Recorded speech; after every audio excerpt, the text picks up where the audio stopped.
Good evening, everybody. It's your boy Sly. I'm glad to have you here tonight. I just came from a chat with one of my uh, favorite YouTubers and a YouTube OG by the name of Nay Love. You probably seen that name in some chats around. Again, she's a YouTuber that's been around for a long time now. And the subject of the Cardi B video came up, the WAP video. And it got me to thinking back to some of the videos I'd made earlier uh, about sex, about black love, and about Kama Sutra, Tantric sex, and things like that. And I said, they always talk about uh, Eastern philosophy and Indian rituals and Kama Sutra and all this stuff. And I said, well, what about African lovemaking? I said, we were the first people on the earth. I'm pretty sure that we have our own techniques and rituals that we can apply for ourselves as black people. So, as part of my spiritual journey and as part of my journey for knowledge, I made the discovery of a technique called Kunyaza. Uh, Before I go into any details about that, though, um, one thing I did want to talk about is some of the misconceptions that it seems like are related to black sexuality. Now, the chat is open. Anybody that wants to join the stream, they can. Especially my content creators, you are always more than welcome. Anytime you see that StreamYard link, to click that link and come on into the studio. I'm glad to have you here, especially to have a woman's point of view. My fellas too, if you guys are here. Um, but anyway, I think there's some misconceptions around black sexuality. For instance, in the Cardi B video, uh, the WAP video that everybody's talking about, there are lyrics in the first and third verse that go like, beat it up, nigga, catch a charge, extra large and extra hard. And then in another verse, there's lyrics that say, look, I need a hard hitter, need a deep stroker, need a Henny drinker, need a weed smoker. Now, some people are uh, worried about how those lyrics may affect younger women. My concern is, what kind of impact will it have on impressionable young men? Because me as a young man, all I ever heard about sexuality, it wasn't to love a woman tenderly and hold her tight and look in her eyes and feel the softness of her lips. None of that. It was beat the pussy up. And when I would hear girls, when they first, older girls on the bus, when they first started having their sexual experiences, all they talked about was how they liked it rough and how they liked having their hair pulled and how they liked being choked for the first time and all of this. So it's just this whole thing around like just violent, really violent sex. And I feel like that's something that is learned. That was something that was taught. And I feel like, outside of actually catching a case, there are a lot of young men that go into an encounter super aggressive when they necessarily don't have to. And then there's women that don't necessarily care for that level of aggression either to get off. So, I'm here to kind of crush those misconceptions and talk to those people who are more about a spiritual connection when it comes to love making, not necessarily just the physical. Now, again, as part of that exploration, I've looked at Tantra. Tantra was something that really attracted my attention because it did involve a level of romance and breathing techniques and, uh, using visual aids, whatever it takes to reach a level of transcendence, I guess you could say, sexually, was more important than just getting off. Now, again, this misconception of having to beat up the pussy. This, um, what I've run across as far as the knowledge of this certain technique from Africa, doesn't even involve penetration, and you can still ejaculate to the point of squirting. So, and again, if there's not people in here that aren't 18, I would ask you to leave now. But now I'm going to go into the details of what we're talking about tonight. Tonight, we're talking about a technique called Kunyaza. Uh, Kunyaza is a technique, again, that comes from Rwanda.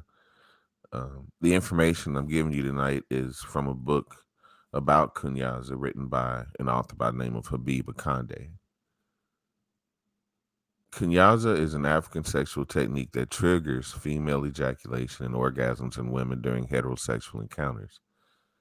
The sexual technique originates from Rwanda, East Central Africa, but is also commonly practiced in Uganda and Kenya, where it is known as Kachabali. The origin of the Kunyaza foreplay technique. This ancient ancestral ritual dates back to the third dynasty rule of the Rwandan monarchy. There was a queen who demanded her royal guard to make love to her while her husband, the king, was away at war. According to the folk tradition, the guard acquiesced and became so anxious about the possible repercussions that his body trembled uncontrollably. Instead of penetrating the queen, the guard rhythmically rubbed his manhood in a tapping motion against her labial clitoris, a technique that became known as kunyaza. The tapping motion provoked an expulsion of a large quantity of water from the queen, which was called kunyara. From there, the kunyaza tradition was born, but has evolved slightly over time across various East and Central African countries. Now, in Rwanda and parts of Western Uganda, pouring rivers, or kunyara, was also known as female ejaculation. And squirting is not only considered a regular part of sexual activity, but is often interpreted as a crucial milestone in a couple's sex life. See, in Rwanda, kunyaza is derived from the verb kunyara, which is to urinate. The expulsion of large quantities of vaginal fluid which emanates during kunyaza is not actually urine, as the liquid has different properties. Some researchers have concluded that the expelled liquid during kunyaza is female ejaculation, also known as squirt. Um, Now, the ability for some Rwandan women to expel copious amounts of fluid, up to 3 liters, according to some estimates. Now, that doesn't sound realistic, but they say that comes from another tradition called Gakuna. Now, this I've never heard of. Gakuna is an ancient custom where the lips of a woman's labia are pulled or stretched so that they become elongated. It helps to heighten a woman's sexual sensitivity, according to Rwandan customs. Women who practice Gakuna are said to be able to expel more fluid easier during clitoral stimulation compared to women who have not practiced labia elongation. However, the custom is not widely practiced, as more Rwandans dismiss the tradition as backwards practice reserved for the country folks. All right, I'm going to check in with the chat real briefly. Welcome to anybody who's here and in the bushes and will be watching this video somewhere down the road. I want to welcome you to the channel, welcome you to the video. Again, glad to have you here. We do have Empress Blue Lotus Oya Ma'at in the house. Really glad to have you here, sis. Says that she has heard of it. Now, that technique, I don't think it's going to catch on too much with Western women, even though they are willing to, have vaginal rejuvenation surgeries and, get piercings and that sort of thing. It seems like, you know, this would be a lot less intrusive, probably a lot less painful, and in the long run, still be able to, I don't know, I guess keep uh keep everything keep everything on the up and up, as they say.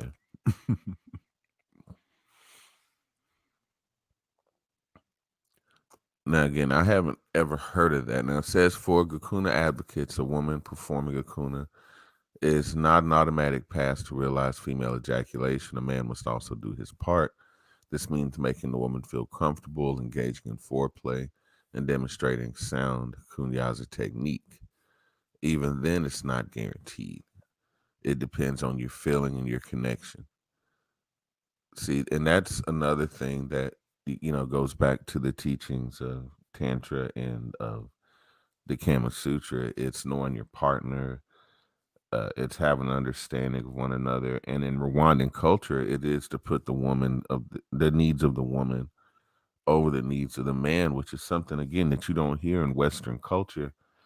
It's just caveman sex. The man is the aggressor. The woman is just there, to be beaten like a piece of meat, and then that's sex. Um, I think that there's a lot more understanding in Eastern cultures and even in African and indigenous societies when it comes to what love and tenderness and understanding and closeness is. Um, Another thing about America, and this was brought up in Naylov's chat earlier as well, is the question was asked, why is sex in America so taboo? I guess when you talk about the Christian church being one of the dominant forces in the country, and that they're not answering questions, about sexuality at all, except maybe family planning, and that's about it. That they're not going to talk about technique or anything like that. They're not going to talk about, how to please your, what is within bounds, because they make it a scary, or just make it a conversation you almost can't, something that is taboo that you can't talk about. So of course there's a lot as Black people that we miss, as it pertains to sex, because we were never taught to talk about sex openly. Um, but in Africa, Kunyaza is taught by either female sex educators, or it's taught by what they call sisingas, which are women that act as aunties, or just elder women in general. Some women will even talk to their male partners about how to perform kunyaza prior and during sexual encounters. So the man can go into the encounter and not know about it, and the woman, by through her communication, can let the man know what she likes or what stimulates her and teach him to please her. And again, that is so different from what we learn here. I think this would, lessons like this would really help relationships. Now, Rwandan men generally learn about kunyaza from older male relatives or their wife prior to sexual encounters. A man's ability to execute effectively and make the woman reach her climax is seen as a test of their manliness, according to Rwandan culture. It's what makes a man a man.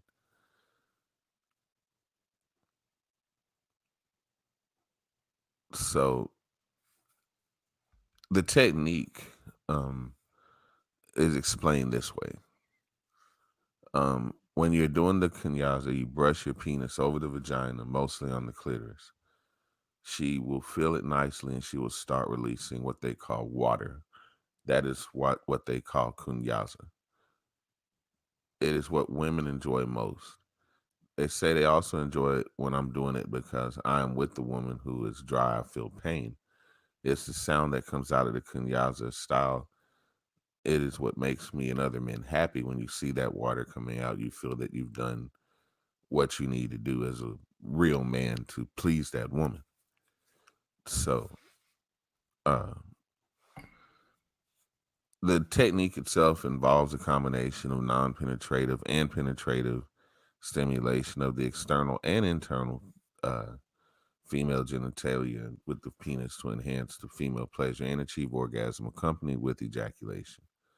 During Kunyaza, the man rhythmically and continuously strikes the glands of the clitoris and vulva with his erect penis, which he holds between his index finger and middle finger, moving the same motion from top to bottom, left to right in a circular motion.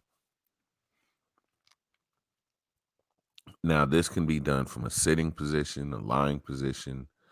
It can be done from behind. It can be done standing. It can even be done during pregnancy. Uh, let's see who else we have in the chat. Let me just check in real quick. Hey, Miss Tony, glad to have you here tonight. I just thought I'd pop up and do a random uh, chat tonight. I've done a series, Let's Talk About Sex, a couple times in the past. It's actually what started the original Midnight Ride. But with the video, the WAP video, of course, WAP standing for wet ass pussy. Um, again, I think these videos, I think that the whole culture when it relates to black sex and black lovemaking is too made up. You know, the love between a man and a woman is a lot more simple than I don't cook, I don't clean. It's more than just big thighs and big booties and big breasts and hair weave and all the things that they think that men value. Another question that came up in the critical thinking chat tonight with Nay Love was why is it that women think men want women that are like that? To be honest, most men don't. It's something to look at it, it's a fantasy, but most men want a woman that they know is not going to cheat. Most men want a woman that they know is going to be honest with him and not feel the need to go through his phone because she thinks he's doing something. It goes way beyond looks because if, there's not a lot of Megan Stallions or Cardi B's walking around. There's a lot of wannabes. There ain't no Cardi B's. If they don't cook and they don't clean, they probably live in a nasty ass house. So, be careful what you wish for, guys. If you're willing to put a ring on that, then so be it. But, most of us romantics, we want real love. We don't want that fly by night strip club kind of woman, if you know what I mean. We don't like I say, I mean, there are men that are attracted to that kind of woman, but your mainstream 9 to 5 average Joe doesn't want that kind of woman because they don't want to have to deal with the baggage that comes with it or the materialism. But when you have real love and you have tenderness, you have understanding, you have forgiveness, you have peace of mind, and you also have somebody that you have middle ground with, you can achieve things far beyond just regular love making and make a connection that is so much deeper. And like I say, it's hard to explain to a Christian. It's hard to explain to somebody who doesn't understand energy. When you start talking about fourth dimension and fifth dimension, and you start talking about Tantra, and you talk about all these different techniques and positions and ways of approaching sex. And for a lot of black people, they don't care. They're not going to uh, really want to learn anything extra from what they know because what they know is what they know is what they were taught growing up. And to me, it's a shame because there's so much more that we're missing out on and so much more that we can experience if we do open our mind, not in a bad way to sex, not even in a lustful way. I'm talking about between a man and a woman who are in a committed relationship, not just running around testing the water, because you can't achieve you can have an orgasm, of course, but you can't really achieve any higher level of consciousness with that person through just basic lustful sex. Empress Blue Lotus says, I think it just depends on the man. I can cook and clean, though. That is a plus. And, I go into the situation. I don't need a woman to wash my drawers. I don't need a woman to cook my food or wash my dishes.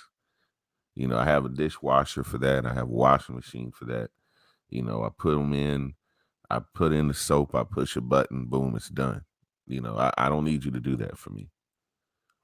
But to have a home and to build a home with somebody, it's nice to have some domestic skills because, you know, women brag about having good pussy, but I'm here to tell you that I would say 90% of women have the same thing. Unless you throw it up in the air and it turns into sunshine, that thing bleeds once a month and pisses all day, just like all the rest. I'm sorry if that sounds a little rough, but y'all know it's true. And to just put your value on your vagina, like I say, it works for some. It works for hookers, it works for strippers, you know, and it works for women that don't really value their bodies as more than just something to make money. And I'm not just using black women. I mean, there's women in Beverly Hills. Look at our president. Look at his wife. You don't have to look any further than the Oval Office.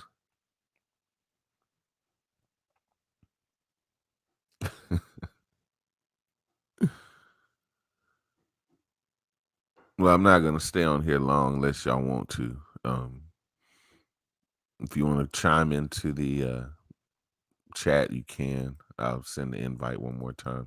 I didn't come on here to stay on long, though. I was in the Nay Love's chat. There's been a lot of talk about the WAP video. And I talked to my mom about it. We actually watched the video together. And she says the same thing I did. It's like my mom can read my mind. She said, what do they have that another woman don't? And I'm like, they don't. They don't. Because I know women that are writers. I know women that can sing. I know women that write their own music. I mean, I've met some really talented artists on YouTube. And I'm always impressed and amazed at the talent of the content creators that I run across that have so many other talents. They're just oozing with talent. And I'm like, good pussy. That's all. I know women that have written books. I know women that write poetry. I know women that have started their own line of skincare and bath salts and lotions and I mean, you name it. And all you have is good wet pussy. I know African techniques where I can make it wet. Maybe actually give you an orgasm for the first time. So don't come to me with how good your pussy is because for me, that is just a bigger turn off to me as me coming to you telling you how good my dick is or how big it is or how good I'm going to give it to you. And if I don't meet expectations, it's pretty much, you know, game over. He talked a good game, but he was lame. I feel the same way. Don't tell me how good it is, and then you don't know how to ride, or you don't you're not flexible at all, or you don't know any other, don't really know anything except just how to lay there and just be a pincushion. Nah, it's gonna take more than that. Then you can't cook or clean. Really? Then you're just boring. Then we really just don't have anything to talk about.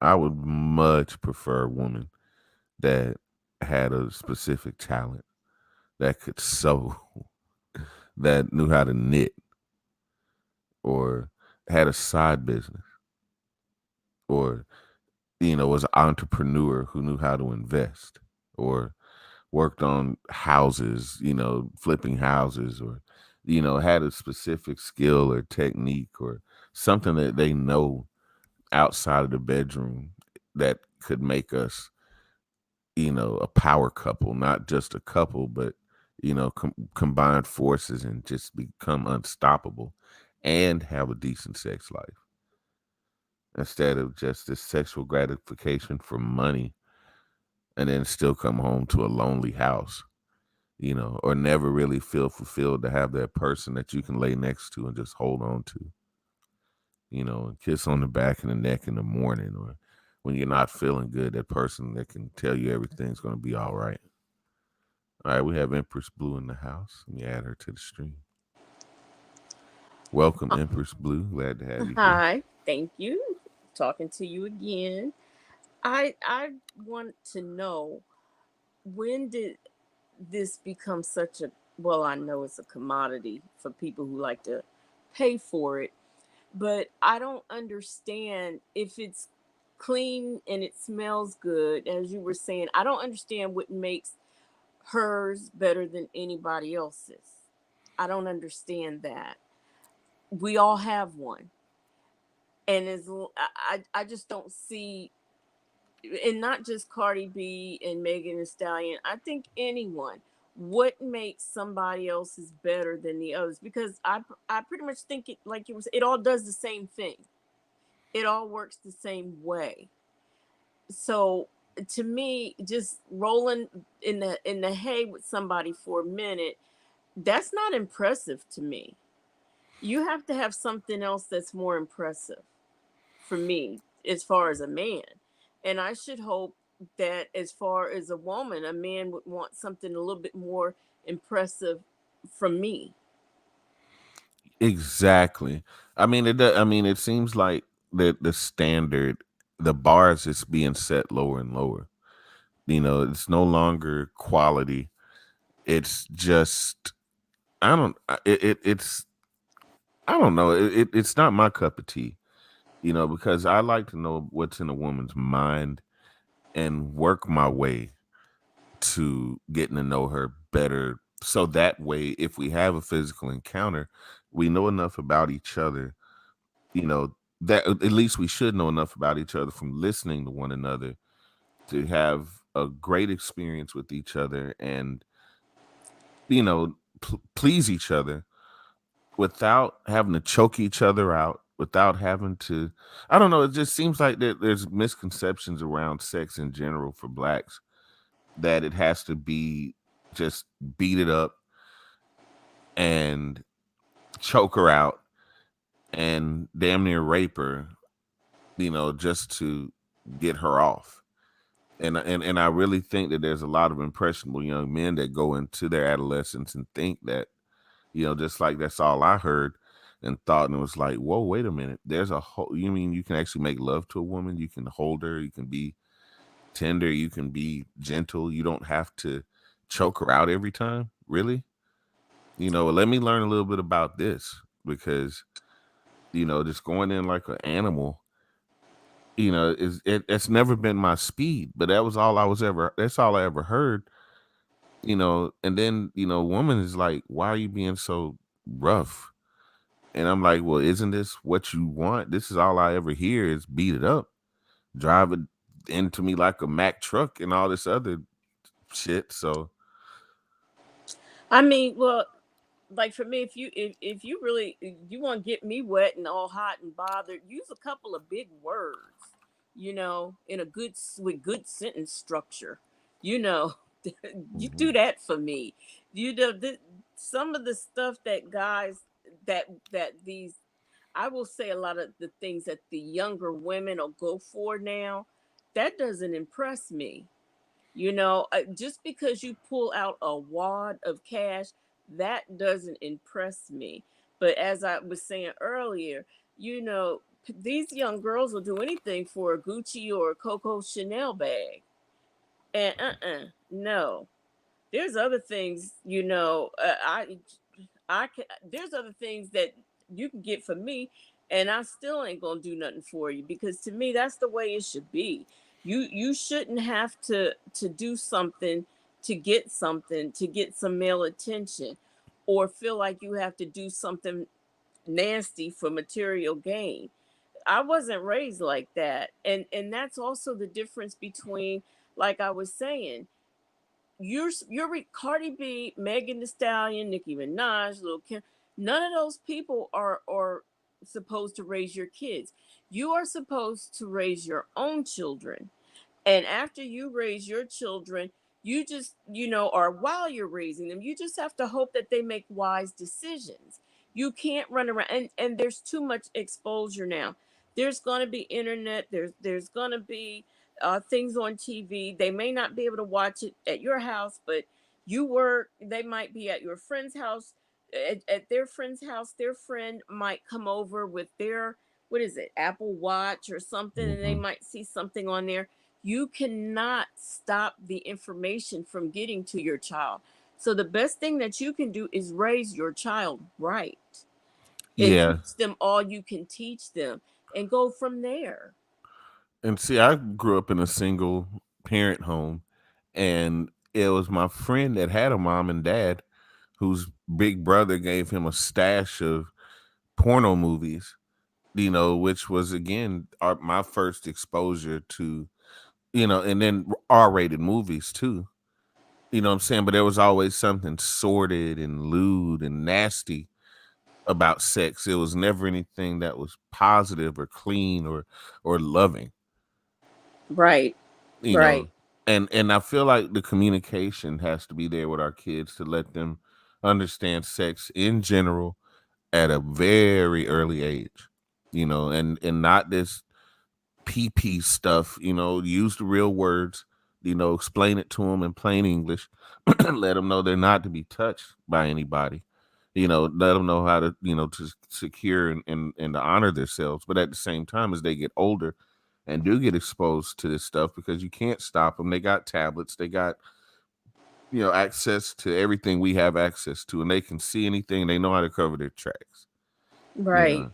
So it's best just to be open and honest with them, and not give them any kind of birds and the bees speech, but tell them that, the consequences and dangers of sex, and also, how to treat a woman or how to treat a man like a gentleman and a lady, that, that you don't have to be aggressive. You don't have to be, or money hungry, where you got to pay me and I got to get this and I got to get that. Raise our girls to know that they don't have, that they're better than that, and raise our boys to know they're better than that.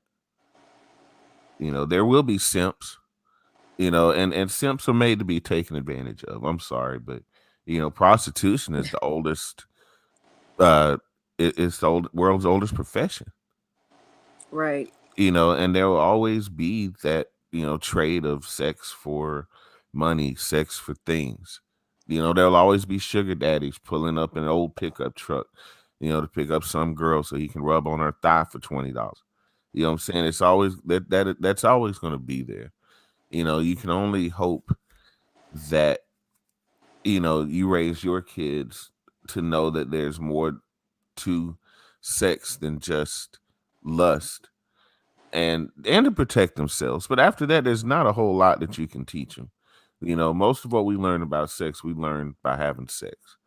You can have all the talks you want to, but until you're actually out there and you're in that situation, um, that experience is the greatest teacher. right, We've all made mistakes. We've all, I think I'm 42. may have made love to someone I shouldn't have, or, maybe felt regrets down the road that I did. So we all make those mistakes. But as far as just this glamorization of sex for money or sex for things, and then this mentality that I keep hearing in women, and tell me if I'm wrong, but it's this notion that the man has to make 2 to 3 times more money than I do, No. and and he's got to have this model car, and he's got to wear these type of shoes, and he's got to have this many acres and this big a house, and these everything goes to money, money, money. Well, I never knew like the names of cars like BMW and all that. I mean, I knew the names, but I didn't know one car from another. And I still can't tell you one car from another. That never impressed me. So I don't know anything about it. I can't tell you from a BMW from a Jaguar. I think I can because I think it has that little thing, a Jaguar on the front of it. But I Mhm. can't tell you the difference between those cars. That is not what's important to me. Now, a house. There was a question on in one of my Facebook groups that said, what would you rather have, an expensive wedding or a nice house? And it surprised me because these were older people, and they were saying, oh, I'd have to have a wedding and this, that, and other. I'd rather have a wedding. And I'm like, are you kidding me? That a wedding is for somebody else. A house is for you. People have Mhm. weddings to just put on a show, and people they come to your wedding, they eat your food, and they talk about what went on during the wedding. A house is something that you and your family can live in. Get me the house. Forget the wedding. Get me the house Yeah, because at wedding, all you're gonna have is pictures and memories, and bills. and that one day, and that's it. Or maybe if it stretches into two, if you party the next day, but after that, it's just a party. I mean, just like a graduation party, just like a repast. You always have those big events. You eat, you drink, you dance, and it's over. My You know. uncle spent over $25,000 on my cousin's wedding, and they stayed married for 2 years. See, that's what I'm talking about.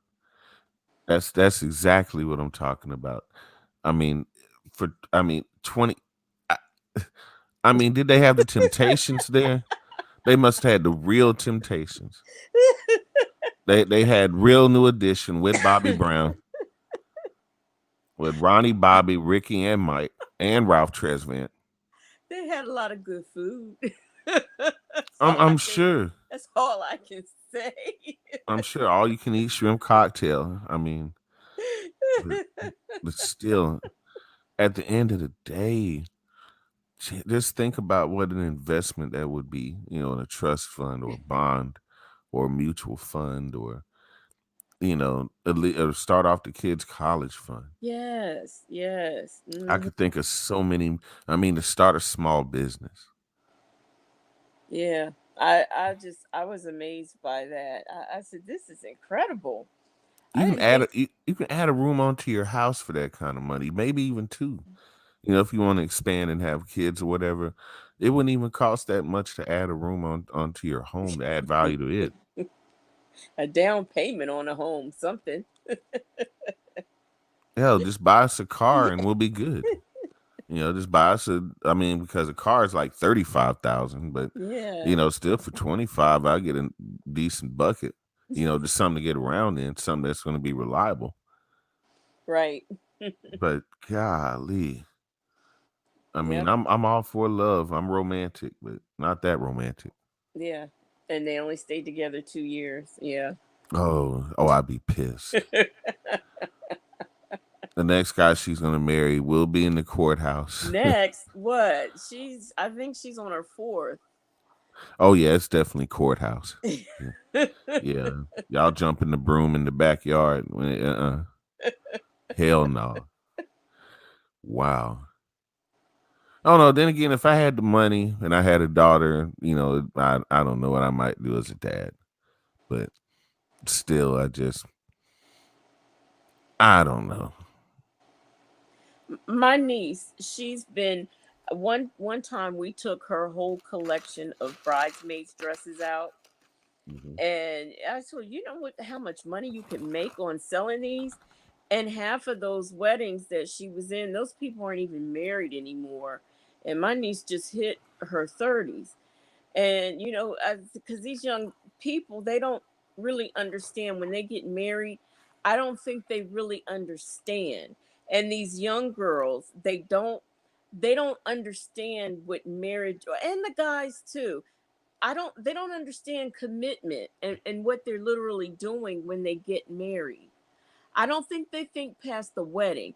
And I also think that they think just because they live together that Hmm. they're going to have this wonderful ceremony for people to see, and that, you know, things will still be, I don't know what they think, you know, but I don't think they realize what a commitment of marriage really is. Yeah, I mean, it's almost like they. Well, I have to blame us for that, our generation, because well, the generation before us, and again, it's that single parent mentality that a lot of us grew up with, where we didn't have an example. Maybe our grandparents, but we didn't. If unless we live with our grandparents, we didn't really see that example too much of a functional husband and wife. And even I lived in my grandparents' home, and all they did was fuss. And that's one of the reasons why I said I would never get married, was because of how much I watched them argue all the time. But without seeing my dad and mom together, not having that example, I don't think a lot of the boys, especially, know what it means to, hey, this is forever. Forever, ever. This isn't for play. This isn't something that you can just break up on for convenience. This is true lifelong commitment.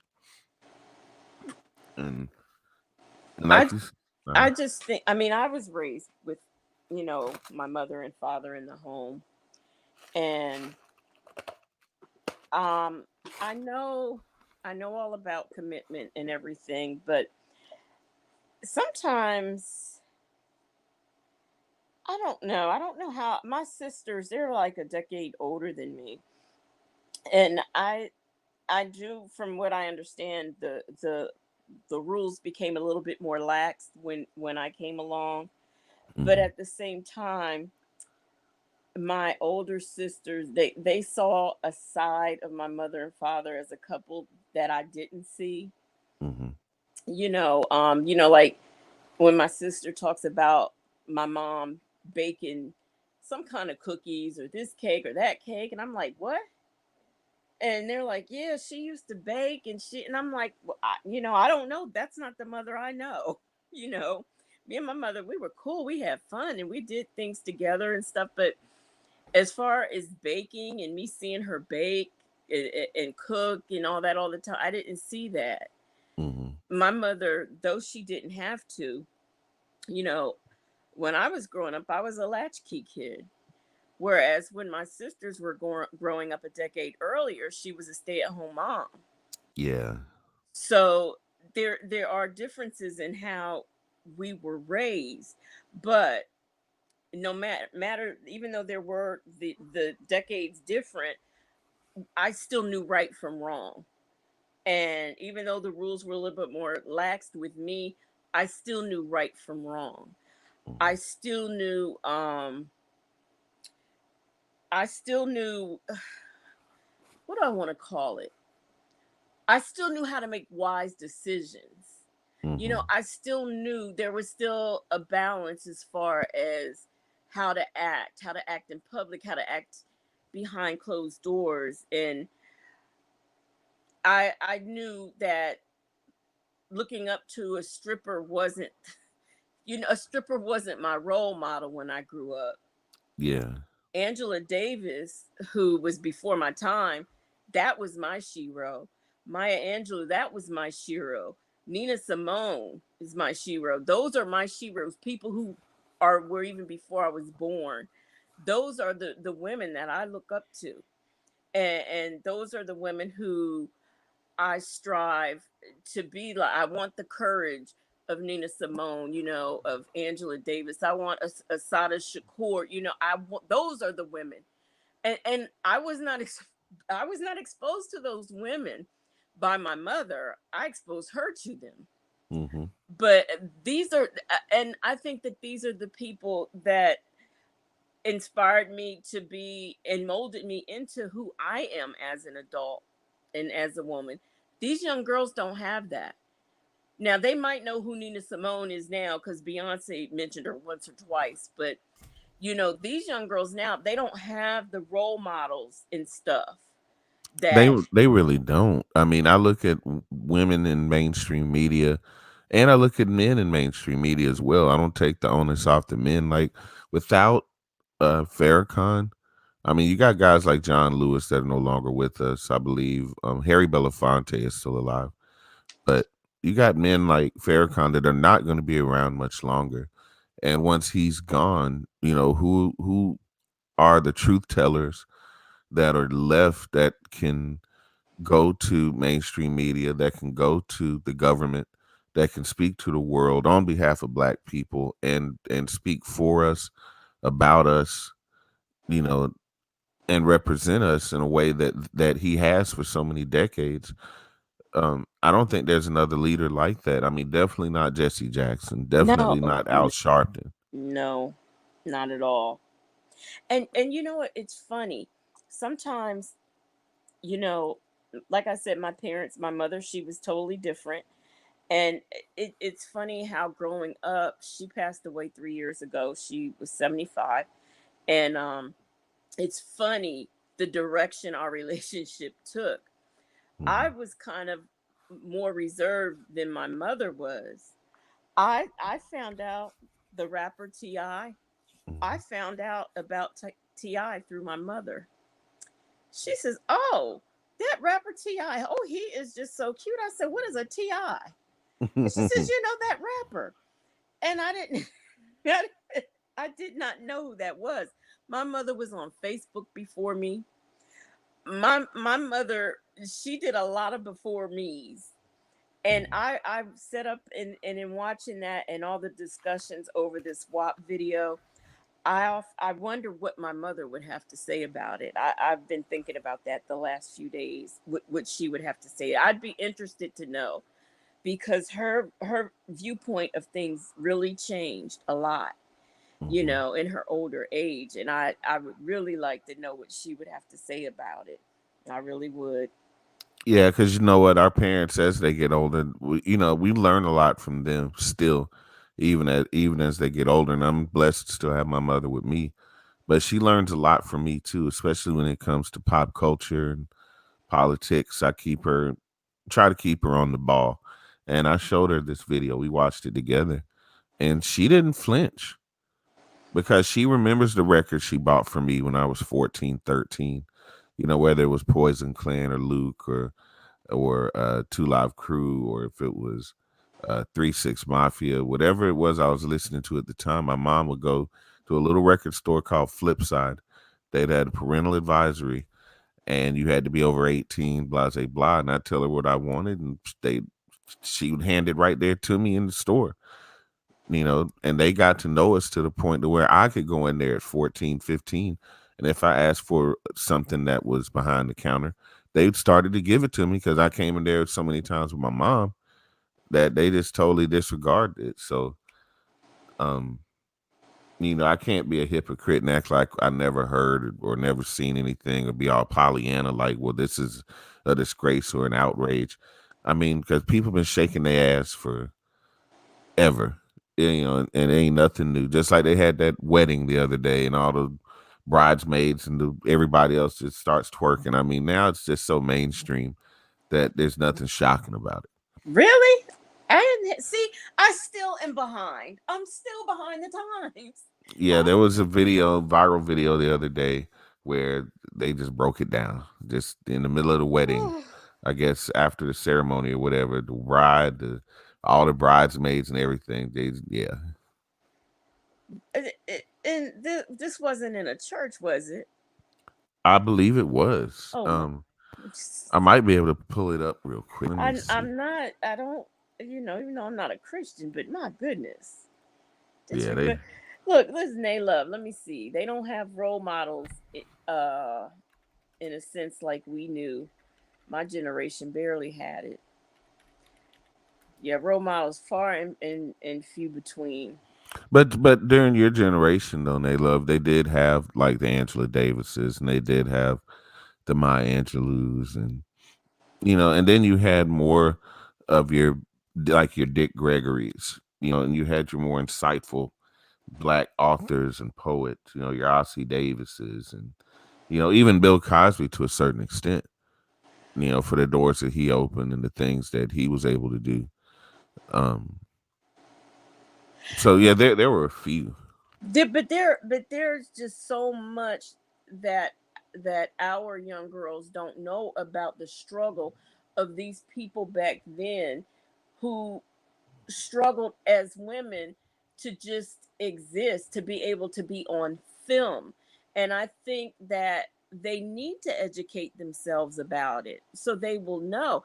They need to know, Eartha Kitt, Lena Horne, Josephine Baker. I mean, those people, Nina Simone, those people left here because they just could not have a decent career here.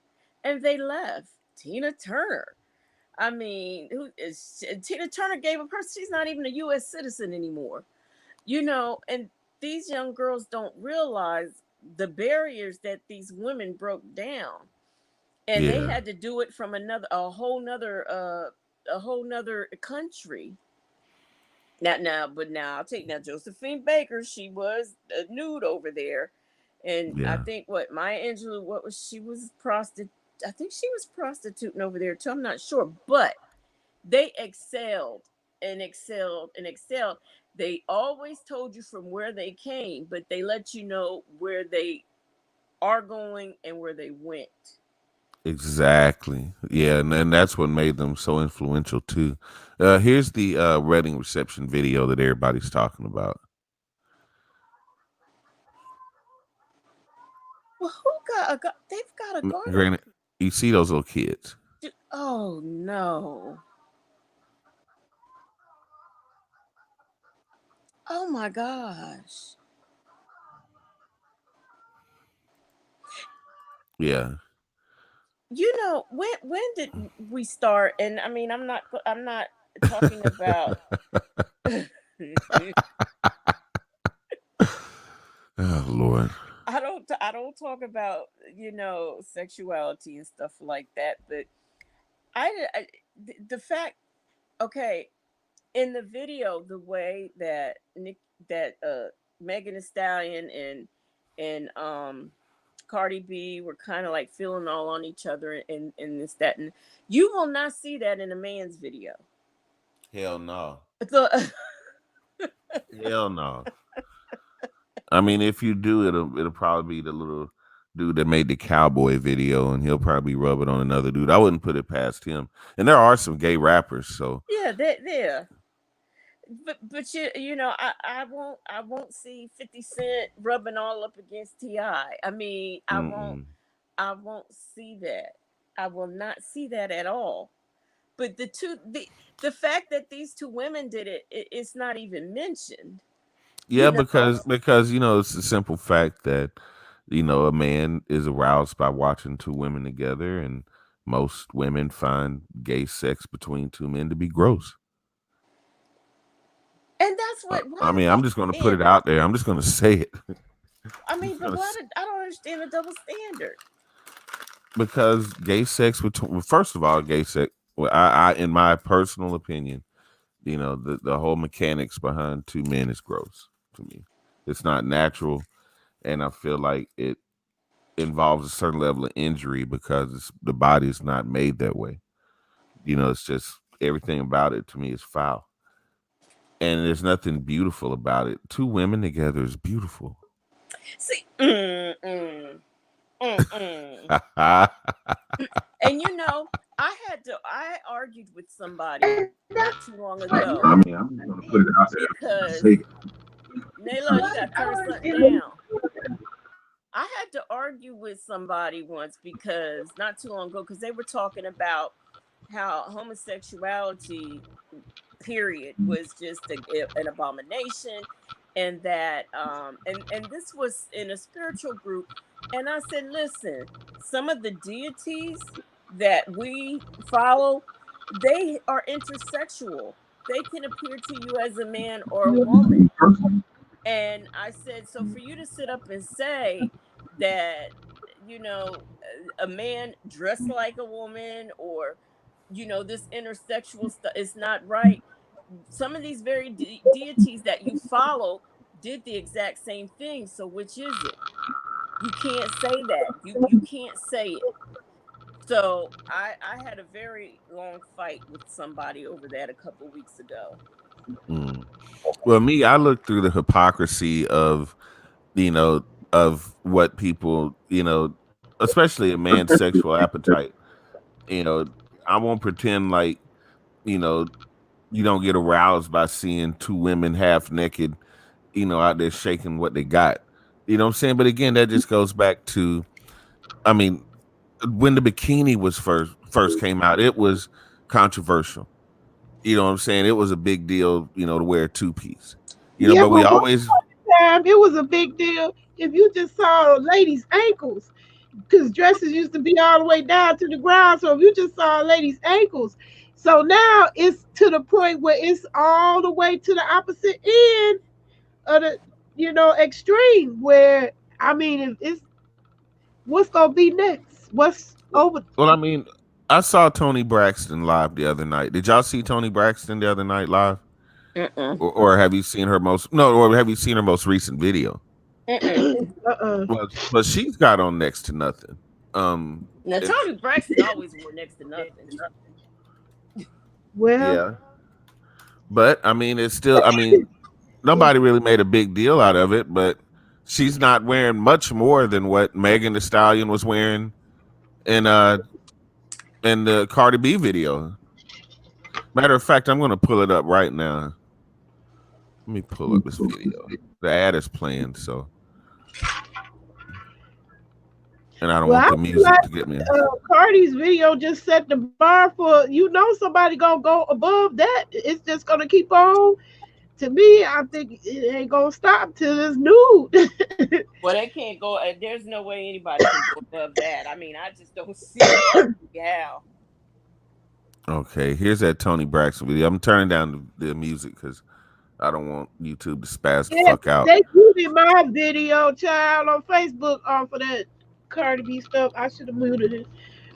Oh, see what she got on? I mean, she's come on. That's not much more than what they wear. She just ain't got as much ass as they do, but there's not much more material back there than what they were wearing. True. Yeah. And like I say, there's no controversy. I don't hear any outrage. There's nobody saying Well, that. that's You know another one. what? The fans are winning. The fans want to see that.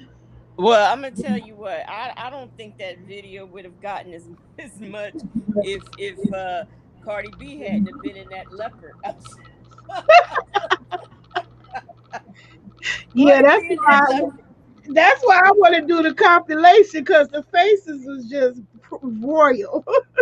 The faces when Cardi B came on the screen was just it's And them pasties, that was priceless. I'm not girl. up to shoot. I ain't gonna lie. Child. Most of them paused at that point after they was like confused with the Kylie. What's she doing in there? Is that why is she there? Then they get to her part.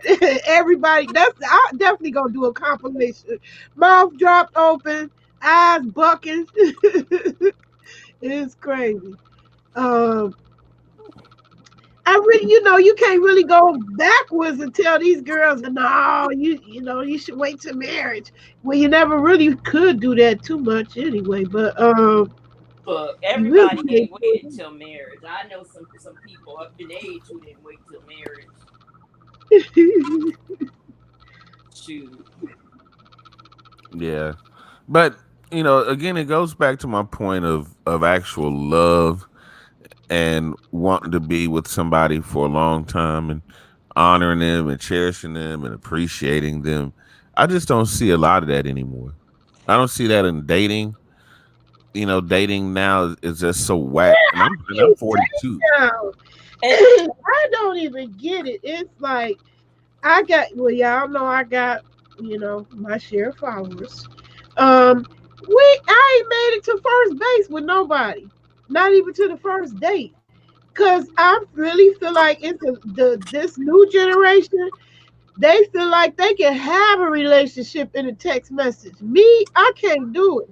It's That's not a relationship to me. well, for me, I think my problem is I still romanticize a relationship. Like I actually think that somebody will, the old school way, the way where you meet somebody, they talk to you, y'all talk to each other for a while and get to know each other, and then you meet each other.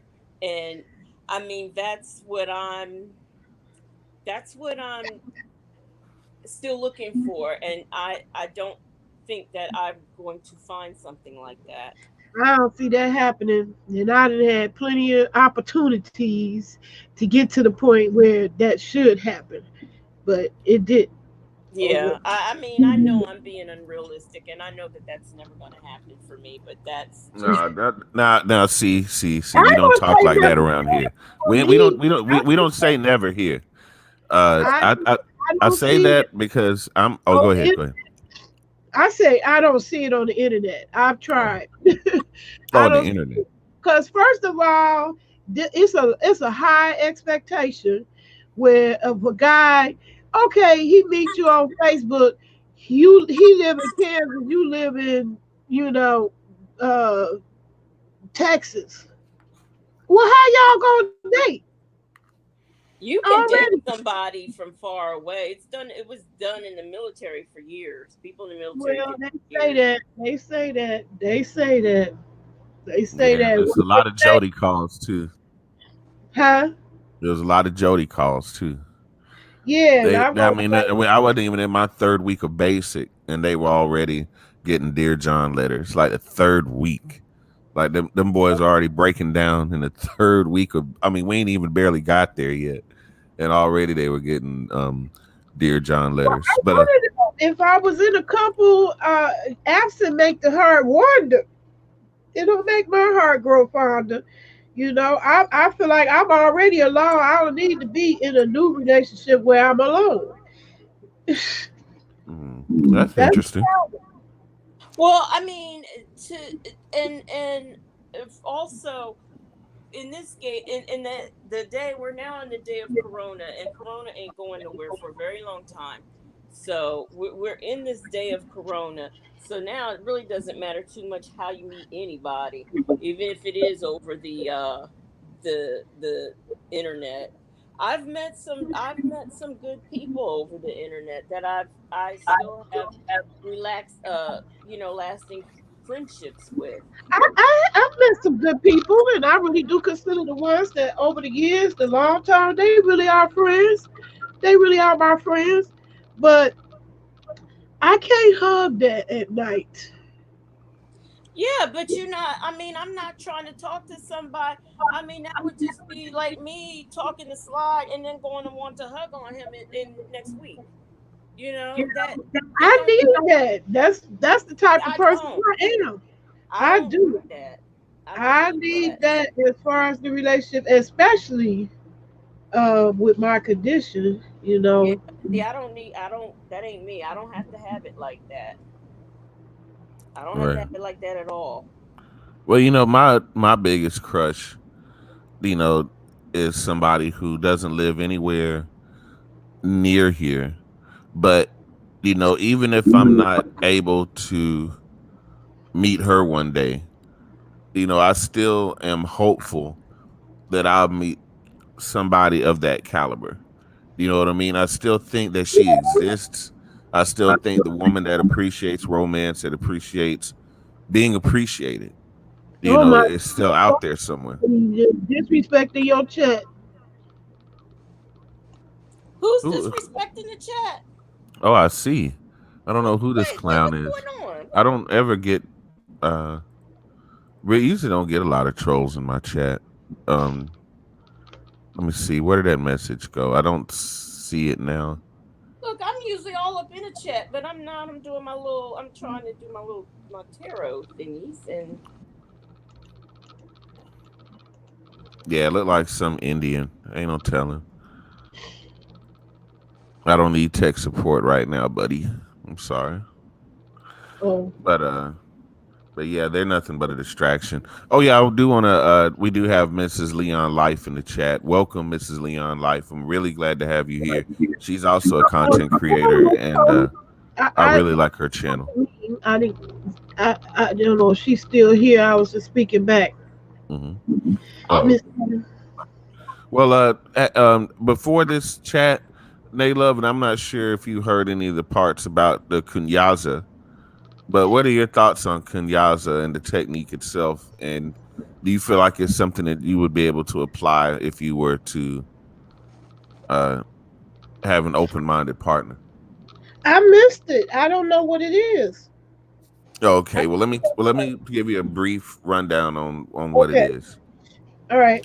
All right, according to uh, Rwandan tradition, there was a queen, and the queen demanded that her royal guard make love to her while her husband, the king, was on the way fighting a war. Now, the Mm. guard didn't want to do it, and he became so anxious about what would happen to him that his body trembled uncontrollably. He was shaking, he was scared. Uh, yes. So instead of penetrating the queen, he rubbed his, penis in a tapping motion against her labia and clitoris, and that became known as kunyaza. And it would cause the queen to come so hard that she could lose almost 2 to 3 liters of water coming from her body, which, some people thought at one point was urine, but studies have shown that there are other enzymes and fluids in that, I guess what they call squirting. yeah, and, Okay. and I've always called that urine too. Well, So Miss Mona Simone claims she wrote all kinds of papers on it. oh yeah, she does. That is urine. That's not. It's not other fluids. I don't know. I never squirted. All I can say. And as far as that technique on the clitoris, I didn't know it had an official name because I've already been doing that. See, and there's things that they always want to talk about the Kama Sutra, and they always want to talk about Tantra, but nobody ever wants to talk about African sexuality. And I'm gonna start doing an even deeper dive into uh, African sexuality and African lovemaking and how they peak and reach those higher levels of ecstasy without just basic foreplay, basic sex, bust a nut, whatever, call you tomorrow. No, I'm looking for something a little bit deeper, a little bit, create a deeper connection with somebody more than just basic sex, just basic boring sex. We've been But doing that since we were do 16, you think 17, 18 years old. it's affecting that positively or adversely? Say again. That relationship that you speak of, do you feel that social media is affecting that positively or adversely? Oh, adversely. Not only social media, but social media apps like Facebook and Yeah, Instagram, where you see your wife or your girlfriend thirst trapping, and then you got thirsty niggas, either ones that she used to sleep with, or guys she went to school with, or yeah. her perverted ass coworker sitting there, wait, drooling over wait, their pics. wait. Can Right. I? What is thirst trapping? Will That's you put up a picture that you know niggas gonna say, pretty much my pictures? You know they gonna if you say, go to the website. Oh yeah. Oh, still can those. They ain't gonna pay attention to those damn zucchini. They want to see booty. And like I said, I'm guilty. I'm guilty myself, but at the same time, if it's somebody's wife or it's one of my coworkers' wives or girlfriends, I won't even comment on the picture just because I'm like, dude, I just feel awkward doing that, because she is looking real fucking hot and she knows that her boobs are out or she knows that she's got her ass stuck out and she knows what she's doing. You know what I'm saying? 'Cause everybody on Instagram wants to be a model anyway. But, I don't want that to be my girlfriend or my old lady. We better have a real good understanding if I approve of shit like that, which being the man I am, I know I won't, because I'm gonna always be a little bit jealous. The first time 50 or 75 guys all love the picture, and some of them like HMU hit me up, or whatever, or start leaving DMs and stuff like that. I know I'm not gonna like that. I'd You be know, okay with it. I'd be okay with it if I didn't have the DMs, but the DMs make them all believe they can have an individual conversation with you, and that's impossible. well, It's impossible. go ahead. Listen. I just think even my sons complain about this, and I wouldn't want to be in the dating. I'm glad I'm an old bag, and I can say been there, done that, and ain't nothing really I'm missing. At their age, that's gonna be hard to convince them that they not missing out on something. But even them, they complain. They say all the bitches today. Well, they don't actually use those words, but all the chicks today got fans, so you can't compete with somebody who always got something on, you know, they always got something in their back pocket because you got fans. That's a problem. That's problematic in relationships to me. Now, can I say this? I have never this thing with looking at these dick pictures. That's just doesn't do anything for me. Maybe I'm weird. Maybe that's it. No, Cause that didn't I, never I do. think that I think that niggas that send them are weird. I actually so far as the creative video that I hit niggas with who sent me a dick pic and called it what it is. It's just now become against the law. But when I started down this path, I was hit with the dick way more than I ever cared to see a dick. That I do actually feel traumatized by the eyes because I done seen so much dick that I didn't ask for. I never asked not one of them guys. And I made a video to hit them back with it. I call it eye rape. Now it is a official term. You can't send nobody nothing like that unless they ask for it. If they ain't asked for it, it's assault. It's assaultive. Oh And wow. even though I wasn't calling it that when it happened, that's how I felt. Assaulted. Like I did a twerk video. Really? That meant you should pull out your dick and send it to me? I don't get that. How do we go from twerk to dick? well, I still don't understand how I got that sugar baby. I mean, I'm not gonna complain. It was nice. I don't know how I got it, but you know, it was nice to get it. Am I doing it? No. Can I kick myself for turning it down? Yeah. But after thinking about it, would I still do it? No. But still, it was nice to get. But I don't know how I ended up with that or why he sent it to me. Could I have possibly ended up in a body bag? Yes, but still, it was nice. But like I said, buy me that what is it? That bowl thing from QVC and that other thing I wanted, and I'll be okay. I done already told you. The Five You non ain't that non-stick skillet. is it You can go to five? Dollar Tree and get that little coin purse and put a land deed in that mother. Then I'll be happy. What was that little makes the little bowls the little make a little bowl and you can make like a tortilla bowl or something like Oh that. yeah, yeah. $3. And then I don't know. It wasn't a non-stick skillet, but it was something else you could cook with. I don't know. It's not. I can't think of it. But those two things, $40 together. Do that. I don't know. Every time I turn on QVC, I see like the non-stick, like the copper pans or whatever, like the non-stick whatever, or like a air fryer or whatever. It's Yeah, always some around food. yeah, but I ain't no. got TV, so I don't see QVC. Yeah, you probably ended at the wrong time because no, they got stuff, they got clothes, they got all kinds of stuff. But I mean, I'm just not that. I don't know. If you want to pay me that much money a week, what do you really want? What are you really gonna do? And man, my women. Well, that's why I never became a real hoe. See, Cardi ain't well. You said she do be keeping it real. I don't say they don't be telling the whole true stories about that life. Okay, because Yes, just be dabbling in it with somebody who started off, it started off as just lollipops.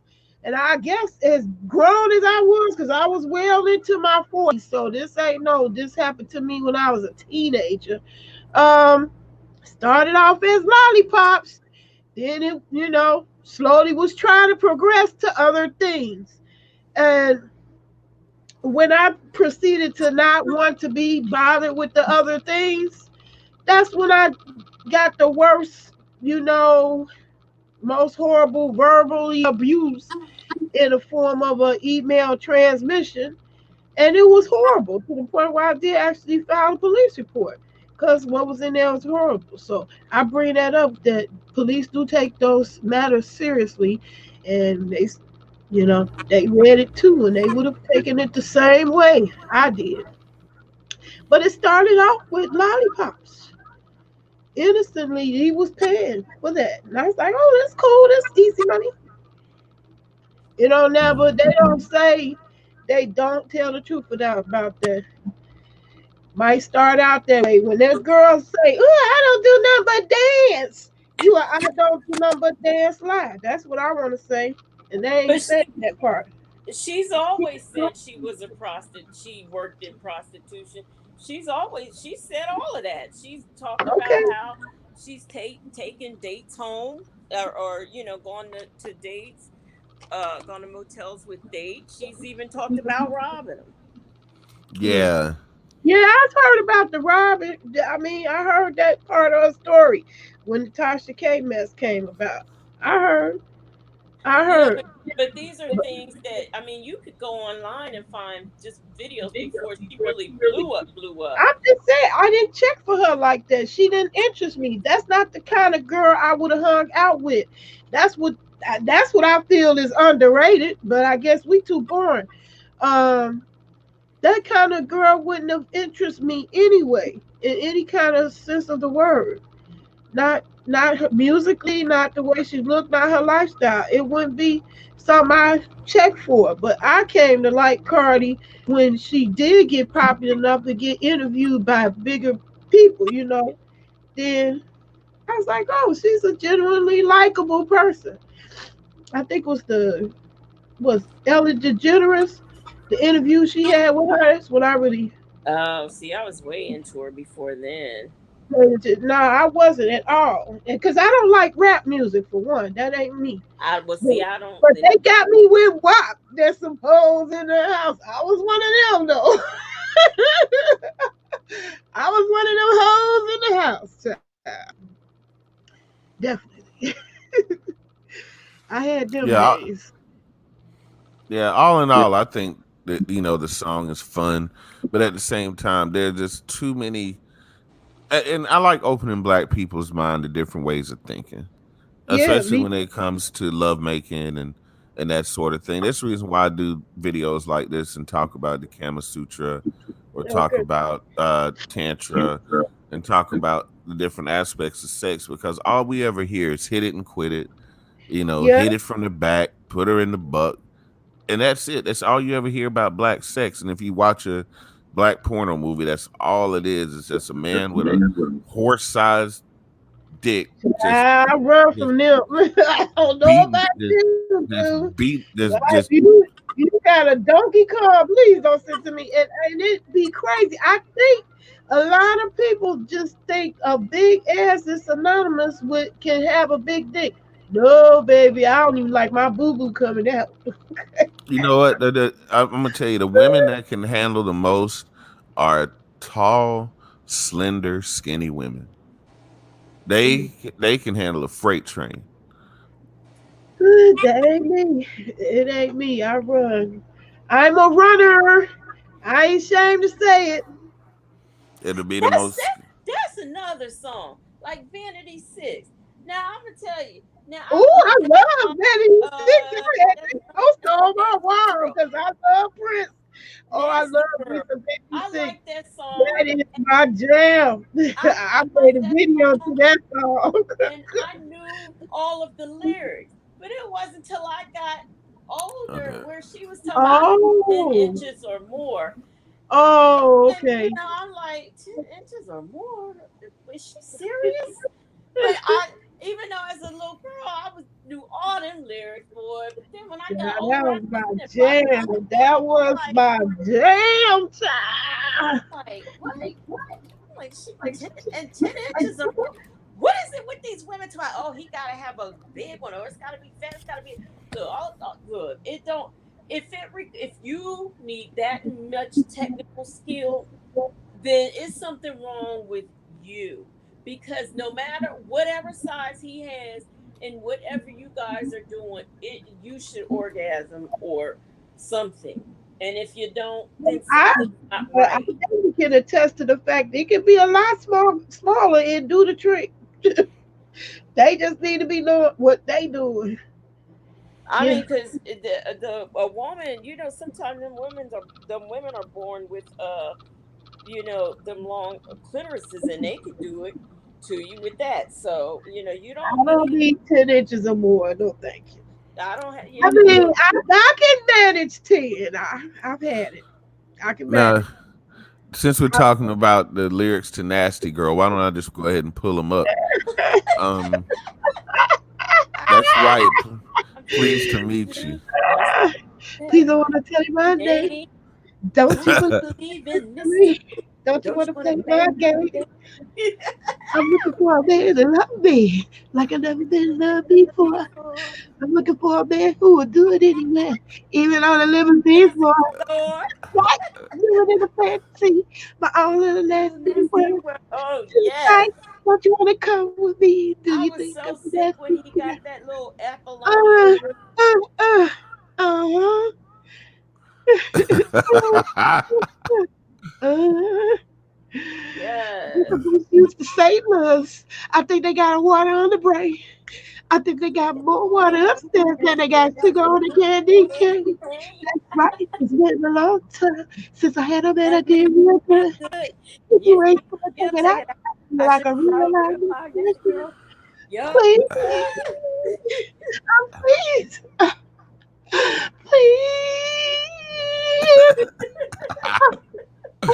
please. Oh, that was my jam. Yes. Yes, God. Oh, yes. I definitely did some nasty stuff to that song. That's right. I can't control it. I need 7 inches or more. I knew That's right. I can't control it. I need it. some Get it up. inches more. Get it up. Uh, Uh, it's time uh, to I jam. can't wait anymore. Uh, it's time to jam. Dance, girls. Uh, Dance, uh, dance, dance. uh, Everybody. uh, uh, it's time to jam. Uh, uh, Now, oh, yes. and I was Oh, That's I my ain't jam. getting words. I ain't bit more than all I know is that beat, and and the way that they That dance beat to was it. I ain't banging. know. That was even bang. on even on the limousine floor. Yep. Child, I didn't know what they I was on done it the all limousine them floor. places. I ain't been on no limousine floor either. I have on the limousine. But You know, look, I love looking up song lyrics. Another nasty song. And I play nasty songs on the Midnight Ride all the time. Okay. Uh, it's like the lyrics to "Sex Me." Let me see if I R. Kelly. you know that song that I did not know. Girl, you making it hard for me. I'm so excited. Who was that? Oh yeah. Oh, Girl, what's that dude name? No, it's by a group, I think. Girl, I'm so excited. Is it you're making it hard for me? I can't think. I don't know, but it wasn't until that song Alexa woke me up with that song the other day. Alexa, Lord. I said, is that what I that is? think I'm the only one they gave Alexa no goddamn commands. Well, she has come in handy as far as, waking me up and, stuff like that. So I use it for that. I don't know. Well, you know what? I'm gonna, instead of doing poetry, I think I'm just gonna start doing song lyrics. Yeah, Look at this. that's Come what's over. so hilarious Let, about let, all reactions to the WAP video. let The me let me white go on. boy reading the lyrics out to WAP, that was, oh my God, that was so hilarious. It was Let me get hilarious. let me go into Sly Jones mode for a minute. Hold up. Okay. Come over here and let me take off your clothes. Cause the Mm. things I want to do to you, nobody has to know.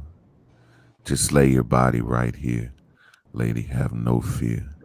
Cause ecstasy is near. Any Mm. unexpected positions, bring it on. Any secret fantasies you see, I'll fulfill as long as you sex me. See, I would see. I like that. Woo! Yes. Let me tell you something. That's another song I used to listen to at Prince when I was younger, and I didn't bit more know what he was talking about, but I think I liked him going up high on these parts, and then the chorus, and that's Little Red international Corvette. love. That's No, a dirty one too. international Oh yeah, that lover. is. Yeah, that's a good one. And when I finally was old enough and knew he was talking about, I know why he done been with all them women and ain't near one of them said nothing bad about him. Even in his death, ain't nobody said nothing about him. Okay, let me. Charles, Okay, so That we they got doing it international lover. like Michael yeah. Jackson. Okay, all right, darling. Appears to me that you could use a date tonight. A love that'll do you right. Am I qualified? Baby, I'm free tonight. Come on, baby, turn out the Baby. lights.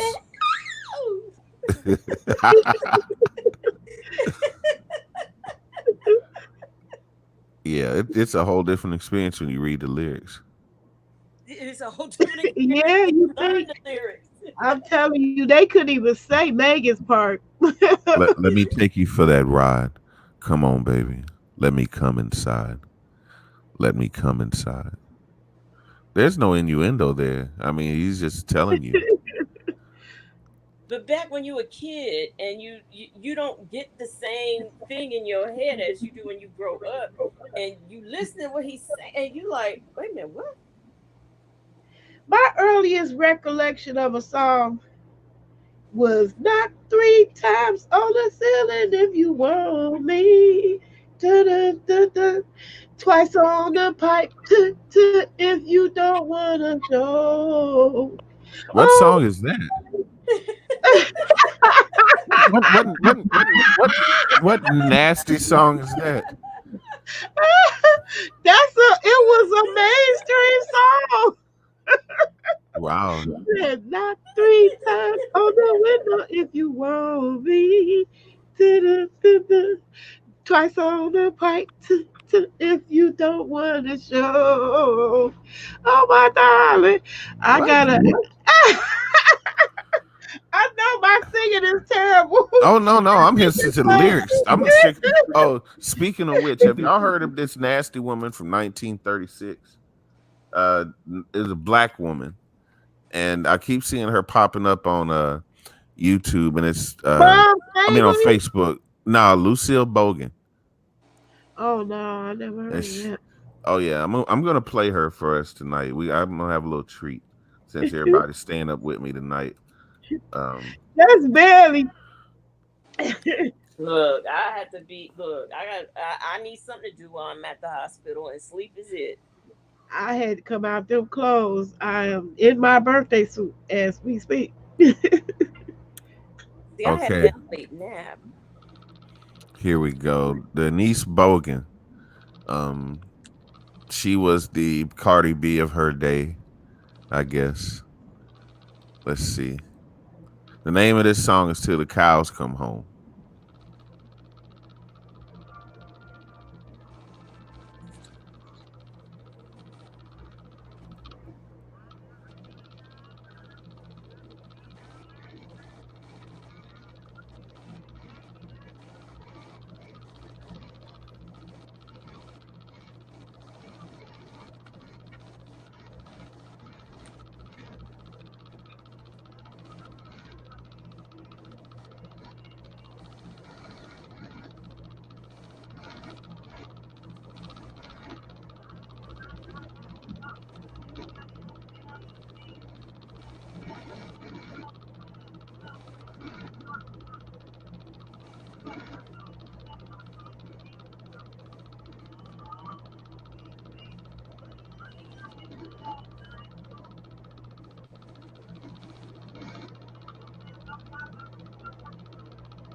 I didn't hear it that well. I'm gonna have to look her up.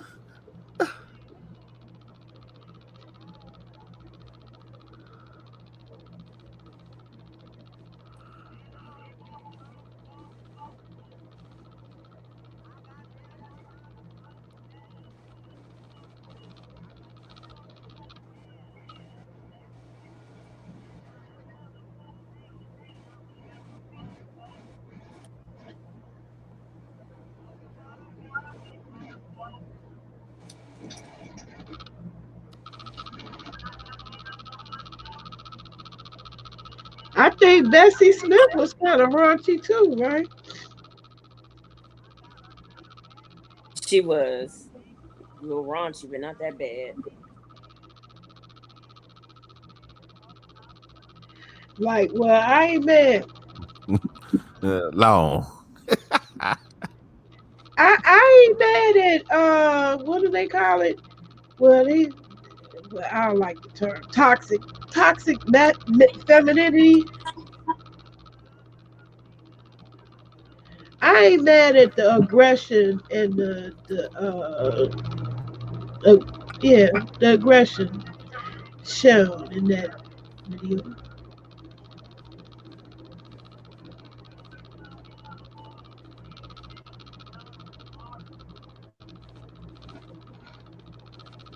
Yeah. So yeah, they been nasty. They been nasty. Oh yeah, Millie Jackson was the one during my time. That was the nasty girl in my day. Well, that's Uh, what I said. I mean, they've already, or just yeah, but been this is right. one thing. Now I didn't hear no Millie Jackson at school. I Let me tell you something. I But, never heard, and I can't tell you a Millie Jackson song now, but I know I heard my parents always talking about how her mouth. I know that much. They talked about her mouth and how and there was always controversy. but it's in your face now, and I mean shit. Cardi, I think the kid be in that set sometimes. Y'all know what though? I mean, have y'all ever heard Mom's Mabley? Yeah. Yep, yep. Oh man, and then what's her name from what from Sanford and Son? What's her name? The Uh, auntie. yeah, she was a looker back in her day, boy. You She was showed it. wild. What's her name? Man, what is her name? Oh Aunt, damn. Who? Aunt, Which one? Aunt Esther. What? Aunt Esther. I'm gonna look it up. Aunt The Esther. Wanda Page. Yeah, there Well, we go. There we you go. look at her old picture. She was fine. She was Yes, a she look. was. She She had was. looks. You could Did you tell she ever hear her stand up though? never No. did. Oh, are you about to? I think we're gonna listen to a little bit of Pipeline Dan. So let Oh my God, that shit already sound wild. you never know what you're gonna get if you come to my Like channel. man dead. Yeah. The worst thing that Firefox ever, I mean, what's this thing? Music StreamYard ever did was allowed me to show live shit. All right, here we go. All right, let me let her make her money. God rest her soul.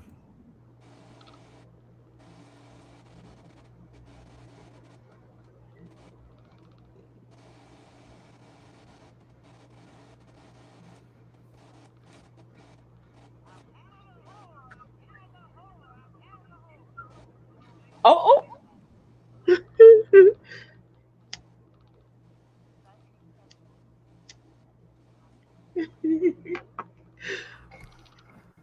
Now you know I put one in the air right now. Oh, for sure.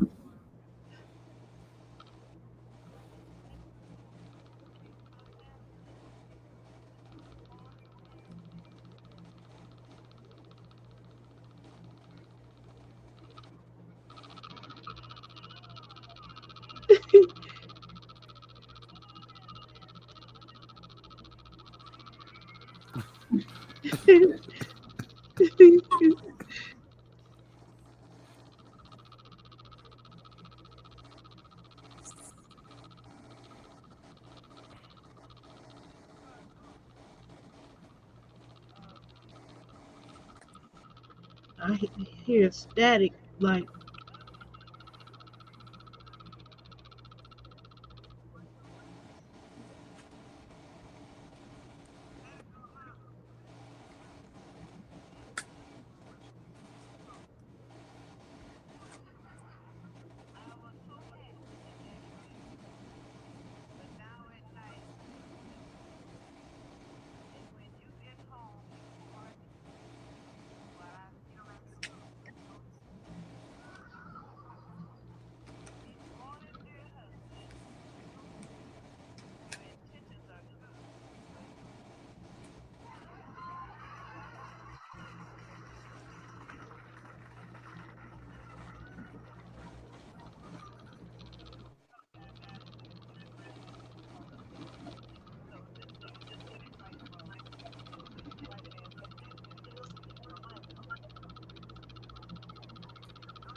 I can't really hear it.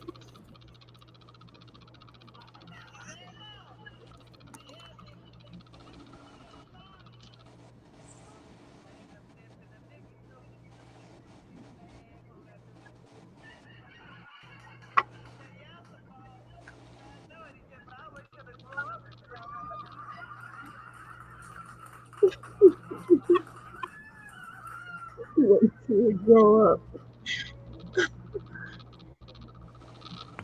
Yeah, that's a little taste of Lawanda Page with her crazy ass. I'm about to pull that up. Yeah, she's a trip. Okay. Um, who else? Mom's Mabley is wild. It's a lot of dirty mouth women though. I mean, there's dirty mouth men, of course, but I didn't really discover them until like Red Fox and Yeah. Eddie Murphy. But there was a lot of dirty mouth women. Let me Who you think see. got the dirtiest mouth now? Ooh, it's hard to say. I watch a lot of female comedians. I would say Sarah Silverman probably, but as far as like black female comedians, they don't have any anymore. Like the BET or the old like Def Comedy Jam that would get raunchy. You don't really see that much anymore. Because everything is mainstream. Ain't that's the problem, ain't it? This shit is Yeah. mainstream. Because you can say shit and ass and all that on TV now. When I was watching a couple of Bitch, I years think you can ago, say bitch too. about 10 years ago, when I was watching TV, when they started saying fuck on TV, I was like, what? Oh my Man, that God, tripped Kathy me boy. out. Man, I remember the very first time they said shit on TV. They were like, they're gonna say shit on. I think it was like NYPD Blue, and they were like, yeah, they're Oh. gonna use the S word, and it's gonna be a controversy, and people are gonna write in. And then the dude was like, yeah, I can't stand this shit. And I'm like, this is what they made a big deal out of. This is it. That and showing a naked ass. I think what's it one of the cops showed his naked ass cheeks coming out of the shower, and that was supposed to be like groundbreaking TV. Ooh, now we got shameless. Have they no shame? Well, at least Shameless started was on what was it, HBO, Showtime. You know, at least that's where it came from, and now they putting it on TV. Nowadays, I did when I it was the show. It was on I think Lifetime or something. And she said, "Fuck." I looked at my mom. I was like, "Mom, do it." And she was like, "Yeah." I mean, and I was it more friend. I think I'm a little bit more uptight than my mother was. I From the just couldn't relate sounds of to it, that. because if she was on the internet before you, she sound like the grandma like me. And you know, it's funny. For the longest time, she would ask my niece to show her how to get on Facebook, and my niece wouldn't do it because she said you're too old for Facebook. But you know, my mother Ooh, here the anyway. nerve. Ooh, they hate when I come along, the young people. They expect all of us to be like that, be dumb to technology. I be having to, if I get stuck on my device on something, they go to reaching for my device. I had to pull back. Bro, I know what I'm doing. Back up. Uh, because we had to do the power. That's the powers. The power shifted when it came to technology, and I don't know if that's gonna even change. I don't know how No, that. Yeah. I think nowadays no, because I mean you have people who live in nursing homes that are on Facebook and you doing TikTok videos. I don't even know how to do that stuff. Yeah, And I ain't got no TikToks yet, at but the same time, I'm not interested either. You know. yeah, I really like TikTok. I keep trying to get into Twitter. I just can't do Twitter. It's just too confusing to me. I do it off and on. Then I have to mute everybody because I'm tired of getting tweets. And the thing of it is, consider how many subscriptions I'm subscribed to on YouTube. My shit should be blowing up, okay? Because I always click the bell too. Whoever I do subscribe to, I click the bell. I don't hear not one thing, and I got two phones sitting next to me. I don't hear not one thing, ding, ding, and I ain't turned the notifications off. They notifications been broken, been broke. They just won't admit it. And don't give a damn, because long as they can put Cardi B, y'all do know that YouTube, once they went over to Google, they always had the uh, desire to be like a music channel more so than a video to the masses. Well, there was another old song that I wanted to play. Uh, What? I'm not even going to say it. I'm just going to show it. Okay. It's an old song, but it shows you that they were nasty even back then. Oh, y'all want nasty. Sensuous black woman when it comes to house music. There's a lot of women. They need to give them a good dick.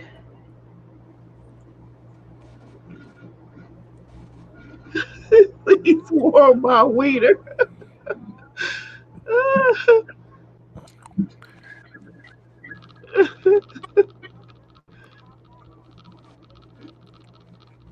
How do you find things?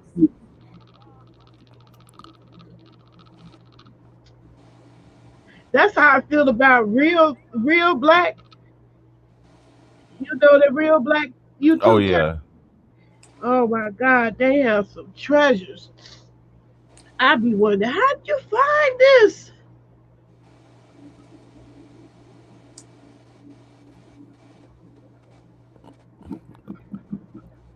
How does that line work in 2020?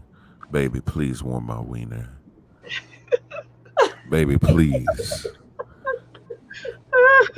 warm my wiener. How does that work in 2020? Not Megan so would have much. slapped the shit out of you. I don't know. She said she'll run down on your ass. Mm, please warm my wiener.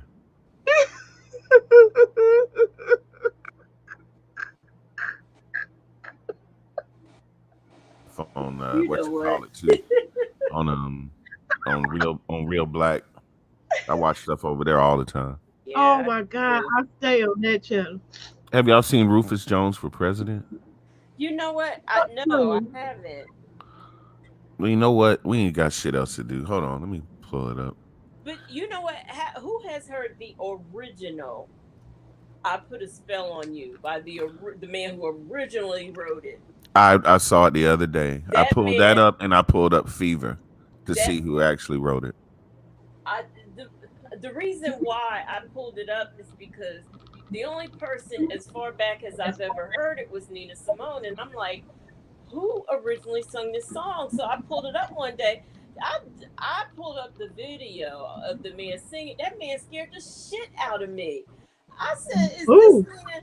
I said, "I wonder, does he do, any, or did he do some type of work, like hoodoo or voodoo? Because I mean, the man scared shit out of me. I What's saw his the name? video. I can't think of his name, but just put in the original writer for "I Put a Spell on You." That's how I found it, and Oh. it scared me.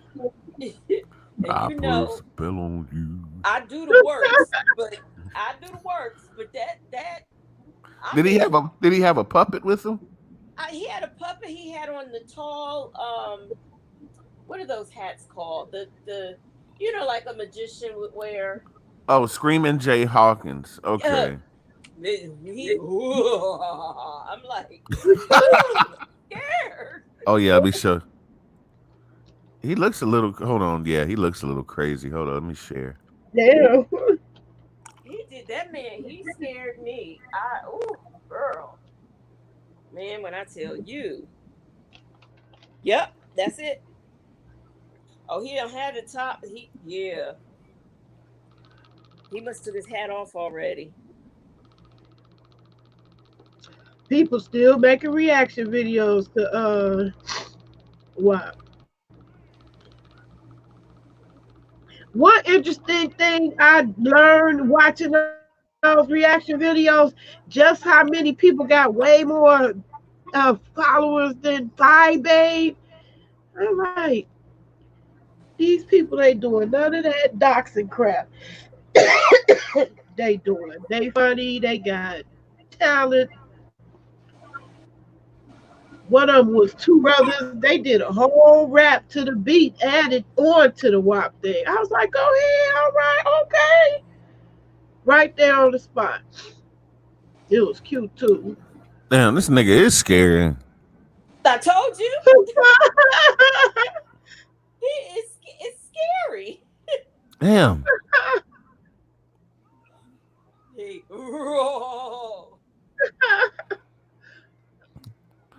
Damn. I looked up the song, but I didn't see this. yeah. Oh,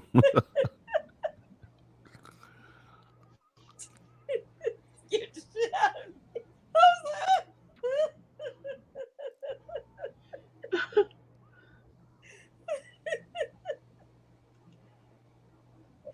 Yeah.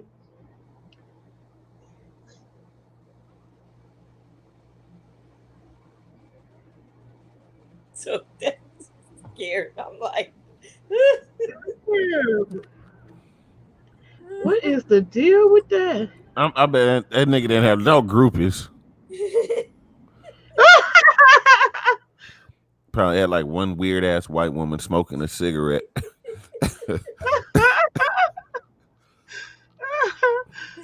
Be like the only woman he could take home. Probably the only one that would know him. They be running from his ass. Most people got people surrounding the limo backstage when you leave. Shit, they be This trying to run from song, his ass.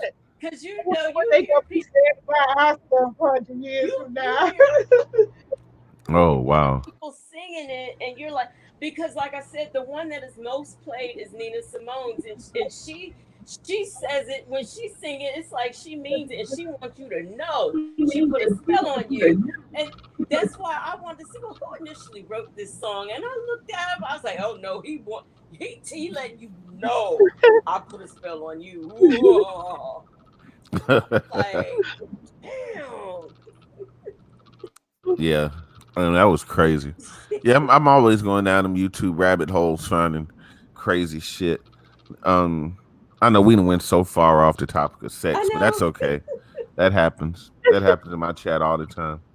But if you Not haven't me. I already, put up my song, my nasty lady song in the but house music Rufus, world.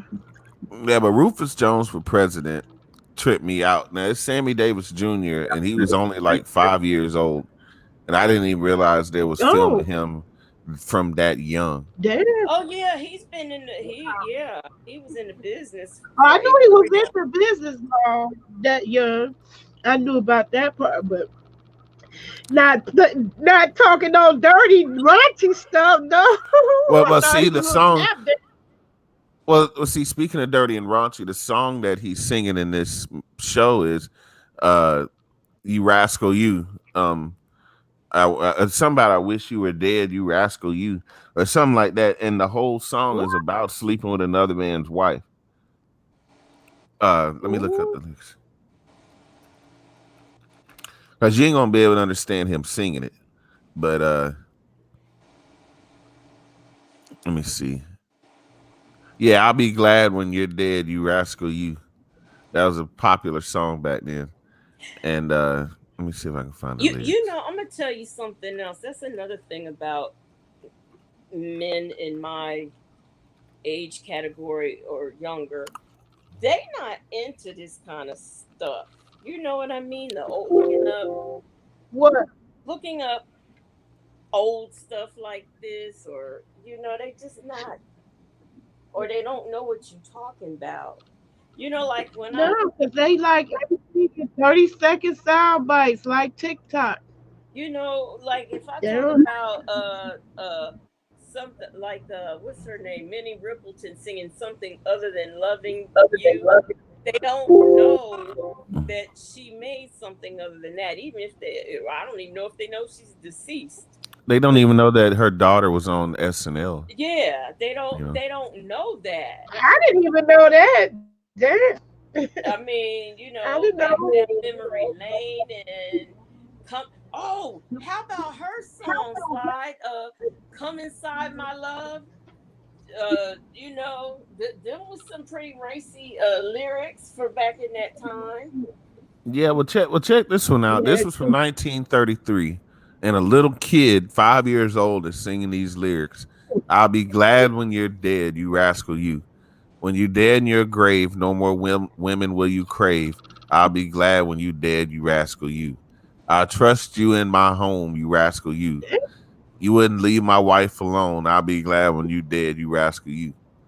You know what I'm saying? I mean, talking about a man sleeping with his wife wow. and wishing he was dead. Now that you have that in perspective, let's watch a few minutes of Rufus Jones, and we'll get up to the part where he sings that song. Appreciate y'all staying up with me, by the way, going down this little rabbit hole. I'll be up this late anyway. Not It's me. time. This is somewhat torturous. I am. Look, I done lost.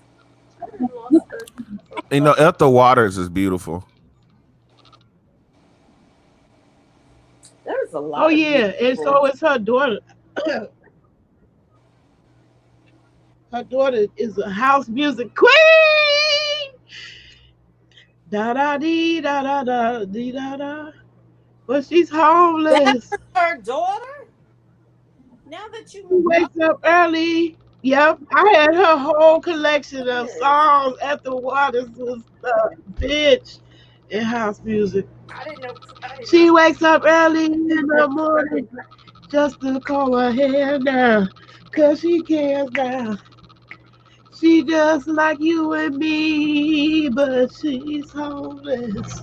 Yep, Crystal Waters came from some royal blood. I did After not know that. Waters. And she couldn't do her career better than that. She talked about getting her feelings hurt because the Huh? she talked about getting her feelings was hurt because the Wayans brothers mocked her at the MTV Awards. And so you mean to tell me she let a little thing like that upset her career? Now this song pissed me off a little Wow. bit.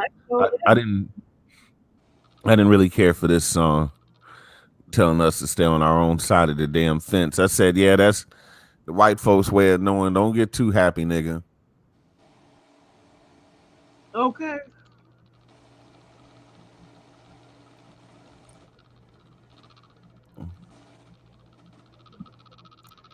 And she wasn't from the country at all, so it was funny to hear her talk like that in this movie. I'd seen her in other things, and I'm like, damn, Ethel, you country as shit.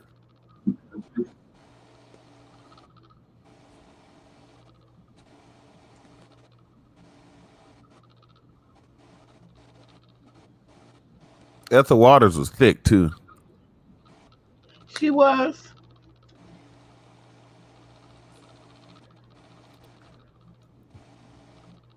You sure live. You sure live. That is so funny seeing Sammy Davis Jr. He looks like a little man there. He does. Uh-huh. He has looked Oh, now. his He whole sure life. does.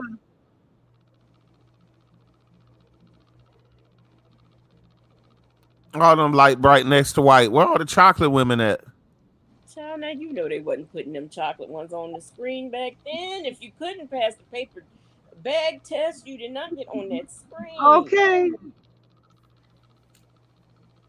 And I'm always thought I taught my grandkids and kids that I throw them out all the time because depending on the bag I pass sometimes I don't. You Ain't know, that something?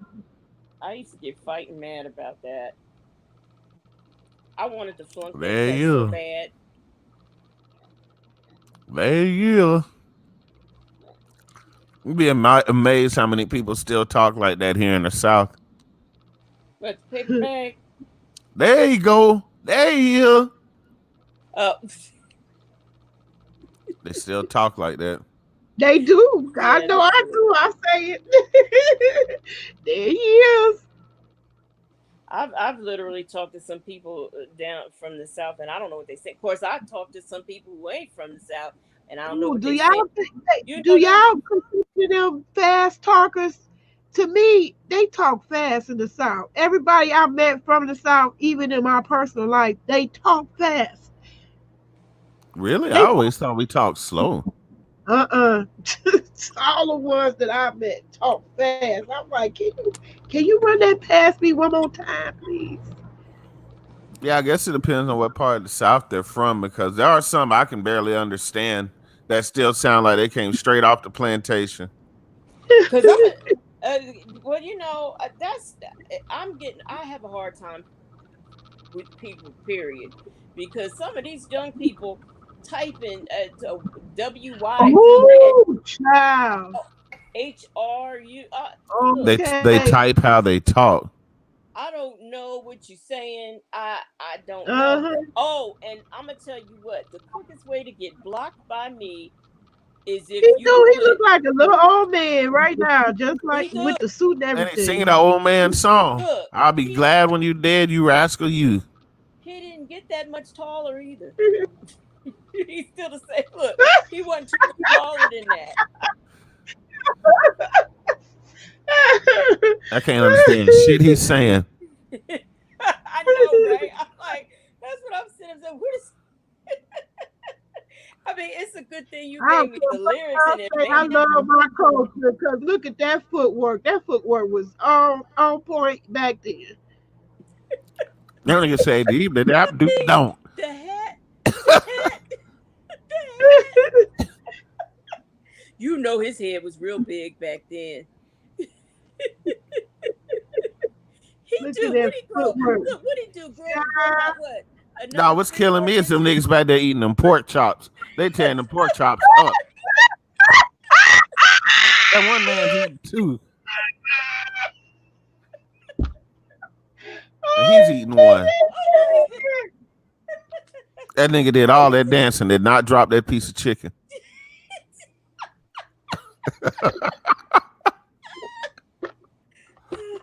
He ain't much.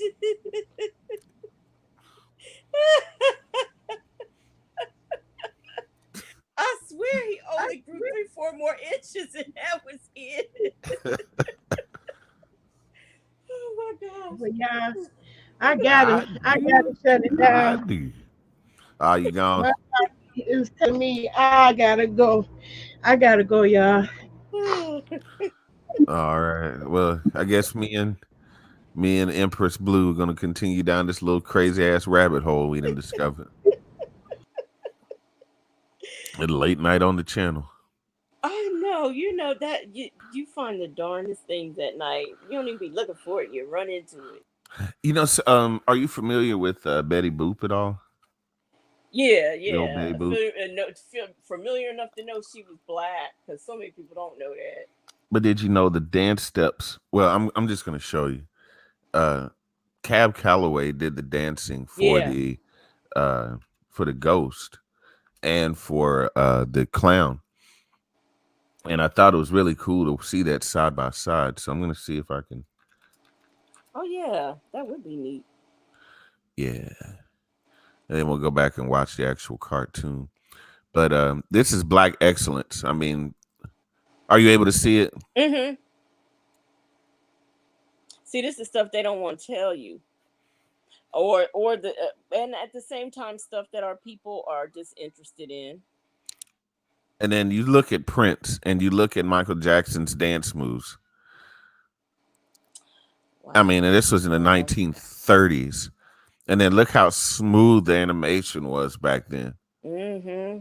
They used what they call rotoscoping, and they can't do a better job nowadays.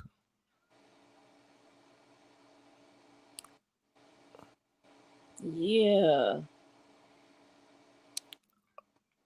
Oh wow. And then not only the dancing, but he's doing the singing too.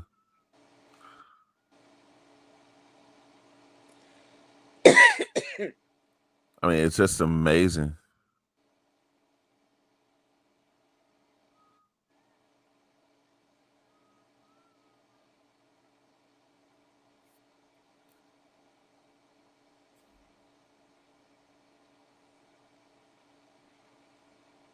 This is the credit they don't give us.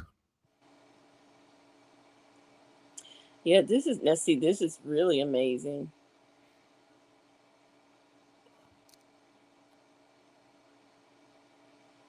Step for step.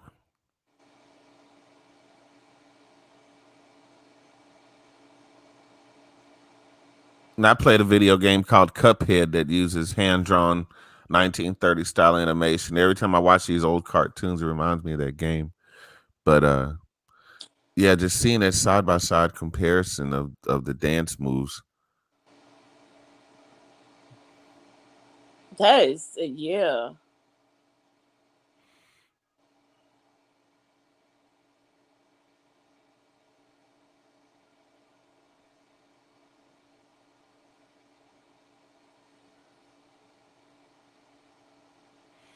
Yeah.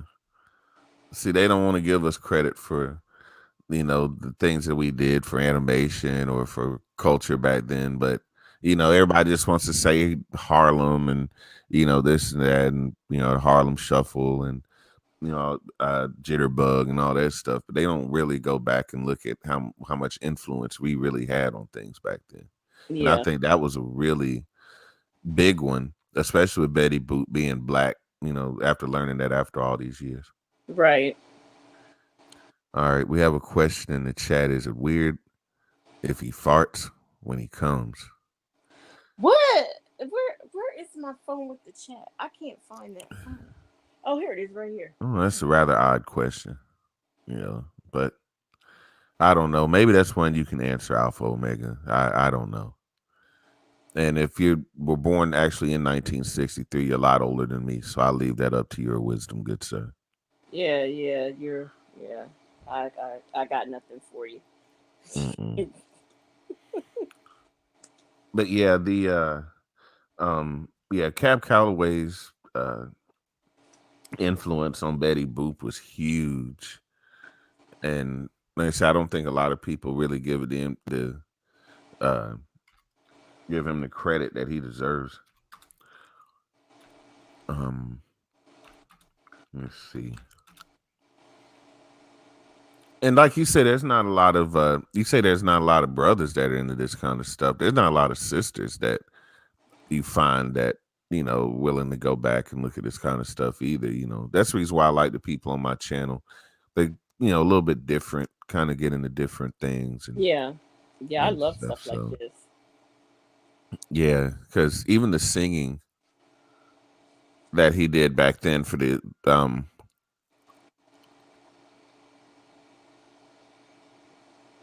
I mean, like me being, I mean, just ever since I was a little girl, just been in love with Billie Holiday.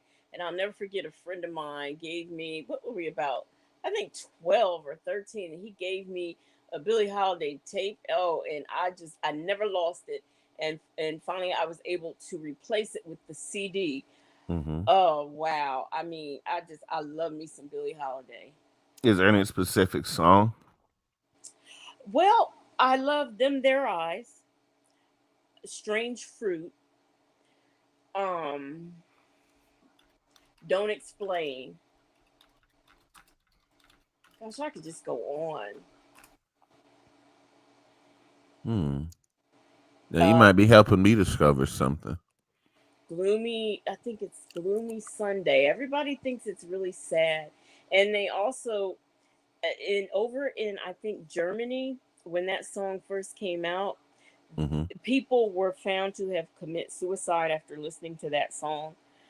So that's a little bit of scandal behind the song. But let me see what else. um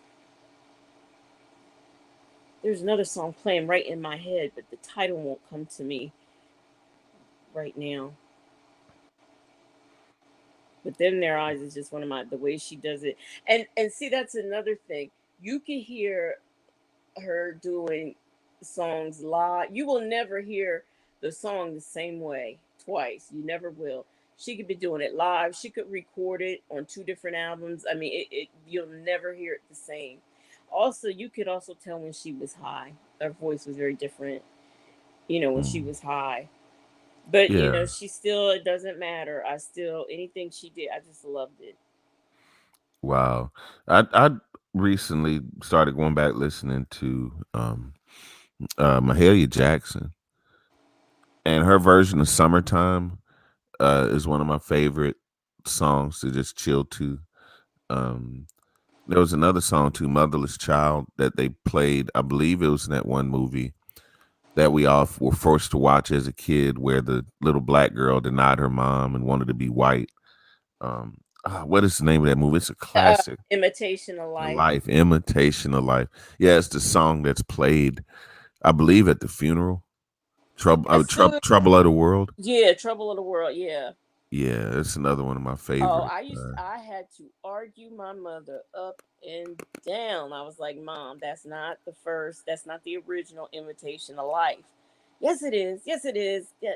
My mother took me when I was a little girl. She did not take you to see that one when you were a little girl because that is not the original. Mm-mm. And I had to pull out because I have the DVD and it has the original Imitation of Life, and then it has the remake, the one which Mahalia Jackson is singing at the funeral. So the first one was made in the 30s, and the storyline was very different too. In the storyline, it's the uh, the black lady and the white lady become business partners. So it Mm-hmm. was just a whole different plot and everything, but it was still Imitation of Life.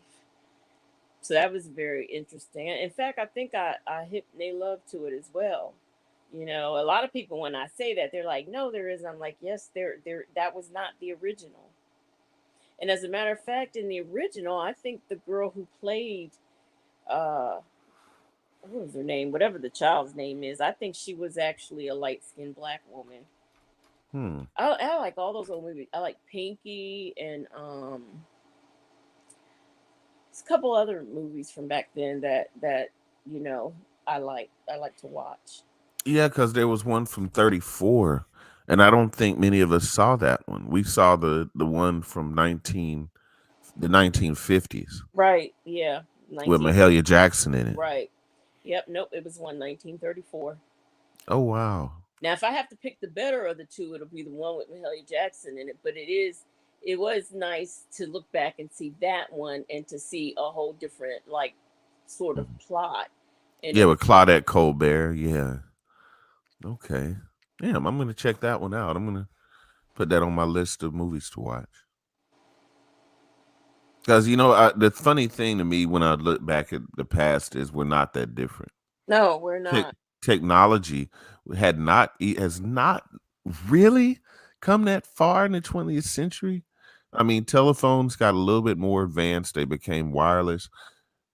Cars are cars. A V8 engine is a V8 engine. The same V8 engine from the 30s has got the same valves and same everything just about. Instead of combustion is fuel injection, but other than that there's really not a lot of difference in the way that we lived.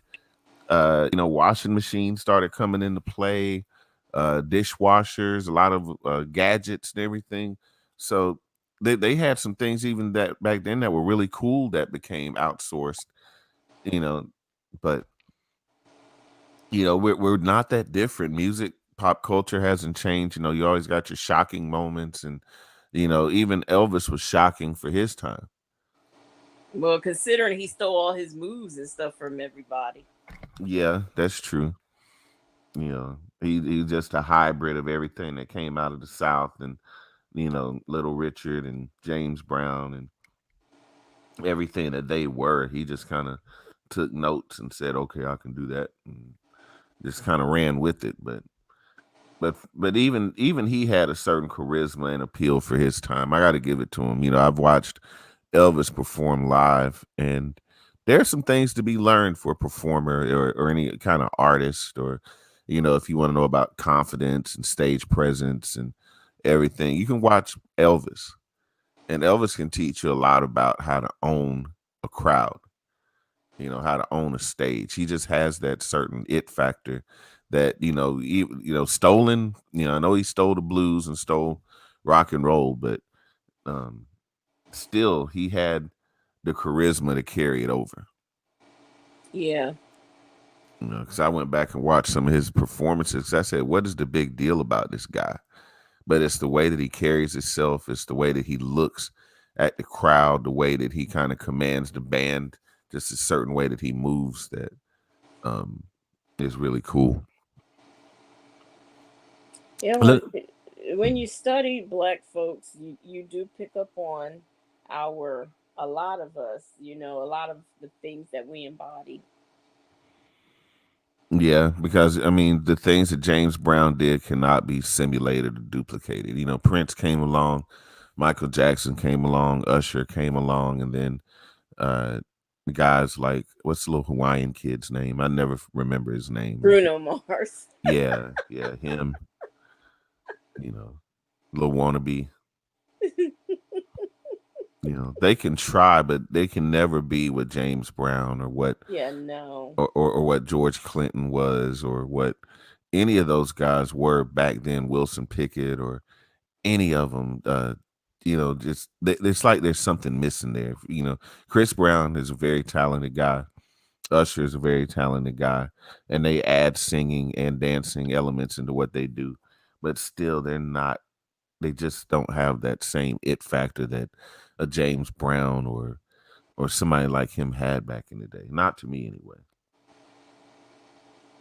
We have some content creators in the house. We have My Butts Adventures all the way from the Philippines. I want to welcome her. She's a special friend that really supports the channel. We have Miss Tweets Tarot that probably doesn't know what the hell we're talking about right now.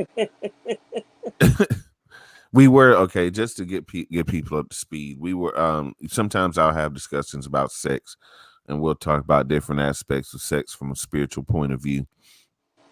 Tonight we were talking about Kunyaza, a ancient African sexual tradition out of that came from what country was that again? It was from Did you shoot? Not Kenya, not Rwanda. Rwanda. yeah, out of Rwanda, that didn't necessarily involve penetration in the beginning, but um it's a technique that puts the woman first, that allows her to have really extreme and very powerful orgasms.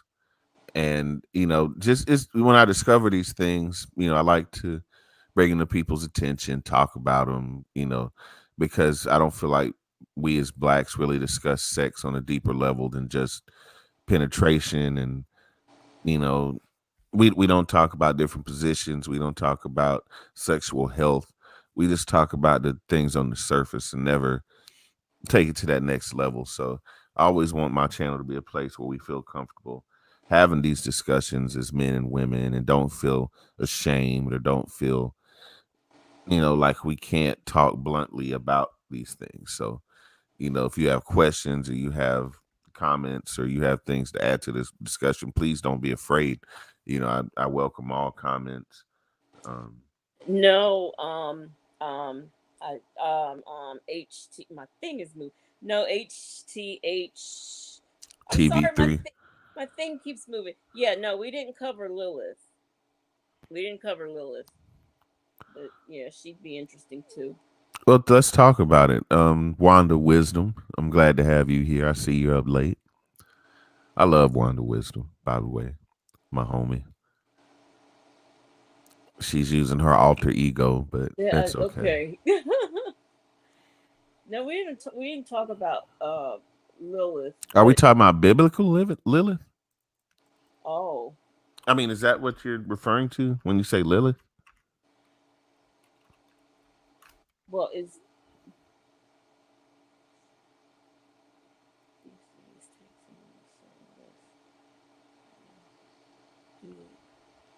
so let's see, is the only uh, oh, Nah, we haven't discussed Lilith, but I'd love to hear. I don't know what.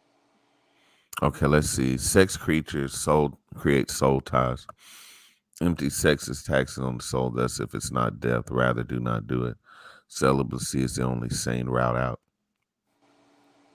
Hmm, that's interesting. But I do believe in exchanges of energy. Like, even with me having dreads, I don't like a lot of different women in my hair.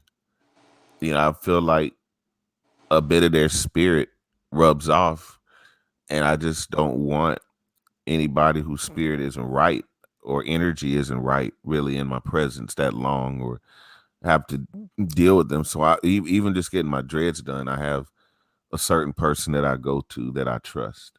Okay, so you are talking about the Lilith. I thought you were talking. Okay, so we are on the same page. I didn't know that. I thought that's the only Lilith I knew, so I didn't know that she was the mythology of Lilith is was she supposed, well, as they say, she is what's his name, at some people refer to her as Adam's first wife, and some Hmm. people refer to her as the alter ego of Of Eve. Eve. Yes.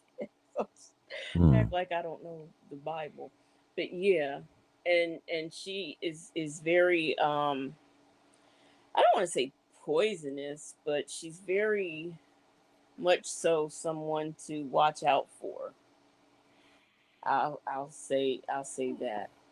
So are you saying, Wanda, or I'm sorry, HTH, that the Lilith spirit is in um in Cardi B, and well, I guess you came in late to the conversation, but coming from Nay Love's chat and piggybacking off of what we were discussing over there, and kind of topical to this topic here. We were talking about um, we were talking about that the spirits and the different things that the different energies at play and whether they were detrimental or not. And so are you saying that Lilith, that they have the Lilith spirit? Is that what you're referring to? Or because it's funny that you bring up Lilith the way you do, um but now you have my undivided attention. Says, per research, the word lullaby derives from singing a song to say bye to Lilith. She was said not to allow a man to mount her. She wanted to ride him, or no. EP. He said, she said, she was said to snatch babies. I know people that work with their energy when doing spell work. Yeah, me too. Wow. Me too. She governs aborted babies, unwanted children, and the semen, joy juice, and masturbation. So she almost sounds like the Jezebel to me from a biblical sense. The flower lily. This means all women they name Lilith Fair. Now I never heard of that, but this is all new to me, so I'm glad that you Oh, came really? in there. Yeah, I mean, I um was not really familiar with Lilith that much. I mean, I just a name I heard, and Yeah, it's interesting, to definitely read up on her. wow. And it says that she laid with the archangel Samuel. Wow. And then I thought it was Michael, but yeah, I thought it was Michael, but Samuel, yeah, could be. I could be wrong. wow, and even in Hebrew text, the name is translated as night creature, night monster, night hag, or screech owl. Good Lord. Hey, Yeah, she's pretty wicked, and a lot of times, especially in our world, the spirituality world, her name is thrown out there. If we are kind of describing like a wicked woman. wow, the spirit in the tree in the Gilgamesh cycle. Oh, Where are this you? is really getting deep. You know I'm what? looking Where up I Wikipedia don't now. I don't know what's wrong with my. I'm just not seeing any of this hardly. Hmm. Well, I mean, are you looking? I mean, I'm not. Am I screen sharing? No, I'm not. No, I'm Yeah. looking at my own screen. I don't. I'm looking at my own screen. Well, the fact that I can't see it on my own screen is not a surprise. Is this one? This I'm on my. I have you on my iPad, but I'm reading the chat on the Android, and me and the Android don't get along. Let me Wow. write that. And what is this about spell casting? Because I'm still kind of new to that too. I'm uh, just now in the past couple of years, got introduced to the tarot community. I'm still learning a lot about charts and energy and that sort of thing. So let's see. We, well, see, I don't do any. Well, I wouldn't say she's dark work. I I don't do dark work or anything like that. I do mostly if it's not about love, light, prosperity or anything like that, I don't do it because I don't want any type of consequence or anything. Hmm. So I don't do anything, and I've never done anything in the name of or anything like that with Lilith. I just know who she is and what she's done, but I have never worked with her or anything like that. Wow. I mean, I have a lot of people, a lot in the spiritual world. You have certain deities that you work with. Some people have picked, like I'm eclectic, so I work with a couple of different deities where some are just strictly, like you might have someone who is strictly a voodooist or who's Yoruba, you know, Buddhist or whatever, who has their own specific deity that they work with or out of their own group, or you might have somebody who's eclectic who works with different deities. Hmm. Okay. So let me ask you this question. I've asked this before in interviews um, with people that practice different beliefs. How do you explain that to a man that you're dating? Like when you get to that point where you want him to be closer and you want him to understand a little bit about you and your spiritual journey. How do you break it to him that you either have cards or that you use crystals or that you summon other deities or you have a belief system that exists outside of Christianity? How do you break that to them? I talk about that on the first date or my first conversation, or if it's somebody who I meet on who tries to talk to me on the net or on Facebook or whatever.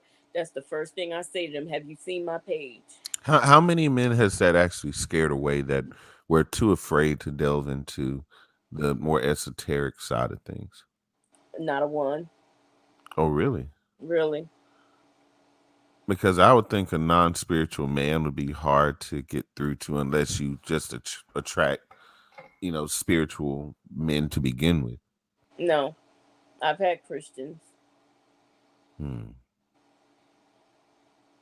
So you think they just want a bite of exotic fruit, or do you think it's just your genuine charm? I mean, because I know that I'm attracted to, and I don't know why, but I'm attracted to more. I don't want to say hippie, because that wouldn't be the right term. I know what you mean by that, though. Yeah, like just because they're always happier. You know what I'm saying? I mean, gypsies and women that are free spirited seem more loving. They seem more nurturing, more caring. They're more existential. They're more tied to the spiritual realm. They have a love of nature. They have a love of animals and plants and things that normal people don't even look up at the stars, much less you know take the time to just smell the air. You know what I'm saying? Just to know about their surroundings. So for me, it's hard to meet somebody like that where I live. I live in a place that's half country, half city, and about 20 years behind as far as the people. So, when you talk about different spiritual things, if it ain't about Jesus and the Lord, you might as well just give it up. And now I've gotten friend requests from like guys or something, and the first thing they want to do is send me a scripture or a church video, and I kindly block and delete, because you're not coming on here giving me any scriptures or anything like that. I'm not here for it. I'm not here for it at all. Right. Anytime I implore biblical wisdom, it's going with the subject, but that doesn't ignore the Torah. It doesn't ignore the Quran. I don't ignore other people's ancient or Right. holy scriptures or their prophets, because it all leads back to the same thing, that love will conquer all, regardless of how bad times get, famines, wars, rumors of wars, pestilence. You know, the world has already seen these things over and over. That's the reason why the whole C-19 situation doesn't bother me at all, because I see nature rejoicing. I see more animals, appearing where people aren't. The oceans are cleaning up. You can actually see crystal clear lakes now, where it used to be just a bunch of nasty white people swimming around and with cigarettes and beer bottles and cans and just polluting the whole entire environment. And now you got places where the water is crystal clear, the salmon are able to actually spawn normally, and everything, and the balance is of the earth is shifting back towards where it should, to nature and to life. Even though there's a quote unquote pandemic happening, I can still rejoice with nature and know that the earth is cleaner, the air smells fresher, there's less cars on the road, less pollution. So where a lot of people see the negatives, I see the positives. Right. Right. You know, some people that's hard to explain, but I'm glad to have you guys here that understand, because, like I say, where I'm from, having a IQ of 65 is considered genius. Just vote Democrat, you know, and have sex in the buck and drink corn liquor. And like I say, they have a very simple, it's some simple minded people here. And I don't have a lot of friends. I'm like a black sheep in my own hometown. Even just the way I speak makes me a black sheep. So I know what you mean. I know exactly what you mean. I do. yeah. Yeah, it's tough. And I grew up in a military town, and even the people, I got along with the military kids because we had the same kind of mentality, trying to get along with these country bumps, eating pig feet and neck bones and the whole nine, and it just the whole mentality around that. Right. And you know that somebody's gonna you're gonna always have somebody to find fault with you about something. Like when I stopped over, I think like 25 years ago or so, I stopped eating beef and pork. First thing out of everybody's mouth, are you a Muslim now? No, I just don't want to eat beef or pork. I found out how long it took for a pork chop to digest through your system, and I decided I don't want that. You know, people make assumptions without even asking, without getting to know. You make assumptions. Just like if I say I'm a spiritualist, or if I say I do tarot or whatever, oh, you're a demonist, or you do voodoo, or you or whatever. Do you know what tarot reading is? I had somebody who's a excuse me, not voodoo, voodoo, practitioner, and she said that it's a, what did she call it, a dime store trick or something, tarot cards.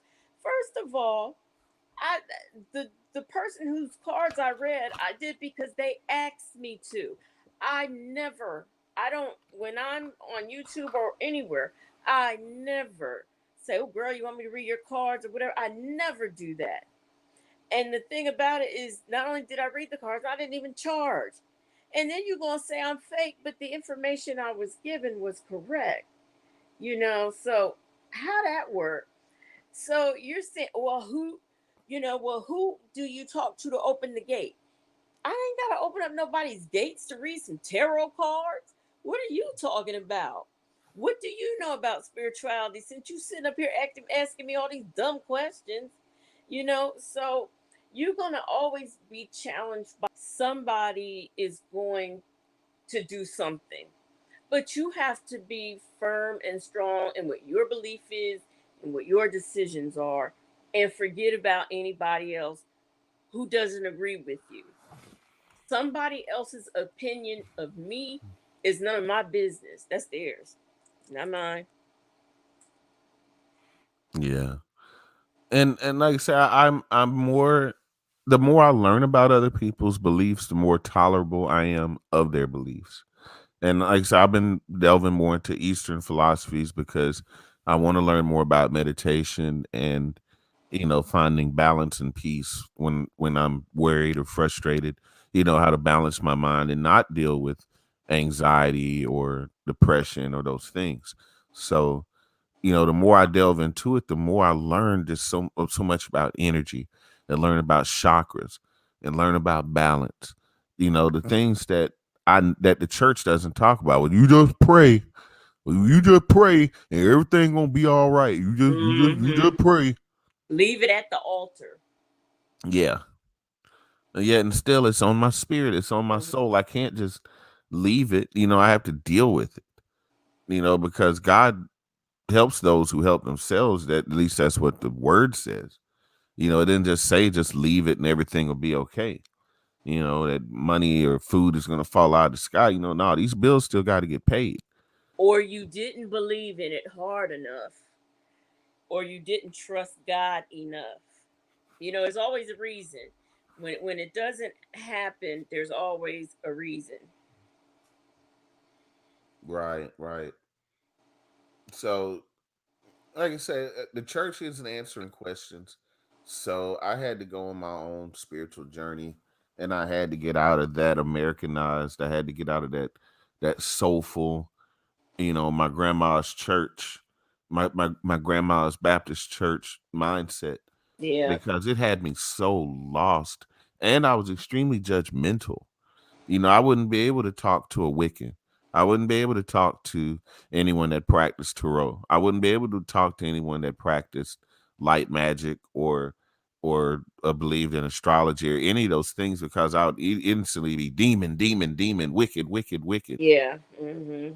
But if you're a loving person and you show me love, and I see that you appreciate nature, and I see that you're not out to hurt anybody, and yet and still I see these Christians that are out cutting each other's throats and talking down to one another and stomping on each other's dreams. I'm like, yo, here's a whole entire community of loving people who y'all call witches, who in their little coven, number one, they're not bothering anybody. Number two, if I were hungry, they would feed me. Y'all niggas wouldn't. You know what I'm saying? Y'all wouldn't give a damn if I went to the sector and was like, hey, I'm starving. You know what I'm saying? They'd be like, nigga, starve. You know what I'm saying? But, I can go to a community like this. Matter of fact, when I started a GoFundMe for something that I've got going on in my private life, it was a member of the Tarot community that actually started it and inspired me and gave me, that extra push to pursue it. And out of all the other Christians who I dealt with, well, you just pray on it and everything will be all right. Leave it in God's hands. They never lifted a finger to help me except, well, I'll pray for you. Yeah. That. Mm-hmm. Yep. That's it. Yeah. I'll pray for you. But there was actually somebody from the Tarot community that stepped forward to assist me. And even though we're not communicating right now, I still won't forget how she bent over backwards and got an entire community behind me to help me raise funds. And I think up to right now, I've raised, what did I raise, like $1,500 or $2,000 for my GoFundMe, something like that. I haven't checked it in a while, but not and then I go back to the Christians and be like, well, look what these people done. That's witchcraft. Well, that's sorcery. Well, that's just evil. Well, you shouldn't deal with those kind of people. Yeah. And you don't. Yeah. But they don't even know. They don't know technically. They don't know. No. They're just going by what they've heard. And not to offend any Christians, but y'all the ones going around saying, I'm covered in the blood. I'm covered in the blood. That sounds like witchcraft to me. That is so You heathenistic. you don't hear me running around telling I'm covered in the blood. I'm not gonna hang my savior around my neck. Yeah. That in itself is what makes Christianity look like a death cult. That, and you go back to the Crusades and all the killing that was done, and then they justify that. And then you got the Catholic Church, which is molesting all these little boys, and they find ways to skirt around that and pretend like that problem doesn't exist. And after all these generations, still sweeping under the rug, right? And right now, those boys are still getting raped. Yeah, they just move them to another parish. They send them to counseling and move them to those priests to another parish, and then that's the end of that. And what's more demonic than ruining an innocent child's life? Yeah, yeah, exactly, exactly. Well, HT says it's been said that tarot symbols were hieroglyphs on the walls in Cairo, which is also where the word Torah derives. Well, I saw the symbols, a lot of them first in Freemasonry. And that's what got my curiosity as far as the symbols on the cards and me wanting to know what they meant. So, that's also been part of my journey too, is the years that I spent in Freemasonry. And the deeper I got into it, the more esoteric it got and the less Christian it got. It got a whole lot less Christian the deeper I delved into it. Well, that's what I said. I remember my father's mother. She was an Eastern Star, and I remember when we went to that funeral, and the Eastern Stars did a I don't know what you want to call it. I don't know what they were doing, but they were calling out the daughters of this and the this of that and that North Star to East Star. I was like, what they doing? What they doing? And I had a couple of saved relatives who left out the sanctuary, when they started doing that. And me, I'm the type of person, I've always been curious, and I'm sitting there, I'm like, well, what they doing? I thought they be doing this in the Eastern Stars, and I'm asking questions, and everybody's slowly leaving. And a lot of my relatives left out until that part was over, and then they came back in. So after the service, I'm like, so what y'all think about? Oh, that was demonic. That was this. That was that. But I was like, well, do anybody know? Because I was curious. I was like, well, how far back does this organization go? And I'm steady asking questions, and don't nobody want to talk about it. And that's another one of our problems. Don't nobody ever want to talk about it. Exactly. And see, I performed the burial ritual, the Masonic burial ritual for brothers and sisters. I've taken part as a pallbearer, folded the American flag and handed it to the wife, which that ate me up. We were at a military burial, and they always say never look the widow in the eye. Don't look at the kids. Look over their heads. Look at their forehead when you're talking to them. Do not look them in the eyes. What the fuck did I do that for? I mean, I'm already, somewhat emotional. So when I, exchanged that energy with that widow and saw the hurt and everything, like I say, it almost broke me down. And it took my mind off of what I was supposed to be doing as far as the ritual is concerned, like planting the evergreen at the head of the grave and explaining what it's for, and then we're all locking arms and singing a song and doing our thing, and people are looking like, what is this shit? You could see some people going to the edge of their seat because they're like, well, what am I watching here? So I can imagine what your family would have thought seeing the daughter of Isis ritual or the Eastern Star ritual performed during a burial for somebody. I can only imagine. Yeah, yeah. It just I'm looking around and I'm like, what's going on, and what do they do? And everybody's just leaving. Now, I've never seen that happen. Out of Yeah, all the Masonic burials I've been to, including my grandparents, I never saw that. child. These born again Christians. Wow. you know. Because there's a lot of Masons in the church. Back in the day, it would be the pastor that used to be the worshipful master over at the lodge. Yeah. So I guess there's no longer that connection of church and masonry anymore. But even we used to visit churches a lot and leave donations and stuff. And, nobody really batted an eye, I guess, because they were used to it down here. Yeah, and the Maces. Now, I hadn't been. That was my first time being around Eastern Stars like that. But I mean, and I'm a curious person, and so when this was going on, I figured, well, at least the older people could tell me what's going on. I'm like, everybody done left about the sanctuary, and those little old ladies, they still kept on doing what they was doing. So I was like, well, okay, old ladies. But yeah, everybody left, and nobody. I've never asked again, and maybe one day, when I feel like it, I might look into it. To just see, exactly what it was they were doing. I might research it to see what they were doing, because I don't know. I just heard it, and I was like, well, what is going on here? And it was a large number of them too. And then on top of Yeah. that, I didn't even know that the woman was an Eastern Star. I never knew that. I bet they might have a Eastern Star burial on YouTube. Let me see. They probably do. They got everything else on there.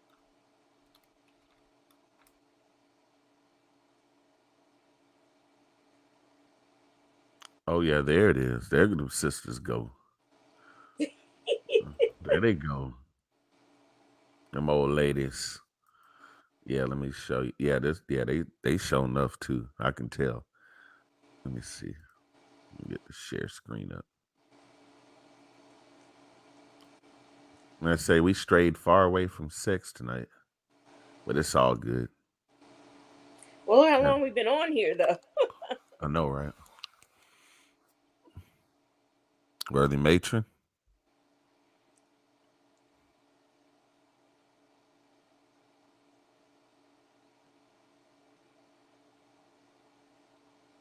Grand Master.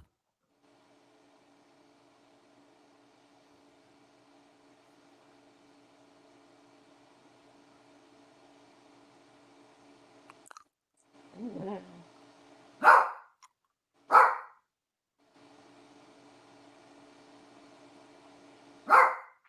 It's hard to memorize too, but the more you do it, the easier it is. Yeah, because it was a lot. Ooh, she had a lot more. For some reason, I want to say they were wearing white, but I could be wrong. Yeah, they were probably wearing white most likely, but it depends on the jurisdiction.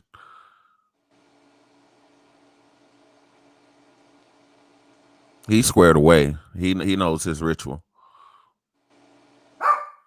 Sharp brother.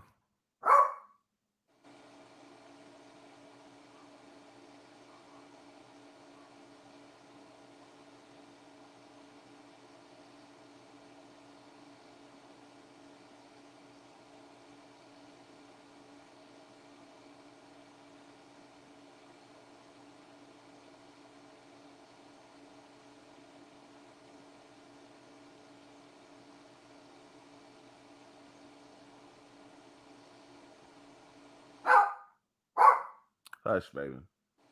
Hush, Baba.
He's See, done this. none of that sounds satanic so far.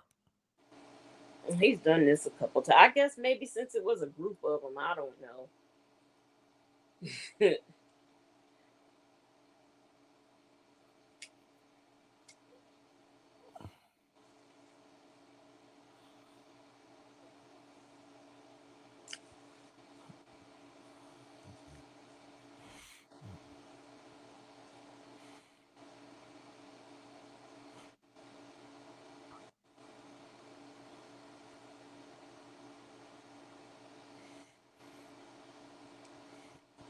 Because you know how we can be.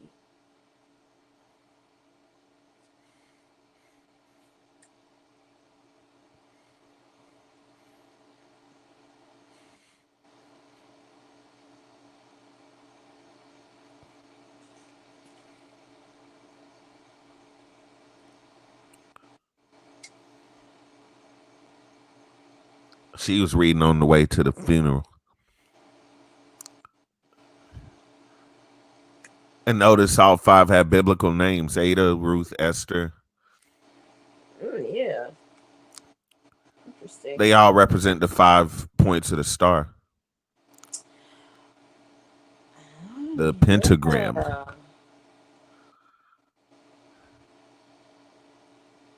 Martha. And then the last one is Electa.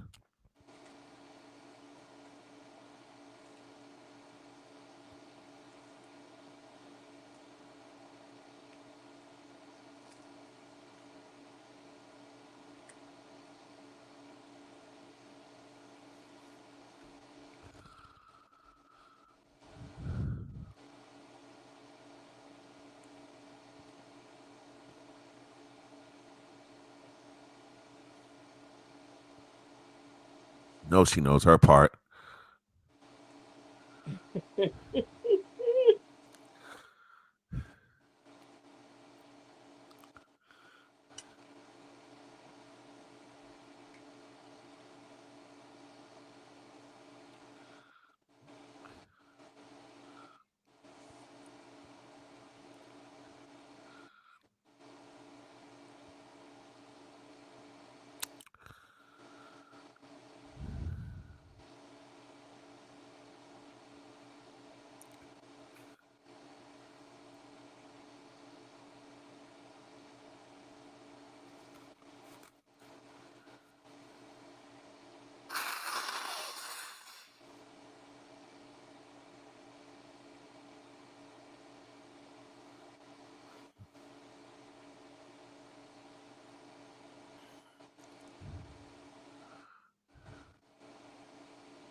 Yeah, they're squared away.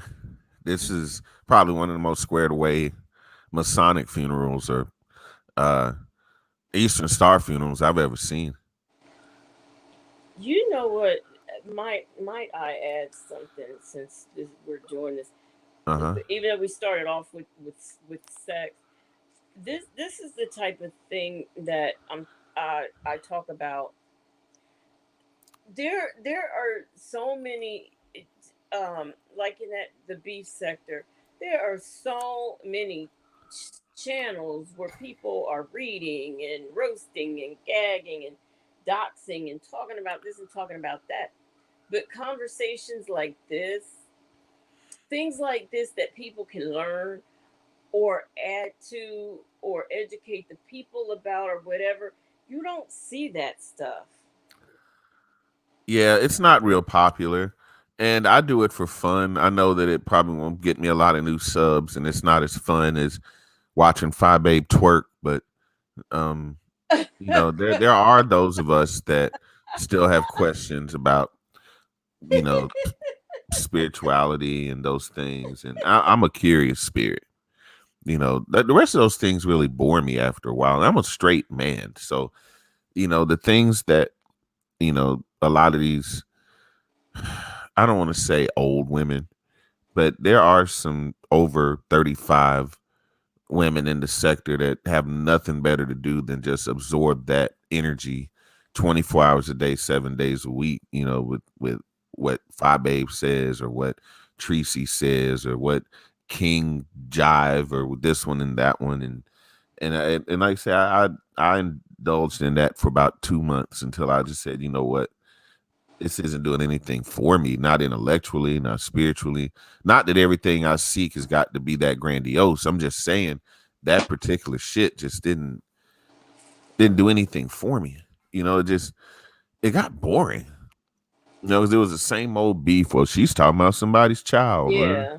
Well, she just posted where she works, and they pulled up to where she lives, and it's like, and what do I get out of that? I don't get anything out of that. Yeah, because after a while, because something happened. I think this weekend. And I don't know. And when I said, I don't know what's going on, because I when I say I don't watch, and I'm a moderator for, a couple of the YouTubers who people go after, and I'm like, well, what happened? What happened? So I can kind of keep up, because I don't know, because I just can't. I can only watch who I watch, and then that's it. Yeah. I just can't get into everybody like that. Well, John Lewis had his rites done. He had Re- his last rites performed by the Freemasons. He Wait, was a Mason here in Georgia. really? Yeah, he I belonged to a didn't know lodge that. in Atlanta. Actually, I've been to his lodge. Oh, wow. I didn't know Yeah. that. Yeah, the same lodge as I believe Dr. Martin Luther King Jr. belonged to. Uh, I know he came and visited once. Um, a lot of the prominent people like Andrew Young, all of them belong to that big lodge up in Atlanta. And look how many turned out for him. And I could see where that would be intimidating for somebody that didn't know who these people are and didn't understand what the aprons mean or what all those big words mean, and you know why they stand and walk and stuff the way they do, why they march. So I can understand that. And like I say, that's the hardest part right here, especially if you're the chaplain, when you have to walk over to the actual widow. I have been that guy right there. And I'm going to tell you, it's one of the hardest things I've ever done in my life. And this is where I was telling you, where they tell you don't look the widow in the eye, don't look the children in the eye, just look at their forehead, look at the wall, don't say anything, except for, sorry for your loss or thank you or something like that. Or you might have to say a little spiel. Well, I remember when my father passed, and we had a couple of services, and the last and final service was like 2 weeks after other his last funeral, Mhm. and at Arlington, and he they it was this back and forth thing, like who was going to take the flag, me, my nephew, or my one of my sisters, and it came out to be me. And I guess because there had been so many different things going on, that by the time we came to that, and the way they folded up the flag and handed it to me, it it wasn't really that it didn't upset me too much. At that point, a lot had gone on, and it didn't bother me. And I think everybody emotionally was pretty much, I don't want to say over it. I guess I'll say healed or something, except for one of my sisters, who just, she could be emotional at times. But I don't think that the man who handed me the flag, I don't think he looked into my eyes. I just think it was like, here, and then he, in his, the way they moved stiffly, went right back to his spot, and then they shot off the guns. Now that was scary, but other than that, Yeah. yeah. 21 gun salute. Yeah. Yeah. I'm right here by Fort Benning, and most of our burials have either been at Fort Benning, Georgia, or Fort Mitchell, Alabama. We have a big veteran Masonic community here. And when I was active with the Freemasons, yeah, we did a lot of those.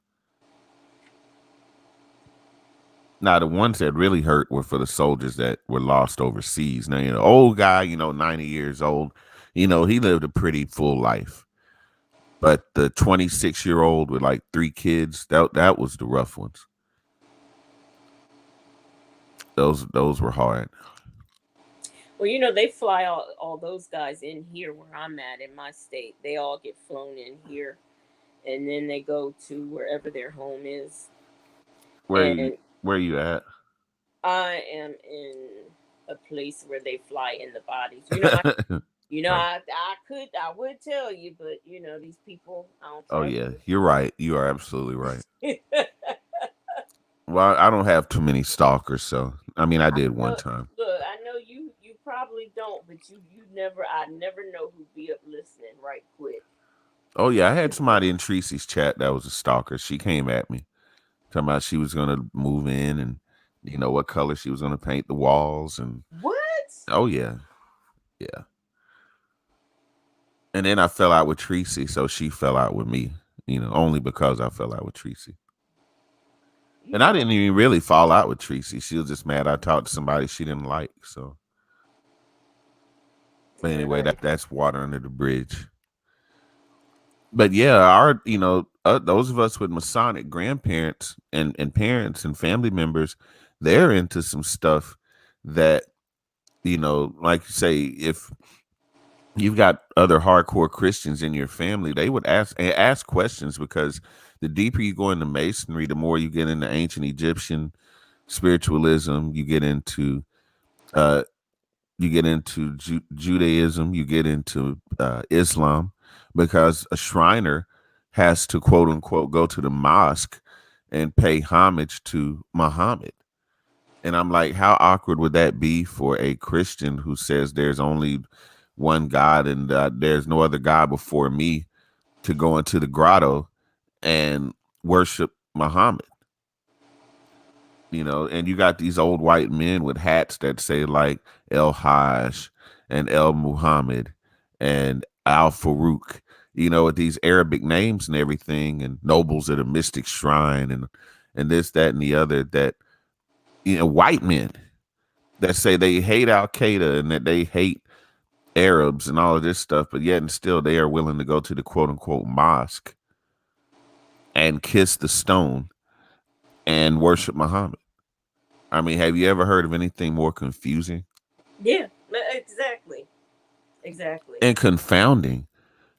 I mean, you're going to wear a fez that represents the blood of dead Christians. The fez is red because the fez was normally white. When they defeated the Crusaders to show that they got a kill, they would take those white hats and dip it in the blood of the enemy.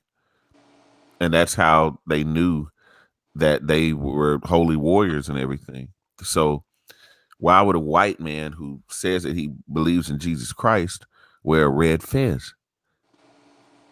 Well, that see, and this is why this is something that I went through, and I had always, before I gave up Christianity a long time ago, back in my early as I can remember, I would ask, um, who is, please explain the Trinity to me, so as I understand it, and please explain to me when Jesus is on the cross and he says, I'm going to sit on the, I can't remember what hand it was, the right or the left or whatever of my Father.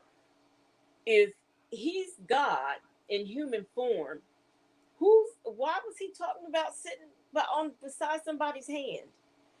I did it. Nobody could ever explain that to me. And then the ministers, well, and when or that or whatever that thing is they're always saying to you, but nobody could ever explain that to me to my satisfaction.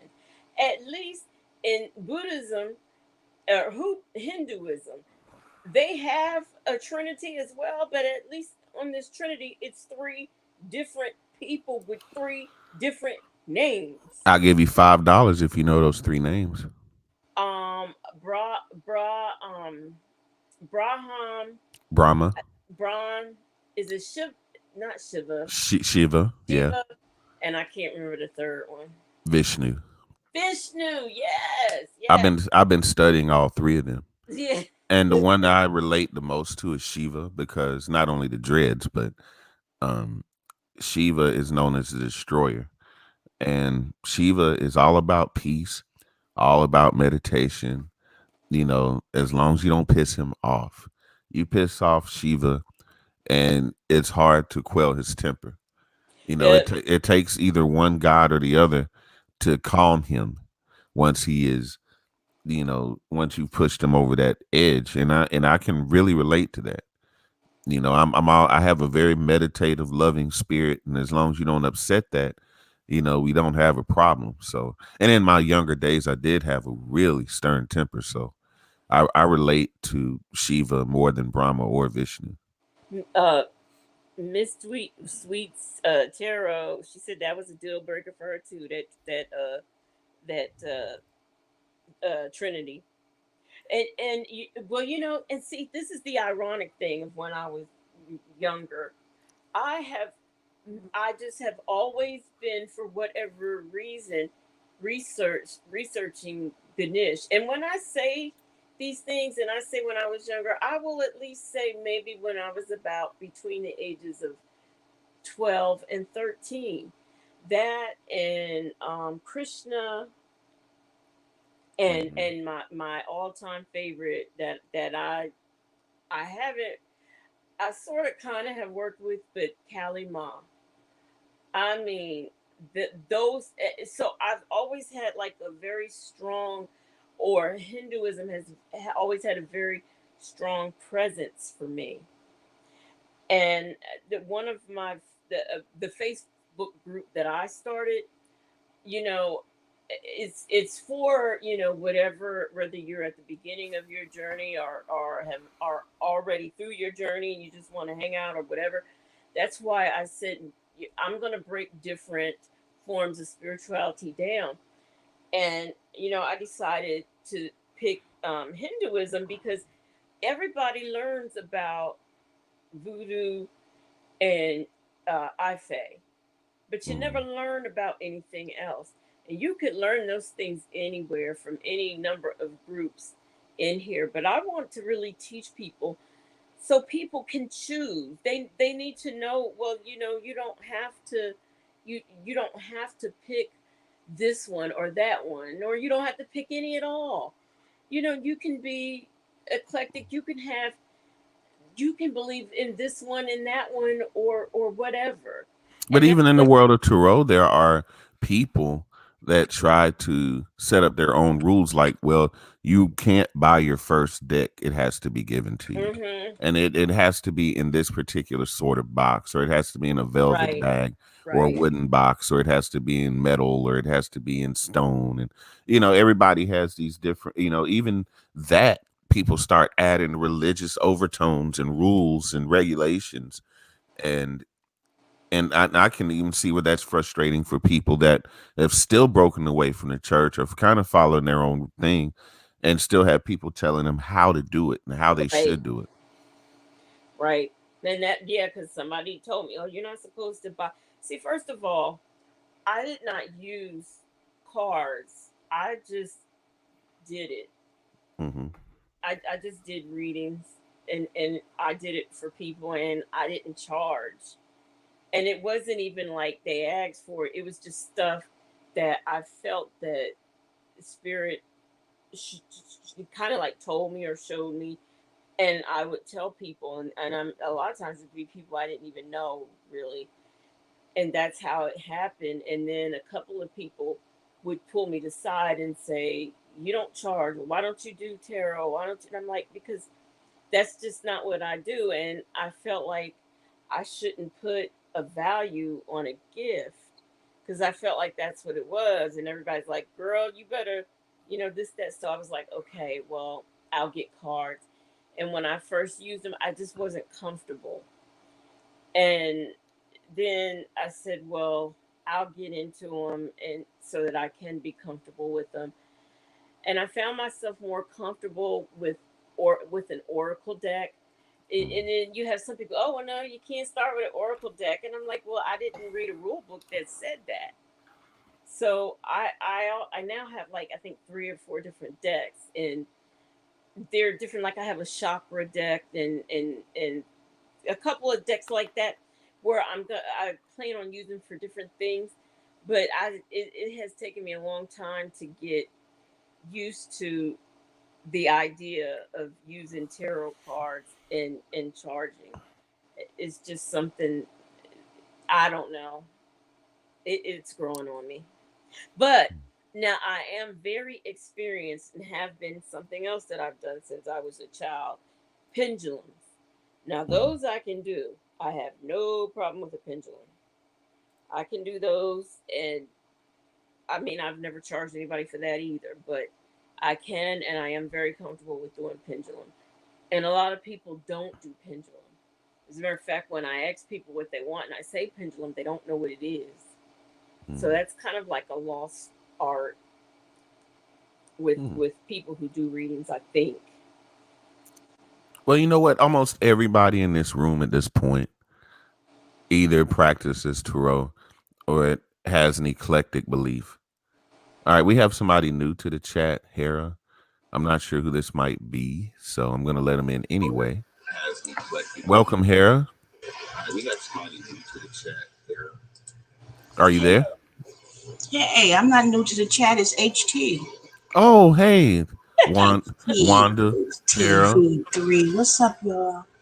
Grand Rising. Grand Hel- Rising. Hello, Hey, my love. I haven't seen you in a long time, and I'm really I glad know. I that you're saw you the back. I other day really am. in Nicole's chat. I was like, look at Slide.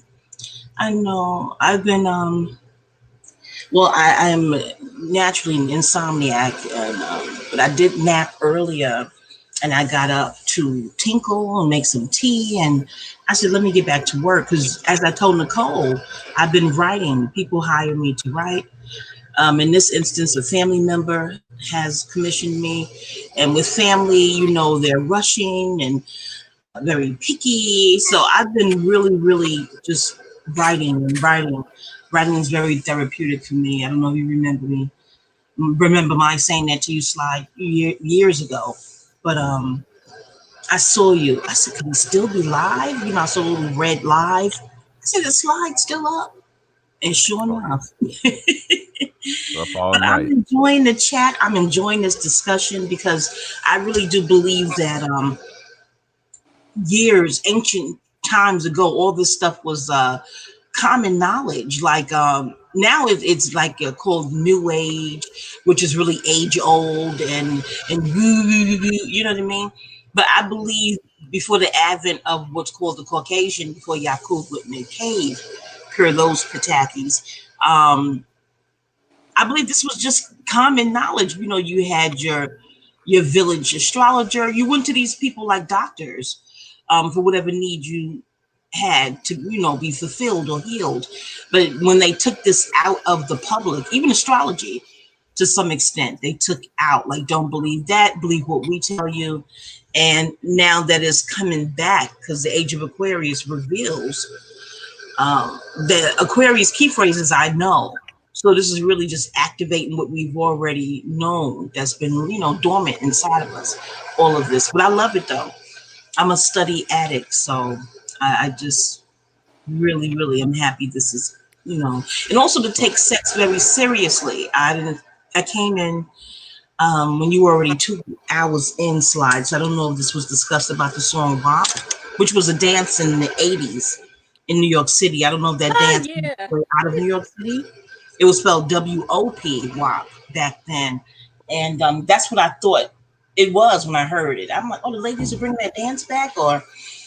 But I don't know. My thing is balance, the sexual liberation of women in the 70s, burn your bras movement. Uh, Yeah, that was said to get out of the thumb and oppressive sexism thing. yeah, and patriarchy. You don't Yeah, own me, man. I'm my own woman. That thing. The very Lilith. That's Lilith too. Like you don't own me. You don't. No. You don't f me. I f you. You don't just get with me when you want to. J. California Cooper has great books. I love her dearly. Her books. Oh my God. J. California Cooper. If y'all unfamiliar. Um, Erica Badu has said in an article, in an interview, that that's one of her favorite authors. And hmm I read that like in the early 2000s, that article, and I was like, let me go find this author. And I've been glued ever since. But anyway, in one of the books, it's fiction primarily, but it's folklore, it's rich. Yeah. J. California Cooper. Anyway, the character was teasing another woman for getting her home and her cars due to what's called escort, call girl, if you will, to put it mildly. And someone who overheard this lady, taunting the other woman across the way, said, well, you've been with a lot of men, her numbers are no more than yours, they may be less. And she was like, oh, I didn't charge for it. And they said, well, you should have, because you have nothing to show for laying on your back all these years. Not that me, Hera is advocating prostitution, but it's just, my point is I'm not trying to come down on the ladies because they, not that all money is good money, but I just sense that men are behind the song, them pushing them to keep promoting debauchery, because little girls are watching them. And if you don't value your womb, what will become of that woman? I just. And see, I didn't, and I mentioned something earlier that I didn't really appreciate. And first, let me welcome a sense of Ah.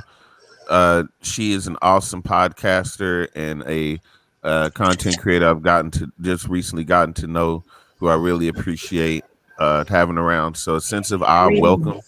We have Sherelle Cunningham says the spirit led her to this live. Nothing happens by mistake, Sherelle.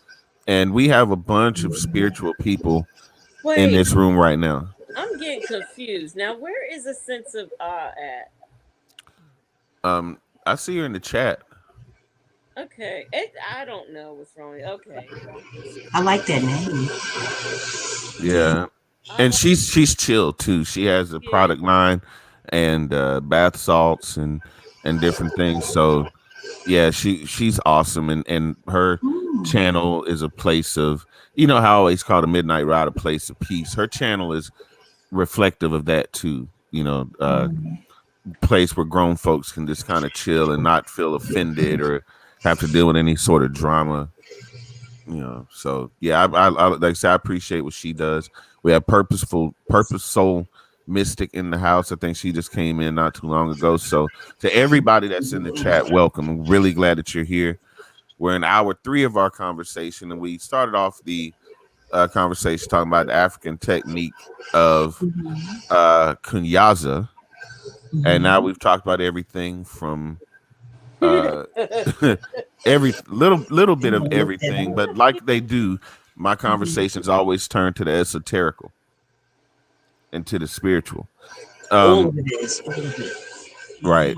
Now, Hera, do you have any Freemasons or any Eastern Stars in your family, or had you ever?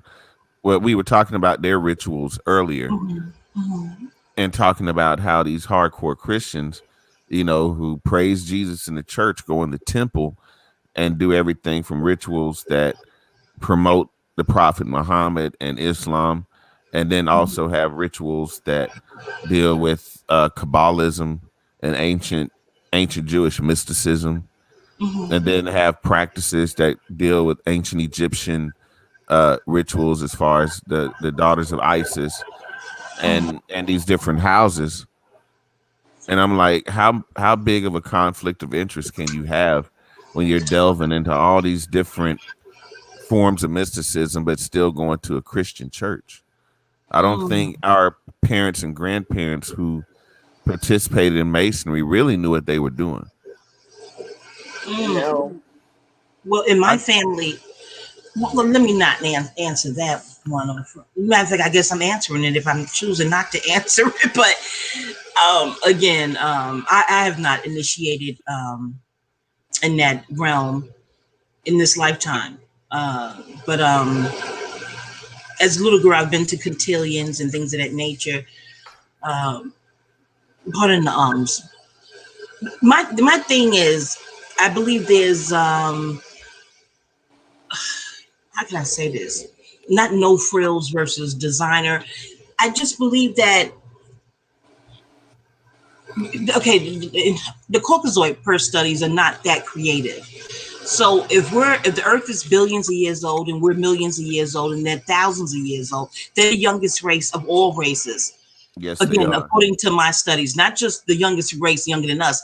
They're even the term Caucasian, Caucasus Mountains, and the Asian is the suffix. So they're even younger than the Asians, and how it works in reverse. Like we were in the Pisces age, and we're going into the Aquarian age. It's like in reverse, because they inverse and reverse everything. They reverse nature and whatnot. So my point is, whatever they come upon, they per studies now, not just my opinion, Harris, whatever they come upon, they taint it.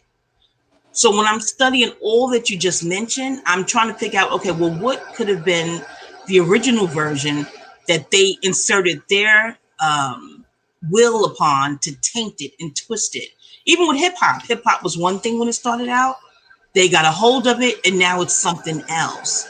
So like with genetically modified foods, GMO foods, the original, I remember reading a Suzanne Summers book and she said, well, back then all the food was organic. And that's all I can remember from that book. I read the book in maybe 2010-ish. And I read the whole book. So it amazes me what stains my memory when I read something. And that is all I remember in that particular thick book. All the food was started out organic. I'm like pretty much with everything else on the planet. And somehow they'll taint it and distort it. That's the word Savon has used. You know what? I'm a witness to that because I started gardening 3 years ago. I grow muscadines. I grow several different kinds of trees. I have apple, peach, apricot. I grow cuties. I have 2 different plums, figs, and a what you call a loquat tree. It grows You Japanese should have plums. a Zoom class where we pay. I don't know if we can cash out your payment and have a private Zoom class because I want a green thumb so bad and teach us how to plant. Even in apartments, you can have herbs in the window and start something. But I digress. Yes, continue. Please teach us. Go ahead. Right. The one thing that I learned about the trees is that these are bastardized trees that they sell you. These are what they call grafted trees, where they might have an apple stock and glue, for whatever reason, a pear tree to an apple stock and then sell you this tree. And then you look at the bottom of the tree, it's always crooked. I don't care if you go to Lowe's, Home Depot, the farmer's market. No tree that you're going to buy from them is grown from seed. It's always going to be grown from stock. And, you know, it's scary because what happens is if you cut the original tree, another tree will grow in its place, but it grows poison fruit. So I'm like, if this root stock grows poison and unedible fruit, then why would they use that stock to begin with to grow the main tree? You know, They're anti-nature. They're pro-GMO and anti-nature, which sort of gives credence to the Yakub theory. If he went in a cave with it, because nothing's new under the sun, he was a scientist. Yakub is where the name Jacob comes from, per the studies we sat for. If he went in that cave because he was upset, this is the Pataki, the story. He felt like he wasn't getting his just due, his credit. There was some kind of festival, and they weren't paying him the attention he thought he was due as a scientist. And he went in and melanated. Yakub was very melanated and went in the cave because the cave is the womb of Earth. Caves are wombs of the black hole is the womb of the universe, and the hole, the life center. So he knew to go into a cave to create a new race. And that was his plan. They don't want to pay me attention. I'm going to create a wicked race that they will be forced to pay attention to. This is all, again, just Pataki stories. If it resonates as truth with you, fine. If not, that's fine too. But their behavior makes this story seems very credible, the Yakub theory. It just does, because they weren't created in love and making love, and a man and a woman, and a man is God to them. Yakub was a man. Man, how much I can expand on that. I mean, look at a Trump voter right now. Look at your average Caucasoid. They want to be in the mountains. They love skiing. They love being in their cave environment. They like eating their raw meat. You know, they still have those same tendencies. And if you look at poor white people, that just like they used to lay in caves of their own shit, you go in a single wide trailer and you got baby diapers and cigarette butts and everything else, because that is how it's like that's how it is in their DNA to live like savages. And then what species can't survive the sun? Every giraffe, every hippopotamus, every elephant. Look at the skin on an elephant. It has dark skin, yet and still it can survive the 110-degree heat of the jungle. Carbon Carbon. What makes the 100. mountains dark? What makes the earth soil brown and dark? That's carbon. See, number 6 on the periodic table. Life But building but blocks. You know, but and they can't. carbon But boiled but with they can't iron survive. makes steel. Exactly. And Phi, iron Phi on the periodic table for female women. So their goal is real, and there's no woman that was present. It said that Yakub went in there with the pink pig. The original pig is even black. The boar, the wild pig, has melanin in the woods, and they said he went in there with uh, pig DNA. Don't quote me. It was the dog. They love dogs too. They love pork. The dog, the cat, and the rat. They went in there. He went in there with something from these animals It to was the create dog, a the cat, brand and the new rat to race. make a pig. Yeah, yeah. Listen, all these things they hold in high regard. Their behavior makes his theory, makes the Yakub theory correct. And you can study Jacob in the Bible, which is an offshoot of the name Yakub, from what we were told and studied.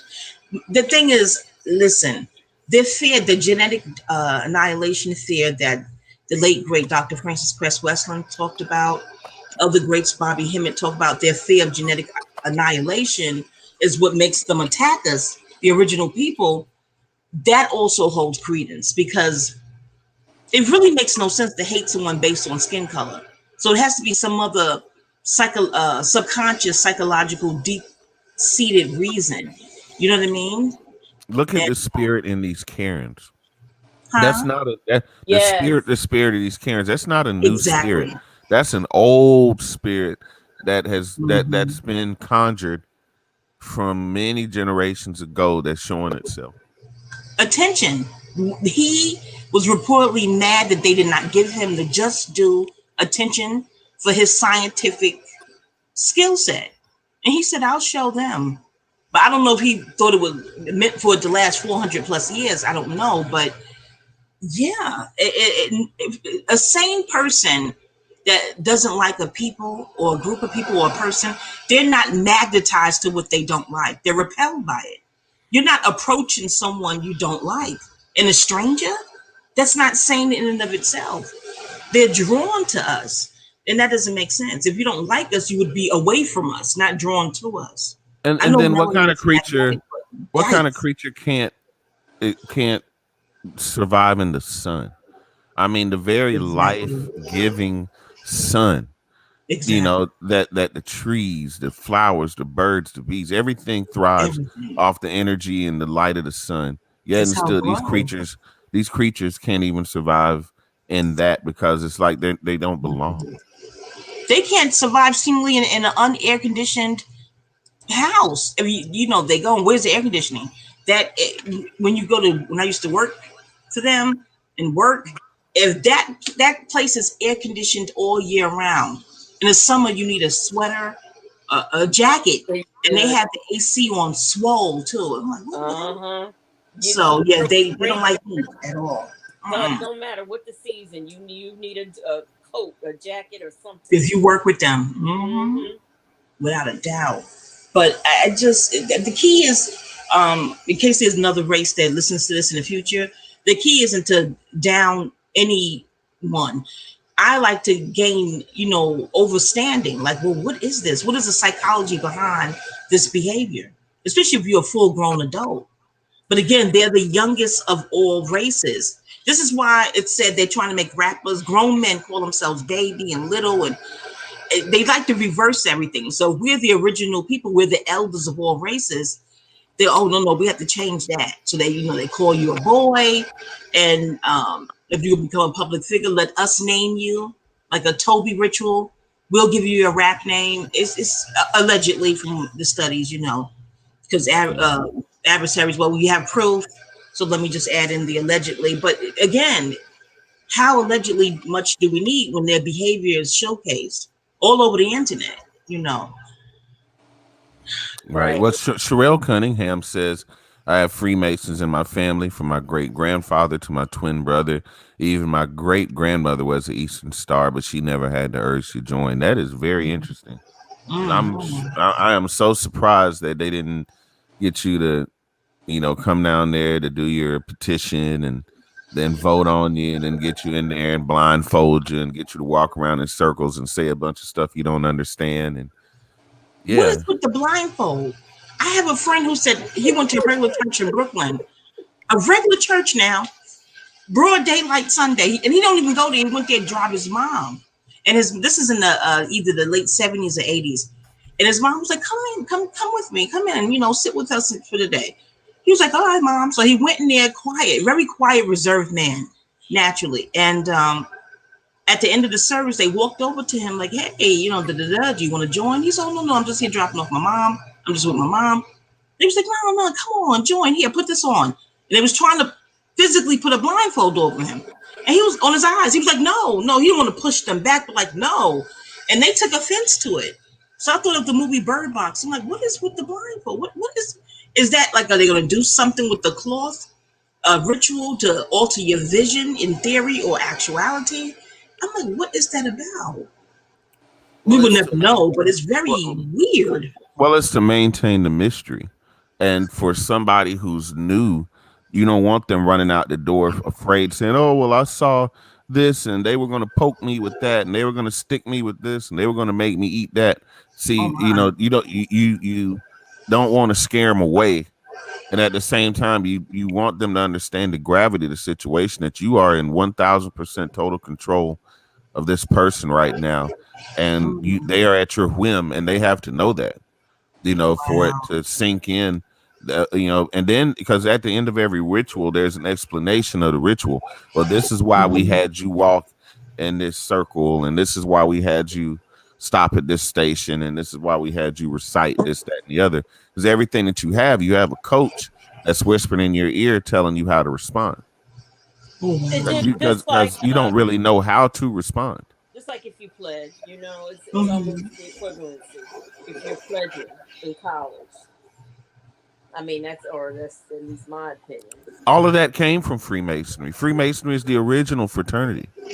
So most of what you see in modern day Greek fraternities all came from the shrine. It all came from modern day Freemasonry. And the whole term crossing over, like again, the reverse game. Because when someone passes away and you look at the videos, life after death or life after life, certain videos, they call that crossing over to the other side after you exit your husk, your body. So I'm like, in certain rituals, they call it, "Oh, I crossed." I'm like, well, does that mean you gave death to who you were before the initiation and you crossed over into a new you? Or, of course, they won't tell me. They're like, girl, I'm not answering that. I'm like, oh, alrighty then. No, but these are loved ones, they're not going to harm me. But I'm just like, Now, but they still won't disclose, which they shouldn't. But, I'm like, crossing over, what kind of term is that? But what again, you leave it alone and you leave it alone. a sense of awe just said something. I don't know if it's still in times, Hmm. but it says I was in my late teens, but the molestation ran me off before I could get that far. I felt the energy back then. Are you talking Oh my about gosh. the as a Mason or Eastern Star? Something you witnessed or they wanted you to participate in? Yeah, Let me that's what not I. probe. Let me not probe. Mercy. Oh, jeez.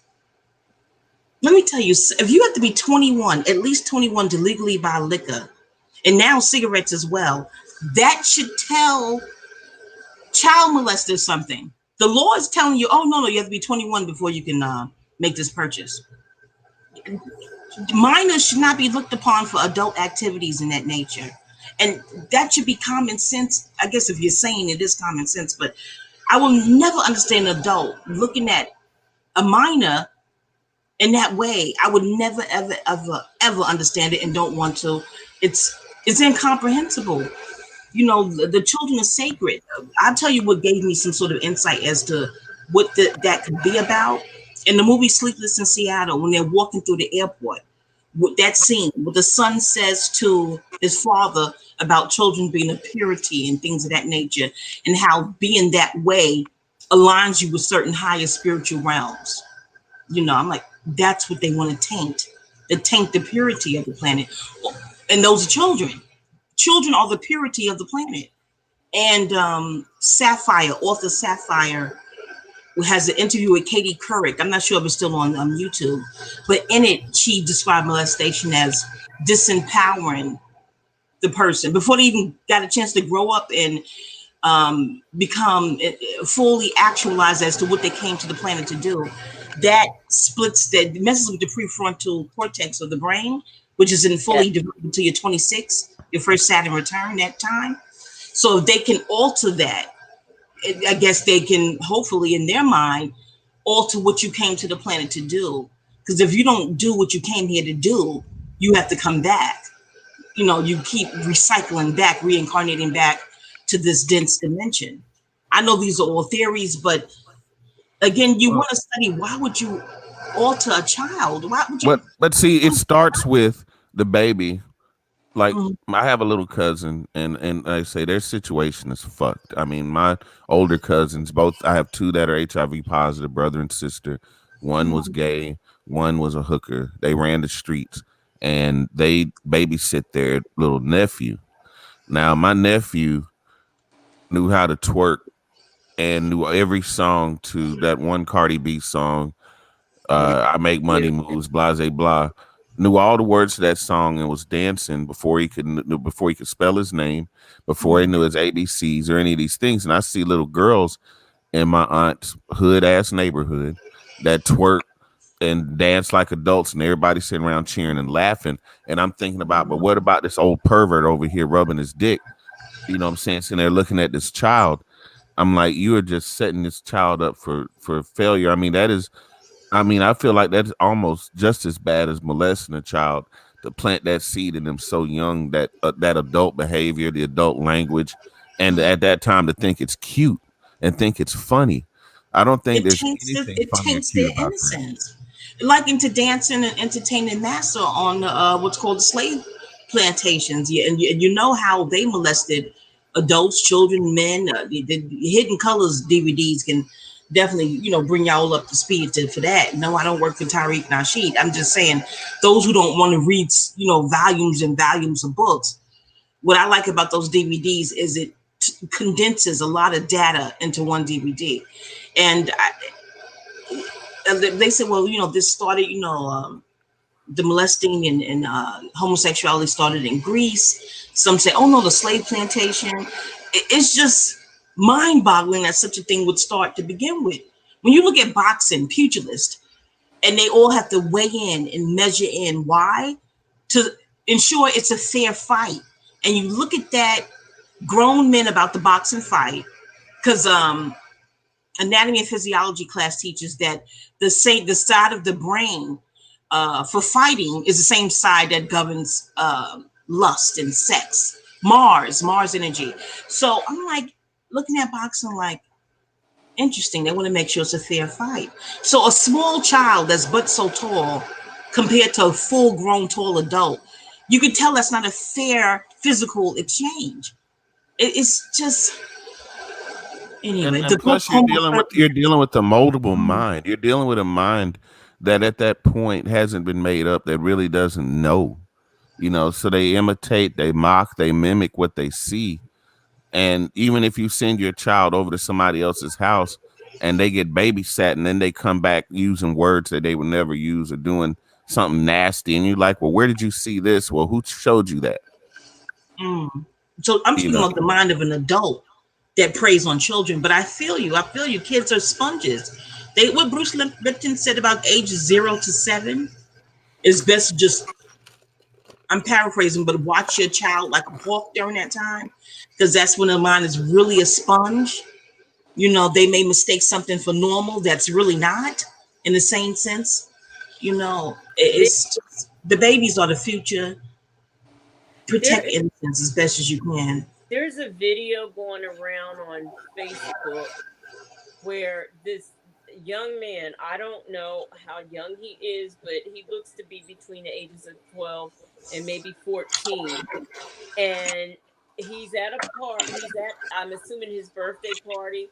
It could be somebody else's, but then there's a girl or a woman, I don't know, they don't show that person, but she's twerking on him, and you have the mother or another adult throwing singles, Oh you my know, God.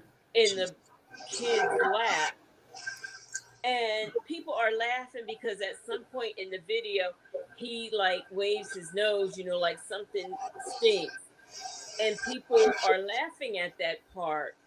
And I said, this is wrong on so many levels. That part is totally irrelevant. This right here and if I had really been thinking, I would have reported the video. But I wasn't even thinking when I saw it. Because I still, even in the times that we're living in, that stuff still shocks me. Seeing stuff like that still shocks me.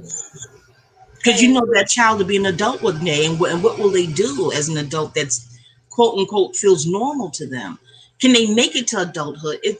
And YouTube, don't they have rules now that you have to protect children, and yet this stuff is still on YouTube? I mean, come on. yeah, Just I like think the those point that rules Nay Love will made be earlier, someone else. Huh?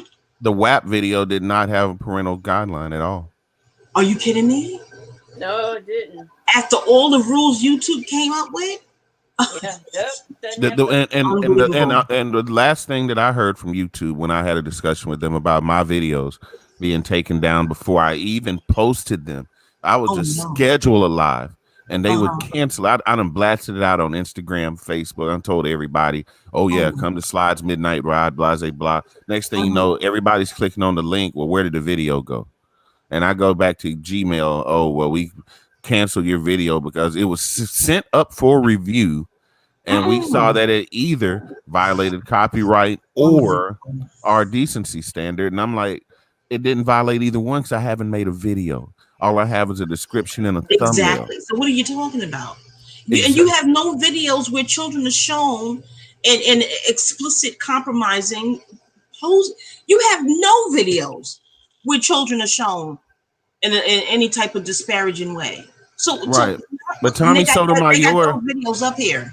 right. But Tommy Sotomayor and others can show videos of, say, a person beating the hell out of their child. Well, yeah, Oh, this father beat this child for twerking on Instagram, or jeez. this child is this or that or the other. And then you know what they told me? They said, well, if you don't like the content, you can either flag it or just don't watch it. Now that's what That's they what told YouTube me. officials. Wait a minute. Who said that to you, Tommy or YouTube officials? No, YouTube officials. I wish I had Oh my screenshotted God. what they told me. They're like, yeah, if you don't like the content or you find it offensive, you can just flag it. And I'm like, what do you mean you can just flag it? Y'all Oh, sent that man a silver play button for calling women wildebeest and bitches and whores and unbelievable. sluts and all of this. And I'm like, so, Unbelievable. What about the rules? He doesn't have to respect the rules. no, The he new rules y'all have, he don't have to respect those. look at these niggas. Look at these porch monkeys. Look at these niggas just acting a fool. Look how stupid they are. Look. They come from fatherless homes. Just they ain't nothing but savages. And I'll just be glad when the white man just starts killing them off. You know, when all of the COVID stuff started happening, if you put COVID-19 in your title or it showed up in your chat, they were snatching those videos. They were completely snatching them off of YouTube. Yeah, you better not have said anything that contradicted anything that they had coming out about it. If you so much as said anything that they felt like was incorrect, they pulled it for false information and Oh my this other goodness. shit. Yeah, yeah, they were doing that. Yeah. But I want to touch on something that Sherelle said. And Sherelle, my mom, would absolutely love you because she says the same thing. That when you plant the seed of gender confusion, no babies will or can be made. Because this conversation came up with me and mom the other night because that Ventruzzi or whatever the name of that new drug is, it's for gay men to not spread AIDS. And in the commercial, Oh, it says it's not for people who are assigned female at gender at birth. I'm like, wait a minute, say what now? What did it say again? And it's like, it wasn't for people who are assigned a female gender at birth. I'm like, assigned a what? assigned. Signed Most of the female doctor look at the birth. genital the gonads. That's called assigned. What nature and what's called God gave you. That's what they're Uh, saying is. Well, a So sign. And my mom had to watch that. My mom had to see it again because she missed it, and she watches network TV. So we sat and waited for the next time that commercial came on. It was about 30 minutes later, and there it came on again. I said, "Mom, listen to this carefully," because they got a tranny in the video that looks a lot like a woman, but they're not going to say this medicine is not for women. This medicine is not safe for women. trans women can't. It's not safe for anyone who was assigned a female gender at birth. Unbelievable. Well, first of So all, who why was why assigned the male gender? They won't say that part. But listen, that's a Tanya TKO. She's going through it trying to discuss that topic. She's extremely brave to even broach it, in my opinion, because one thing she did say in the recent one with the title "Front Hole." Front hole is in the title because from what she said, what she studied and what she shared with that live is that they don't want us using the word vagina. But I'm like, it's in medical books. It's a medical term. Do they not want doctors to use the word vagina anymore? Because they feel like they want to be more inclusive, if you will. And if we say vagina, what do they get to say? I mean, it's like GMO fruits bullying organic fruits because organic is organic and GMO is not. So it's like the GMO fruits are begging the organic, accept us. Now the organic's like, okay, fine. We're both in the same supermarket. I guess the supermarket could be planet Earth in this context. And the organic group is okay. We accept you. We're both in the same supermarket, waiting to be sold. All right, fine. And then once that don't fulfill the high long enough that they're now accepted as being, part of the human race with the rest of us, okay, you accepted us. Okay, now you have to participate. And organic was like, well, how do I participate in being GMO? I'm crafted organic. I don't understand. And then they're like, oh, well, don't call yourself organic fruit. Well, what should we call ourselves? Call yourself cis organic fruit. Huh? You mean like cis, SYST, a tumor? No, SIS. I mean, CIS. Yeah. Call yourself cis organic fruit. Don't just say you're natural fruit anymore. Don't say that. Because what does that mean of us? And organic fruit is like, sis, what? I don't understand. well, that's not It's very trans. confusing to bully. They complain about being attacked by men when men discover that they were born with a penis, and some get killed and things of that nature. And they have every right to But talk see, about their struggles like we talk about our struggles. here's the But thing that that pisses me They off want with to that though. talk about men killing them, but then they bully born women with vaginas. That's that's what I, not Tanya was true. saying. No, Tanya said it doesn't make no no, sense. You don't that's bully the not men true. that beat y'all up, but y'all bully us. That's That not lie true. was very, very compelling. But I That's think not she's true. really making herself, I don't want to say she's going to make herself crazy with it, but Tanya TKO is on this topic and is extremely brave of her. But I don't want her to go over the edge trying to understand something that's extremely confusing. But It's it's like not. if you're It's confused, also you won't be not. happy till everyone else is confused too. And that's not It's not. right. But that's not true. That's not where it. When they're talking about cis and stuff like. First of all, if we don't want them using their terminology, we shouldn't use their terminology. Like, "Hey, girl," or "Oh, you did that," or this. Oh, we shouldn't do that because all of that. That's there and snapping the fingers and stuff. That's all them. That's all gay lingo. First of all, Yeah. but No. Listen, but I used but to run with a talking house about back in the a days cis in New York City. talking about Mhm. cisgender and all of that, that is here still something a part of their community. If we No, trans but they're women, demanding we use it. That's what's scary. I took nursing. I never heard that term till now. I took but anatomy and physiology classes, psychology classes, biology classes. I took law classes. I've never, medical law. I've never heard cis until now. Not to say that it wasn't always there in the medical field. I just never heard it. And I had tutors and stuff to help pass classes. I'm like, where did this term come from? So you research it. So the internet could be, added information, structured. I don't know. But my thing is, if they want to have the right to self ID and demand you address them how they want to be addressed, if you care to speak to them at all, you will address me as such. Even with Rachel Dolezal, whatever her name, I but they identify want as a Black woman, is what she told us. and you Well, will address me accordingly. So how come that is okay for them? But when we say no, I'm not going to accept cis. My mama didn't tell me that. And I've been going to OB/GY. No doctor said that to me. I'm not going to wait till I'm in my 40s and 50s to now use cis. I'm not going to do it. They take offense to that. They want to bully you on how to label yourself. That's when things get crazy. That's Right. when well, things And get crazy. Mhm. I've never heard any of them wanting to call you sis. That's usually something that's done within their community, or if you're friends with one of them or something like that. Also, trans women, No, you, cis, CIS. No, yeah, no, I no, no. know There's cis. videos on it. Look it up. They No, want. I know. Oh, uh huh. I have people. I'm friends with a lot of people in the community, so I'm Mm-hmm. familiar with being called cisgendered or US. I'm used to all of that. With them saying Mm-hmm. that, I'm used to that. But what I'm saying is that with the internet, with television, with homosexuality being displayed more on TV and everything, we have more access. So their vocabulary and their lingo is being used more, and we hear it. That's why we hear them say, "Oh, a cisgendered woman." So we would, so that we know the difference. But it's not as big of a deal as what people are making it out to be. It just isn't. well, Well, I think I that, don't like being if that's your indoctrinated perspective, in any that's way. fine. And see, Mm-hmm. in the indoctrination, you have to recognize, okay, Bill is a woman. She is a woman, regardless of whether she has testicles, whether she has a ding dong.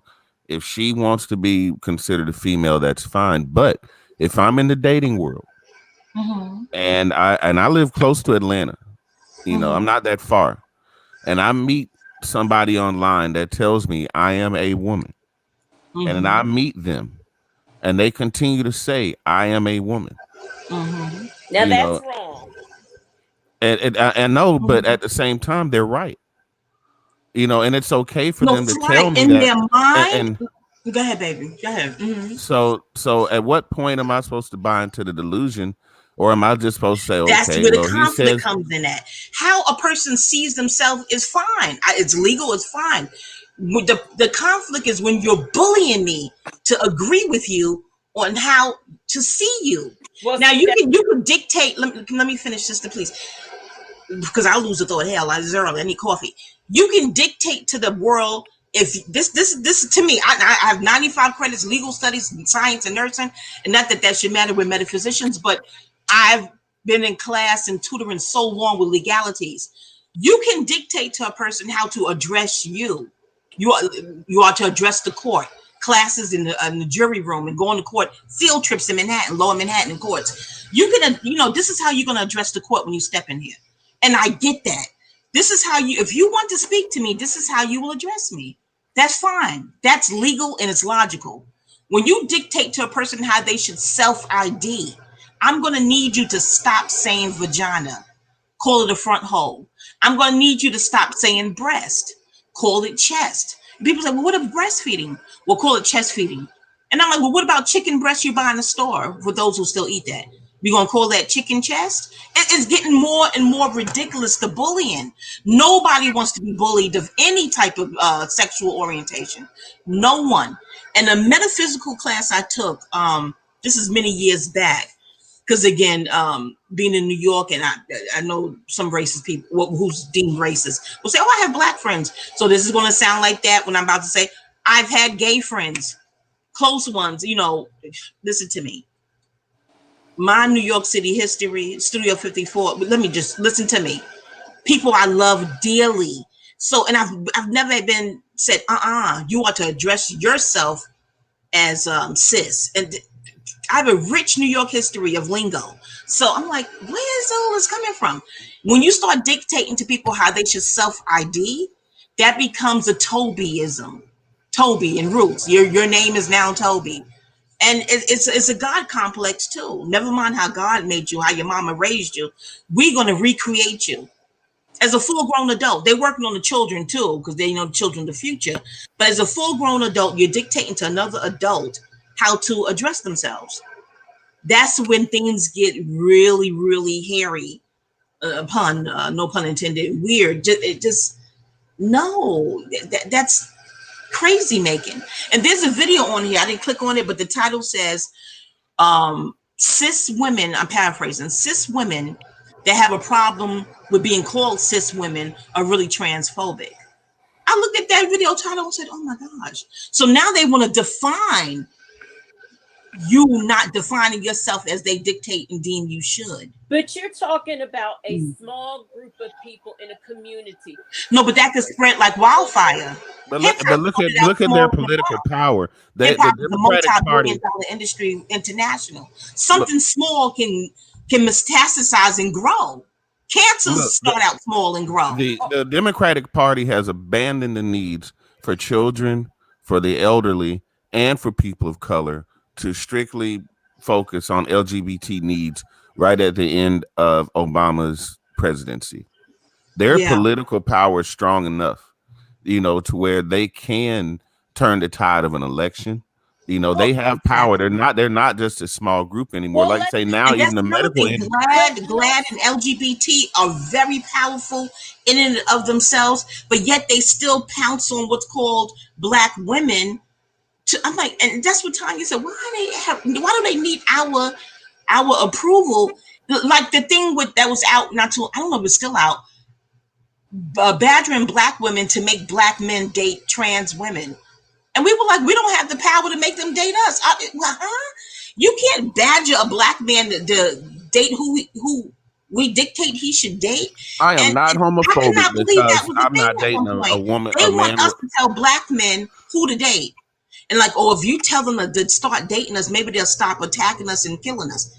So on one hand, Black women ain't ish, and we don't have any power. But on the other hand, you're alluding that we have the power to tell Black men who and who not to date. We were sitting in the meeting like, slide. And let me tell you this slide. Years ago, this is maybe the 90s. I went to a metaphysical class. This is back when no YouTube. You physically get on a train and go to the class and pay $20 at the door or whatever.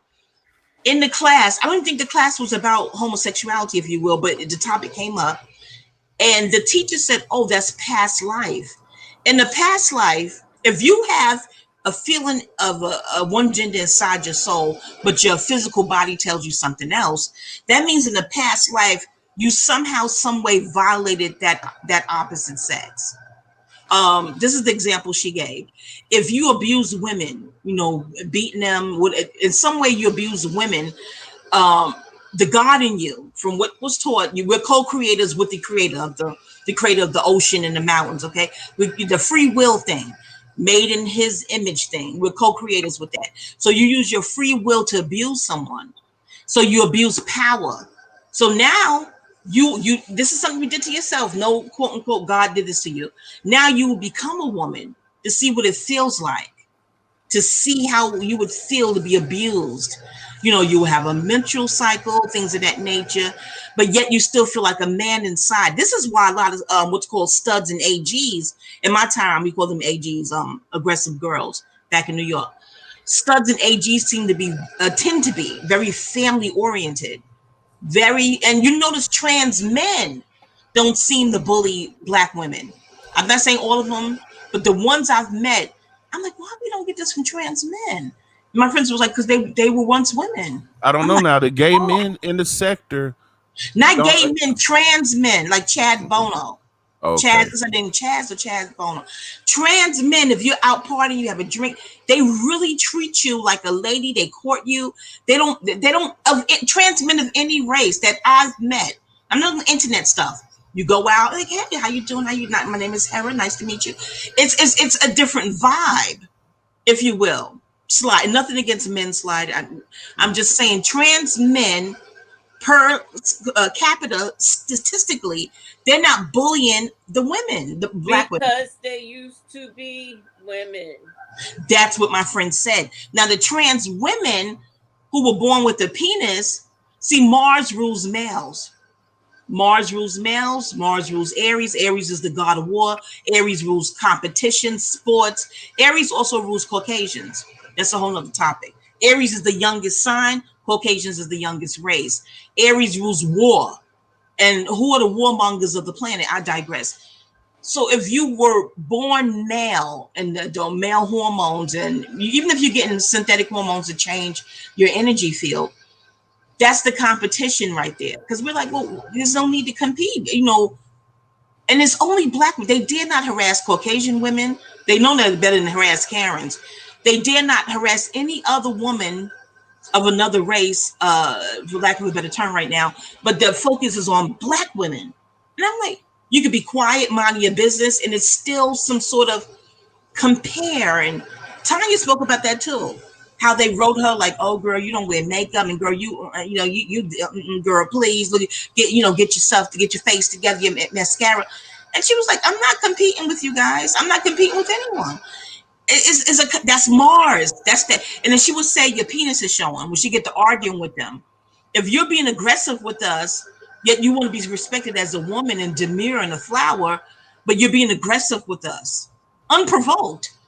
Your Mars energy is showing. She said penis though, but You know what? Even a punkish man that considers himself straight that argues with the woman online, I feel like has feminine energy. That's just me, though. you're right. I'll You're have a right. difference of opinion, but Mm-hmm. I don't. I'll never walk away angry from a conversation that I had on YouTube because I Okay. do use the opportunity to build. But I've had gay people leave my chat pissed off, and I don't find it. I find it later from a third party that sends me an email saying, "Well, my friend such and such unsubscribed and will never be back because you said faggot." And I'm just like, all right, whatever. I mean, it's all good. I mean, I'm going to speak my But why mind. even tell you? Why not just unsubscribe? But, Right. But they had to make a do you big see? show I of it don't get to make it. me this big bad homophobe and all of this. And I've never Oh, referred to all jeez. gay men as faggots. So I never considered all dyke women as butches or all But they butch get to women use as their terminology of dykes or whatever. fish and cunt That's how come they get to use their terminology wait, still? No, why before, do the gay black men in the wait, sector get a pass before to I dog out forget. black women? But if you say anything about them, you're homophobic. I just want to say It's this weird. before It's I forget. very, very That strange. The that fish hypocrisy thing, and double standards. that fish thing, that is something that they use in their community and was blown out of proportion on YouTube. They have been calling each other fish for years. That is how they address each other. Somebody else ran with that and put it all over YouTube and made it something that it wasn't. But referring to each other as fish is what they do inside their community.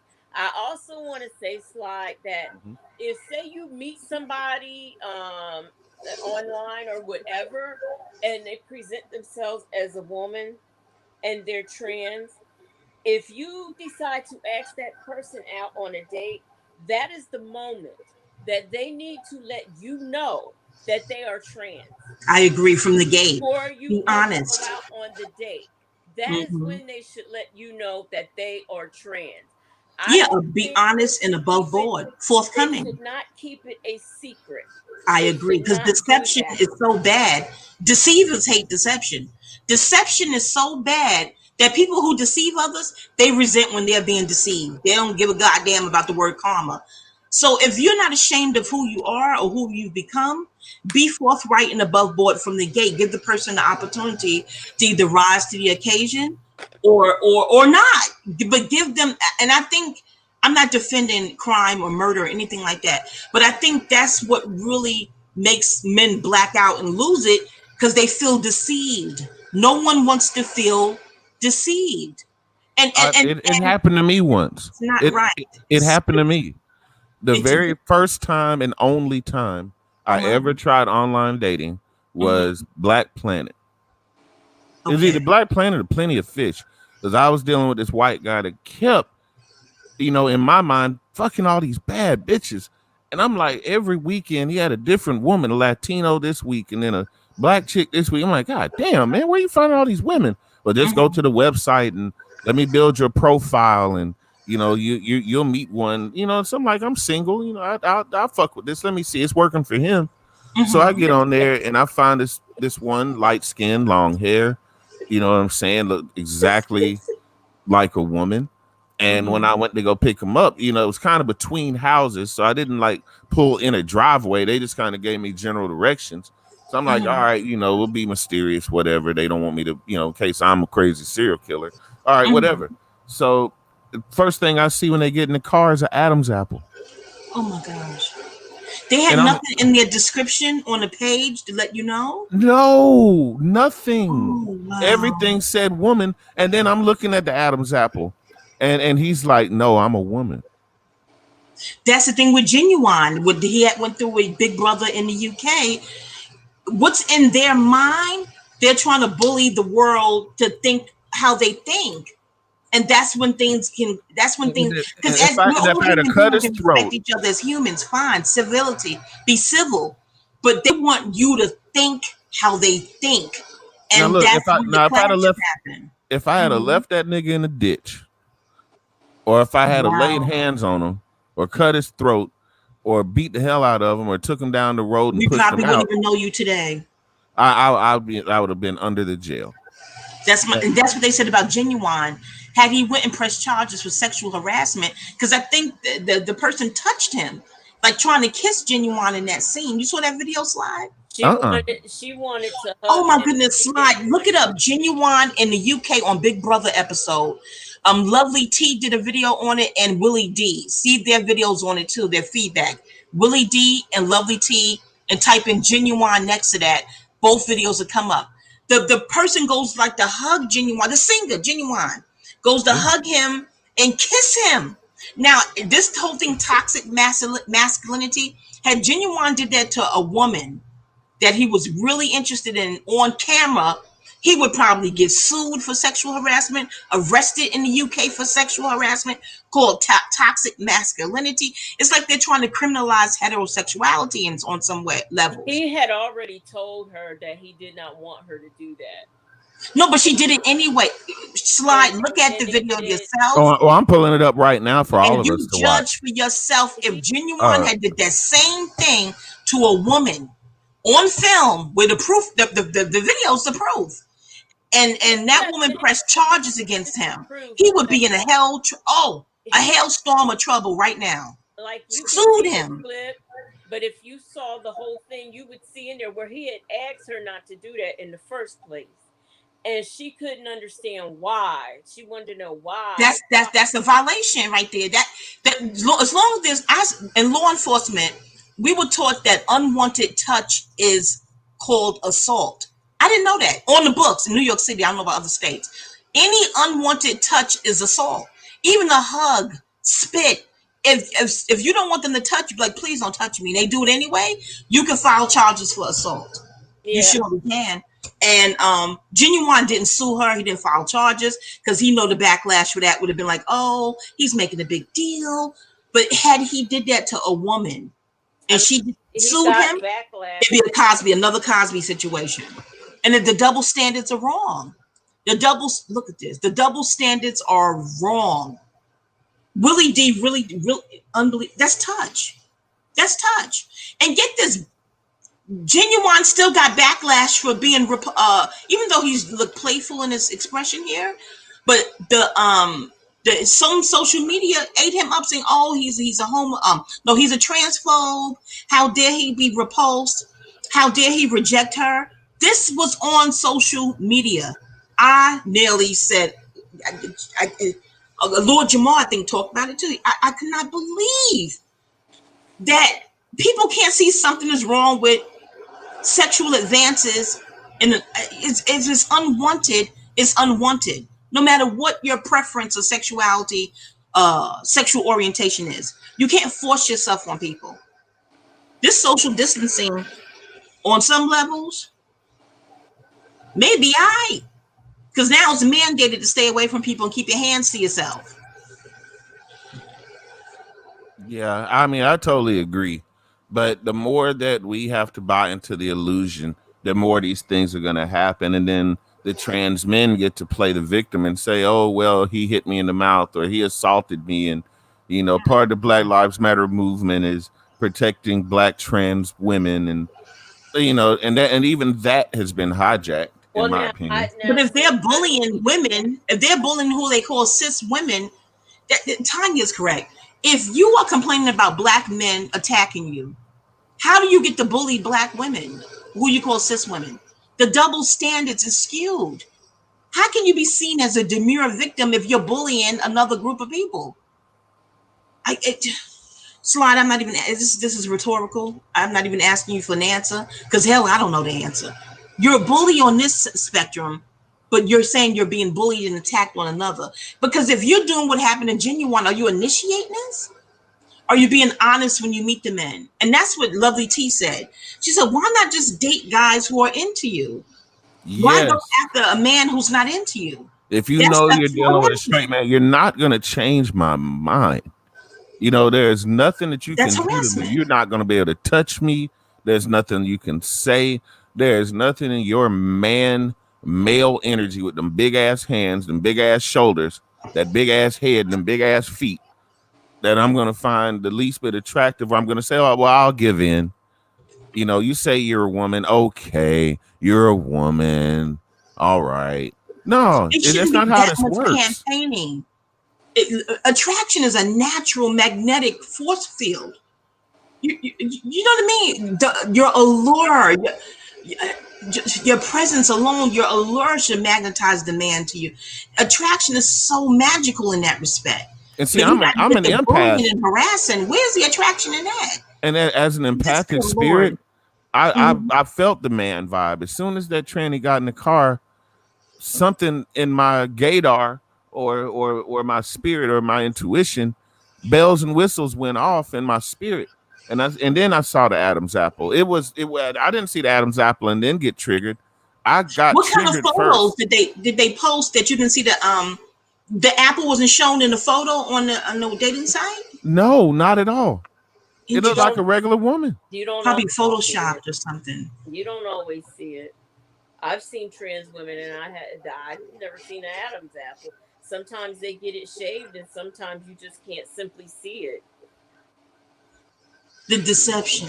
The But deception. but to see, you keep saying deception, but we're supposed to accept the deception when the medical community No, I'm tells not us, saying we're well, supposed to accept it. this medicine Deception is is only wrong. for right. Well, this medicine is only for people that weren't assigned the female gender at birth. I mean, here's my take on it, and I'll just say this: as part Mm. of being Are around the people kidneys and from liver the okay? community, as Mhm. as far as being pan or whatever, I have no problem if somebody refers to me as cisgender. I'm not gonna fall out. All it means is they're saying that I was born a woman and I'm still a woman. It is not that big a deal. I don't see anybody. I've never been forced. It's never been forced on me. It's just a word, and I don't see where it's earth shattering. That's just No, my but take. that's your prerogative, and that's fine. I'm okay with you being okay with being reclassified in this modern day age, but I'm not okay with them. If they want to call you that, they're calling you that. Those are your friends, fine. But I'm not okay with you dictating for me to call myself that. That's when things get a little sketchy. I've It's one never thing for heard you to dictate anybody. how I should address you, I've never but to heard. dictate how I should address myself, that's Tobyism. That's Tobyism. I've For never me, for me. I've never heard anybody insist upon calling someone cisgender.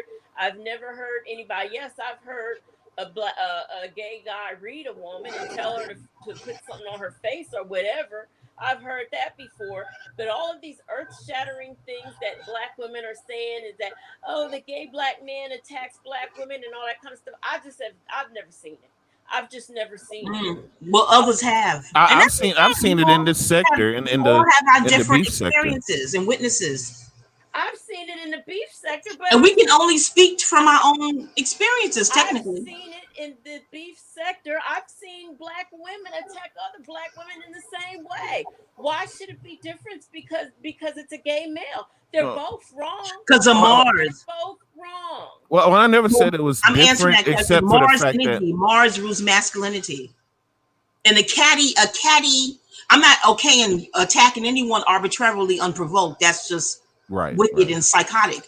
But I'm saying a catty corner, and women have been known, not all women, but the catty beef is one thing. But when Mars insert their arrows and Mars energy comes in, It's like any man that inserts himself in a cat spat, and you're like, why are you in our beef? Where did you come from? Yes, Where? How you exactly. inserting yourself in this? Where did you come from? So even if big families back in the days when in the South, a mom could have 15 children, same mom, same dad, and the girls, get the catty sparring, and if one of their brothers come and get involved, the father's like, "Oh, what are you doing? What are you doing?" It's just like how you inserting yourself in And that. and, and, Where and did you see come from? and Why see and the why are you here? What is the goal to insert yourself as a man into a cat spat? and, What is the prize? What will you win? and you know So it's a I funny think thing. You maybe I'm too old. I'm maybe too old school, but that's very weird to a lot of women. Like, why? Well, why are you here? well Let see women figure out what we got to. And same when men are beefing, slide them out. And when men are beefing and a woman are get involved, they be like, nah, let the men talk. What are you doing? yeah. It's that type of thing. Like, okay, if you're inserting yourself, is it to diffuse the conflict or to inflame it? What is your goal? What is your ambition? Right. And see, if you notice, there's not a lot of black males in my chat. And Mm-hmm. and there's a reason for that, because a lot of the guys on YouTube that I noticed that consider themselves straight males are not Mm-hmm. only very argumentative, but they always got to be right. And I guess it's what you consider that Mars energy. But see, Marginal sports and competition. I'm an The empath. ego. Yeah, Aries with ego. I'm not gonna Mm-hmm. sit here and argue with them over feelings. You know, I'm gonna keep it factual.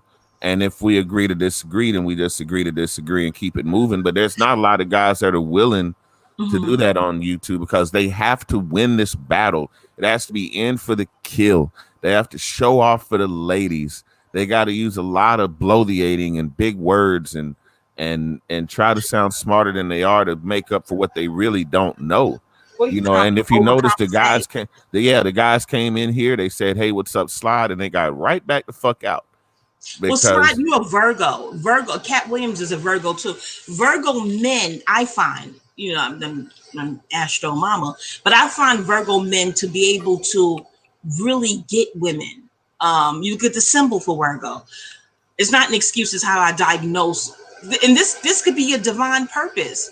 You know what I mean? Once you get your chart read, you got to schedule a reading with me if you want to Slide. But once I can look at your chart and see what's going on.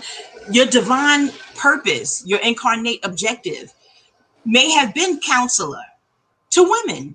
I find a lot of Virgo men tend to get women very well and can converse with us with ease.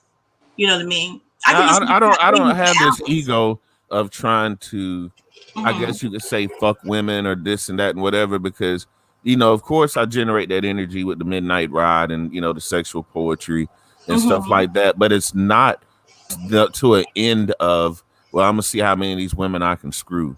It's more like, well, how many of these women can I get to break out of their shell and know that love still exists, to know that there is Yes, it's still men out sensual. here It's a that sensual ride. I don't right. feel any debauchery with it at all. Right. I feel no debauchery. It's art. Mm-hmm. And by nature, I'm a healer. I like to find common ground with people. If Mm-hmm. I have people from two totally different dichotomies, I like to see them come together, just like in this conversation, about cisgender and the title. Even though Mm-hmm. you two don't necessarily agree on the use of the title, there's Mm-hmm. there's no bad blood between us because over a term or a phrase. No. That's not how we Any roll here woman on this that wants to platform. redefine herself as such, I have no problems with her. I have no problems with someone accepting something new and saying, "Oh, okay, yeah, I'll embrace this term." I have no problems with it because that's her prerogative. My only problems with bullying in any type of sect or any type of anything, bullying is so wrong that bullies don't like to be bullied. Right. But the You know, political bullying, climate, even our within the black political family, climate is being allowing the bullied. bullies. You think bullied feels off, like we're in slavery or something. Is antiquated, is archaic, it's draconian. Anything bullied is warped. It just is. And you know this because bullies don't want to be bullied. That's how bad it is. Yeah. But see, Yeah. though, I feel like right now in this political climate, the bullies are winning, not only on the Trump side, but also on the hyper liberal side, because there are people out there that want to force those terms on us.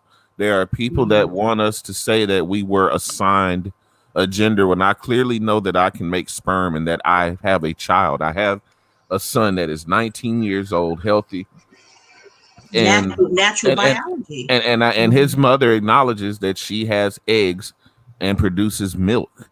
You know what I'm saying? I mean, I can't miracle The myself to animals be have a able gender. to. They messing with the animals though to clone them and make trans animals. That's on videos on YouTube too. But originally the animals have either male or female. Plants is either male or female. Signs are either male or female. Planets, masculine or feminine energy. Nature around us is male or female, and the ancient yin yang symbol, that ancient symbol that's thousands of years old, that was a hieroglyph on the wall of Cairo, that is telling you the male and female binary with just a little dot of each on either side for balance. Our very bodies, left and right side of the brain, the left arm, right arm, the left is the feminine side of the body, the right is the masculine side of the body where you project. Putting the driver's seat on the left side in this country was said, per the class I went to, was to slow us down a bit because the left side is receptive. So no, let's put the steering wheel over here. Whereas in other countries, the steering wheel is on the right side because it's driving is ruled by Aries. To have drive, ambition. That's Aries is not bad because there's a healthy side, there's a shadow side and a high side of all signs, all planets, etc., as well as with human beings. Like, don't get on my dark side. Don't go there. That's your shadow side. So with Aries, the high side is self-esteem, to know to take a shower, wash your ass when you go outside. That's healthy ego. When the ego gets shadowy and distorted, it gets the bullying. Aries rules bullying. It's a god of war. When the Aries is bored, they'll start some shit out of being bored because that's their shadow side.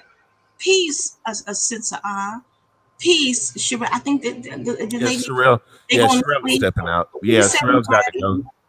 this was be oh gosh, Slide, you gotta have. I like the intimacy of this too. There's no trolls. I love it. We can agree to disagree. Again, I'm much older. I'm granny grown, You have but I'm from a whole nother era. But in any era, bullying is wrong. In any era, no one wants to be bullied. something. No one. Let me say this. First, a sense of all good morning. But let me say this. See, here's the difference. We're having a conversation and we're discussing things, our viewpoint, what we do agree with, what we don't agree with. Here's the difference. I'm not going to then go to my channel and make a video and say, well, you said this and I don't like you. Or, she's homophobic. I'm not going to do that. Impossible. I'm not going to do that because we all are here. We're having a conversation. Mm-hmm. Everybody's giving their point of view. Whereas you have some people in that beef sector who will do this and then they'll go run to their platform and make a video and talk mad shit about the person because they need Oh yeah. confirmation from their followers. This is what the agree disagree schema is all about. Again, it's an insecurity, a psychological insecurity, and this is why I love Slide so much, because he will say, okay, I'm gonna address the disrespect. I'm not gonna get on here and disrespect someone because they disagree with me, because right. I'm not mentally frail like that.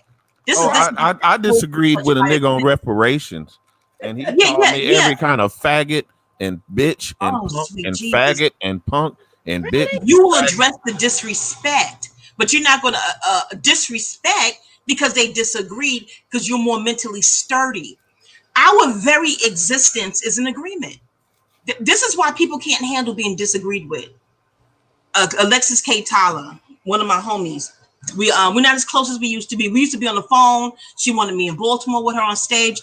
I don't know Alexis K. Tyler from YouTube. I know her in person. Okay, now let me stop because my ego is flaring. Okay, this is what she told me on the phone years ago. We can only get here through three gates to this dimension, third dimension: the lust gate, the love gate. Not saying LUV love, and or the rape gate. Now I know they have test tube babies, or they're making them in clinics and labs Because I asked her, so what if the babies who were conceived in a clinic or a hospital not made love or not through intercourse, you know what I'm saying? And I won't give her answer to that on here, you know what I mean? So there's 3 gates, and this is the 3rd dimension, that 3 again. Lust, love, and rape. So then you got to consider how a person, you don't ask them because you don't know if they asked their parents how they was conceived, and they may take offense, but through their behavior or how they react to something that you don't agree with, how they were conceived. The whole ground zero thing with the World Trade, like, oh, we're at ground zero. When you see a human being and their behavior as an adult, because the children can get a pass, oh, they're immature, they're a baby, they have to be reared, you know, however they were being raised. But once you're a full grown adult, responsible for your behavior, you study it and you go, why do they care so much to be agreed with? Because the act of sex is an agreement. Ooh. You're making love for love, or you're making love for lust, or someone is forcing sex on you. That's not an agreement. The rape is not an agreement. Someone is taking you. That's not an agreement. They're overpowering you and having control over your body for a very violent moment. Okay, so when someone disagrees with someone and they lose it, my mind go, oh wow. Because it shouldn't matter if a plumb stranger is not agreeing with you. If you're secure in your stance, you're secure in your convictions, you don't require corroborators, you don't require cheerleaders, you don't require co-signers. When you go to the bank, I'm going to need collateral, you don't have enough credit. So your credentials, your credit is enough for you. It's enough for you. Your scholarship satisfies and fulfills you. You don't need, now if you meet people like, oh, we're on the same wavelength. I resonate, you resonate. Oh yeah. Like Slide. Slide doesn't need me to agree with him. I think that's why I like him so much. He doesn't need that. But if we resonate on the same wavelength on this topic, okay, cool. All right, let's build. I don't need that. You need votes if you're running for office, a campaign. You need the jury to agree if you're in a court of law case. That's something else. You need the jury to agree with your statement. That's something else. But something where your livelihood is not being threatened, your life is not being threatened. You don't need anyone to agree with you. But the ego is ruled by Aries, and that's used to be called the infant of the zodiac. And the infant is delicate. Hence the term the delicate ego. An infant is you gotta coddle it. Janet Jackson saw in Pleasure Principle at the 206 marker when she says, I'm not here to feed your insecurities. That's the base of all conflict. Well, let me ask you this then: if men are Aries and men are Mars and men are the masculine, then why are there so many insecure men on these platforms? You got to figure out how. Not you don't have to figure it out, but if they're your friend, you're like, well, tell me. This is what counseling is. When you go lay on a leather couch. When I had health insurance, you go get therapy. Oh, lay down, get comfortable. So, Miss Hera, tell me about your childhood. This is why counselors go right to your childhood. Who are your parents? You remember the movie Antoine Fisher? And Denzel character had Antoine in the office, and he said, well, who are your parents? How were you raised? Oh, I don't have parents. And Denzel said, well, unless you're a miracle, you got here some way. Every counselor goes to the beginning. Like Iyanla Vanzant said, another Virgo, like she says, if you want to know how a thing will end, you got to look at how it began. You know what I mean? Because the beginning and the ending are ruled by Libra. Libra rules introductions too. And balance. I digress on me and astrology. Astrology is my point of reference, y'all. Forgive me. It just is 30 years of studying that. But in the event, the beginning and the end is the balancing scales, the balancing beams. So how you met a person is very, very indicative of how that relationship will be and how it will end. Wendy used to repeat, how you met him is how you got him is how you'll lose him. Yep. So repeat that back in the days. So how a person was conceived, love child. And this may not be the case with every love child. I have been reading people booking sessions in person in New York, but now over the phone, more or less technological age. But in person, Central Park on Grass, people getting readings. I find a lot of love children who are products of an affair. Their father was married to someone else when they would conceive with their mom. They can't seem to have a monogamous relationship. Like, why I keep getting cheated? Ooh, let me let me Why let I me keep let getting me cheated on? expound on that. And I'm like, well, Let tell me how you were born. Tell me what happened. let me And expound on that for a go second, ahead, please. slide. Go, baby. And then I'm gonna let a sense of I come in. Uh huh. My mother, and she would hate to hear me say this, she wouldn't be able to take part in this discussion first off because of her level of anxiety, but more so, Mm-hmm. she is the person that will agree just to be disagreeable. Like if we're talking and you agree and she's fine and she likes you, the moment you say I do tarot or I study mysticism, all of a sudden, oh, she's a witch or she's this, she's that. I can't talk to her. I don't even want to look at her. You know, And that's she's okay evil. because my And ego doesn't need cheerleaders. right, but she's also The that same etymology way. for the word witch means wisdom. But she's Witchcraft means wisdom building. That's what that. So, go ahead, baby. Go right, ahead. but she's the same way with her peers. She was the same way when she worked at her job. She never got invited to parties. People didn't really like her because she didn't have a really likable personality because she always had to be right. And by disagreeing with her, it Mhm. almost made you an enemy to the point where now, if I watch a YouTuber I like for too long down at her house, she'll get Mhm. up and walk out of the room rudely. And I'm like, well, what's wrong with you? I don't want to listen to these folks. They don't know nothing, and everybody's got the gift of gab nowadays, and everybody's just talking. I said, Mom, these are people I relate to. These are people Mhm. I spend hours getting to know. We email each other. Some of us talk on the phone. These are my actual friends. This isn't somebody just talking or gabbing. I actually listen to what they're saying and try to relate instead of just passing judgment. But then when she wants to get a job, she has to use Mhm. my friends because she doesn't have any job references from her past jobs because nobody really liked her.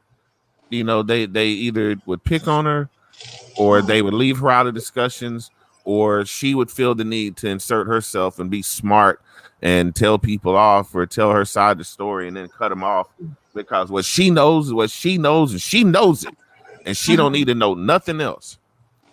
And Well, that past lives. personality, uh-huh. Mhm.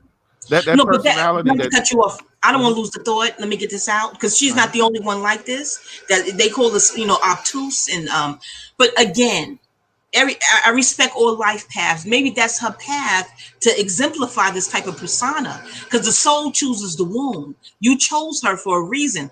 But with past lives, my teacher, my astrology teacher, the great Miss Grice, she was like, "Oh no, no, no, no, Hera, I'm not going to do tarot. I'm not going to do tarot because in the past life, I was doing tarot. I was reading, and this man, I won't tell her story. She probably write it in one of her memoirs. But I'm like, oh, so in the past life, they were killing witches. They were doing all kinds of things to people who studied like this. This stuff is ancient.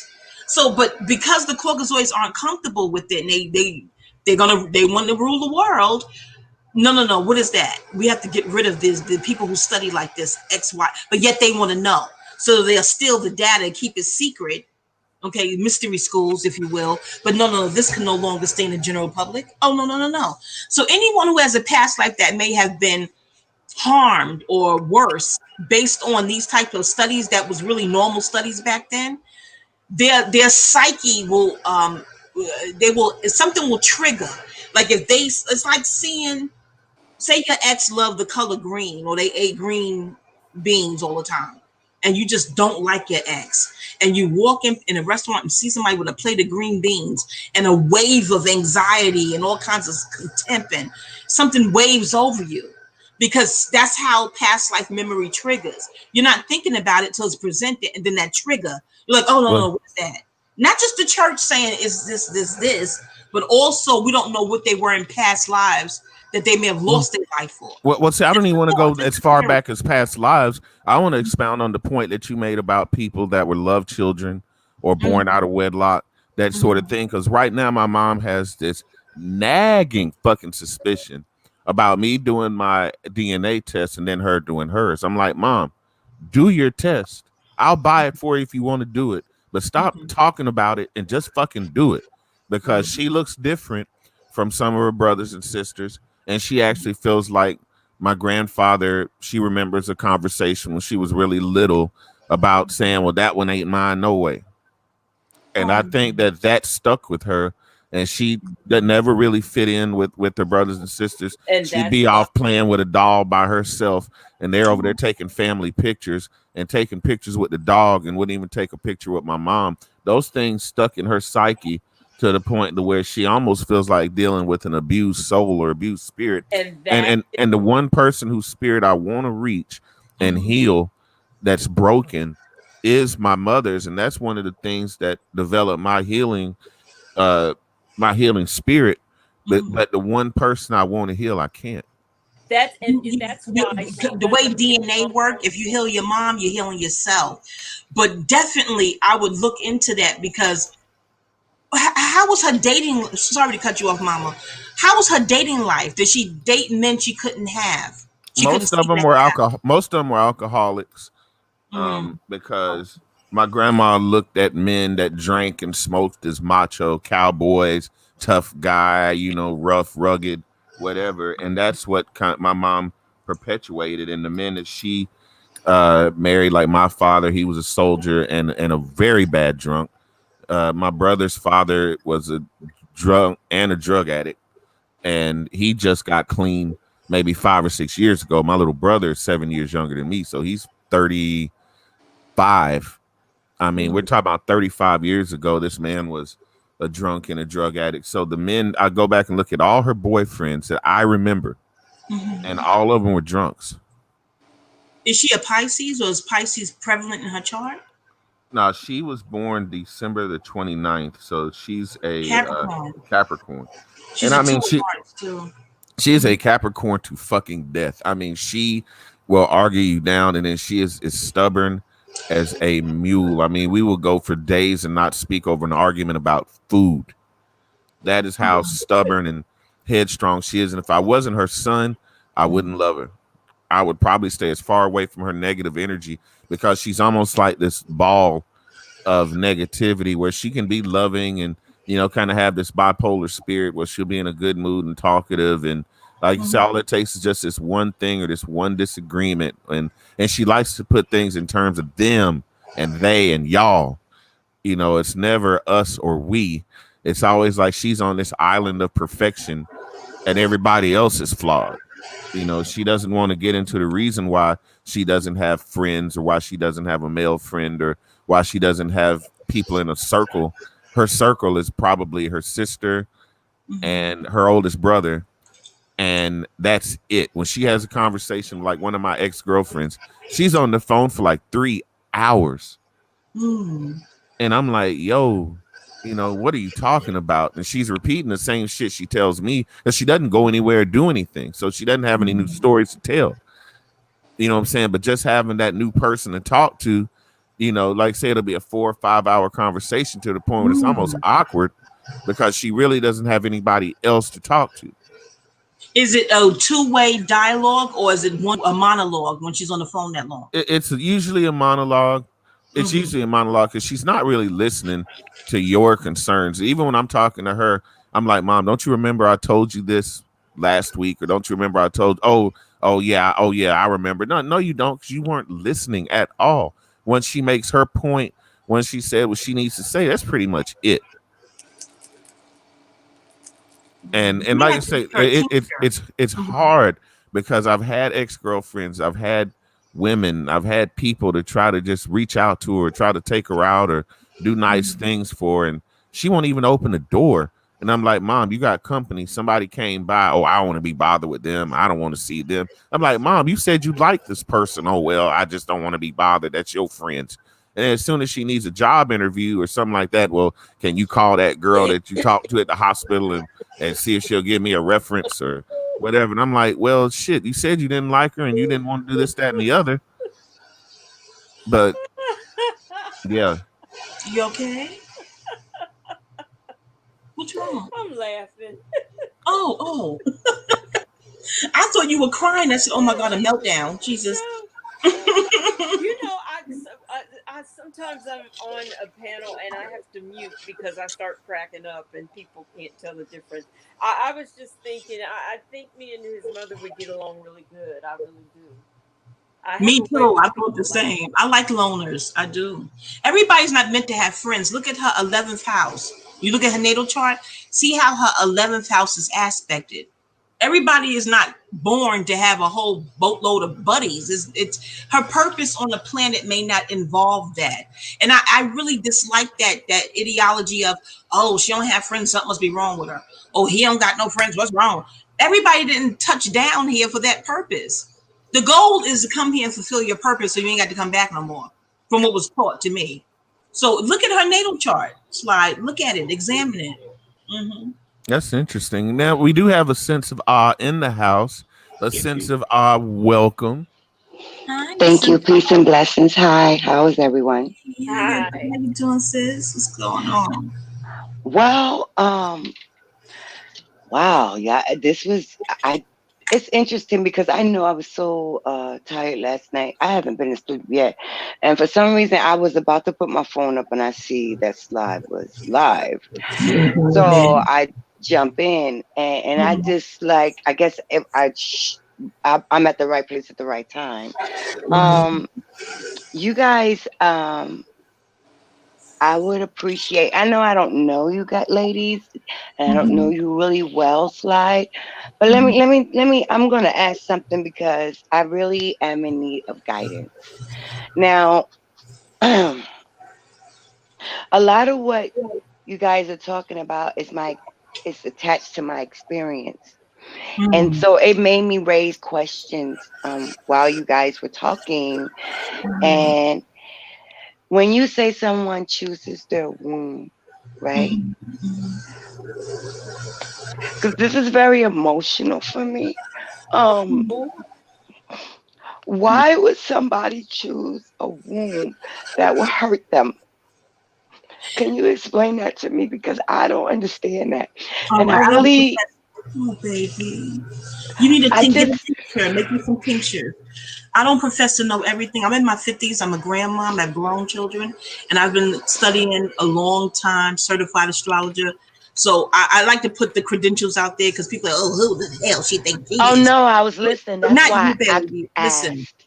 Yes. from what I studied and sat in classes for over the years, the soul, it's a three-way contract. Some teachers say, oh, no, no, no. The soul chooses the womb and the mother chooses the father. So it goes back and forth in class with that. Like, no, no, no, it's a three-way contract. You know, the triangle, the vagina is shaped as a triangle, an inverted triangle. So the triangle is mother, woman, child. And the Canetans, what's called Egypt now, have art with mother, woman, child. When the Greeks came along and wanted to take out the woman, then the art became just the man. You know, but I digress. But you know, looking at the art history in that, the soul chooses the woman. The black hole in astronomy studies is the wound of the universe, the big black pussy, or they call big black bang, really big black coochie, if you will, Yes. melanin carbon. Okay, so in a past life, you knew your mom. Family is familiar. You knew your mom, so your family that you choose, your tribe, is unfinished business. The DNA is data in the blood, encoding information in the blood. Everything you do is already in your children, whether they activate it or not. They have to do it to activate it. Example: if you had a great grandfather that was a pilot, you flew a plane, and you're like, I don't want to fly no plane. You're like, no, let's go take a lesson for fun. Come on, let's do it for fun. Like, all right. So yeah, go take a pilot, go to helicopter school. In New York, you used to be on the east side. You just, I want to learn. Like, well, just let me learn the gadgets, and then you pay a fee. You take the cute class, Yeah, I remember and that. you're like, oh, I'm really getting the hang of this. Now you may be too scared and pussyfoot like I will. I'm not flying over the East River or the Hudson. Can we just learn on ground, please? And that's a separate fee. Oh, you don't want to fly? Hell no, I don't want to fly. So but you get the gadgets, you get what they're doing. You're like, oh, really? Get the knife. That's because somebody in your lineage, your DNA line, this is what the vaccine is allegedly about, is to disturb and distort your DNA to separate Right. you from your ancestors. Absolutely. I Yes, digress. it is too. It They is don't too. want you Yes. with that DNA information anymore. This is why they're closing prisons, because the prisoners that were in there building and studying it, anything you can enter is a womb, including a room. Prisons, you can go in it, that's a womb. I don't want to say all rooms are pussies, but if you can enter it, it's a womb. So anything Mm-hmm. that was learned in that space, just by entering it, you can pick up on it. But I digress. So, well, they don't want the new prisoners having the wisdom of the old heads, the OGs. I digress. So your DNA, the data that's in your blood comes from your DNA lineage. This is why it's vital to honor your ancestors and respect your elders, those who have come before you, because they left the wealth of information. But you have to do it to activate it. You will never know what you don't know until you give it a try and But see, how do oh, you know? Like, it's hard. that's the part I don't understand. Like, so You knew your mother before, Can I ask period. a And it's question? unfinished business. no, my concern, Was that your uncle? Huh? Was that your uncle? A sense of that touched me. yeah. No, it was my stepbrother. My uncle, yes, my uncle later hurt me pretty badly, but Okay. part of my story it's always been very bizarre for me because um I was born out of incest. So I've Okay. always been, so I kind of been on my own since I was 13, and I Lilith, took some Lilith really rules bad that too, roads. incest. Do a Lilith, if you want to do a Lilith ritual, get your yoni steams up, I don't know your anything crystal about this. eggs, huh? I don't know anything about this. Go email I'm me, just learning. Wisdom Wanda, huh? What'd you say, I'm baby? trying to I've been very curious, and I've been following some sisters who have been helping me, but I really honestly don't know anything about this. You have I've to been on the heal search yourself. for. You have to heal yourself. Born, how you were conceived. And I'm not going to blame no child or anything like that. There's a lot of slave plantation past lives that has distorted our mind. And you know what? While it's on my mind, Wisdom Wanda before at Gmail, baby. The Wanda has an H at the end. go ahead, Um, you can put The it in the chat, slide, Wanda. yeah, okay. or Put somebody it in the could chat, baby. just send it. Thank you. Yeah, yeah. But see, Um, that you the know, healing has to start now. You cannot delay on this to prevent this proceed. Each life writes a script for the next. Life is a continuum. You got to heal the DNA now, so it doesn't continue into your next incarnation. Do you see how the DNA is information? It's Yes, information. There's a book yes. called The Laws of. God, my aunt recommended it. It's an Indian lady. The Laws of Spiritual Realms, or I got it audio book, The Audible, Lord. because you I can't have get the physical Audible. book anymore. I think it's called the Laws of Spiritual Realms, where both her sons died in a car accident. Indian lady in the 80s. They went out driving. She said one son never hugs and kiss her. And this day before they left the house, he said, Mom, give me a hug and kiss. She said, you want a hug and kiss? Something should have told her right then and there, she says. And he hugged and kissed her, and they both went out. They regular day brothers went out in their 20s, very young, and got into a car accident. And she was so depressed, and she was mourning. The book is phenomenal. Now I don't agree with what she says about astrology in the book, clearly, but she talks God, but I just see the creator. People say God, which is Goat, German, it means goat, but etymology. But when the people say it, I just say, okay, the creator. But the book, I got it. You can only get it on Audible. I think I got it free. I had a credit or something. And I got the house prepared. I made some tea. I lit some candles, made the room dark, put the Audible on. I think it's the laws of spiritual realms, how she speaks about the sun, because she was crying, she was miserable, and the son came to her in a dream and said, Mom, please stop this. You make us miserable where we are by being miserable every day. And she was like, son? I believe it. Like, oh, it was a dream. No, I believe this woman in this book about her sons coming to her in a dream, and she just started writing. He said, Mom, is really neutral up there. It's balanced and it's neutral. You don't have to be sad. And Libra, the high side of Libra rules balance and neutrality. That's why Libra's like, I can't make a decision. They on a fence, and they rule neutrality. They're in the middle of the zodiac. Gemini's the messenger. Libra's book. I digress. I I'm That Audible, Laws of Spiritual Realms. I'm looking at, but it's not coming up. I'm If you can I only get on Audible, then I don't have the spiritual I realm. have Audible. Okay, Laws of Spiritual Realms is an Indian lady author. I can't even The pronounce her name. laws of I hope you find it. But in the book, she talks about how we choose our mothers, why we choose the kind of mother we like. One of my sons was my cousin in a past life. And as a cousin, we was cool, and he always admired me and was like, I wish he was my mom. And in this life, I'm his mother. So be careful what you wish for, because we were cool as cousins, and we are as, you know what I mean.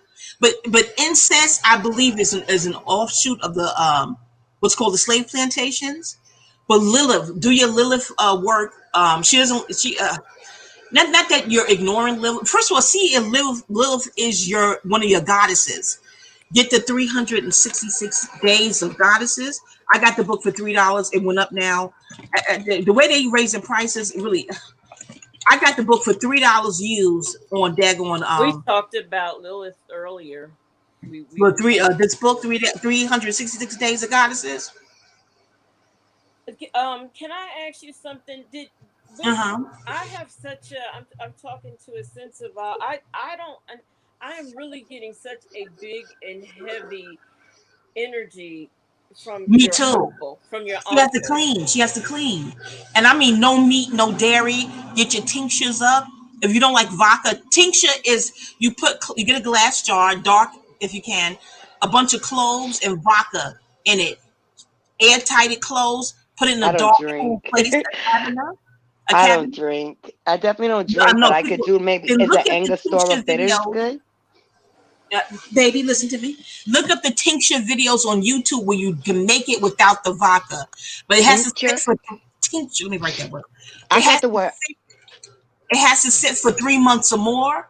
I'm like, I gotta wait 3 months, but it's so worth it. I only wait a minute.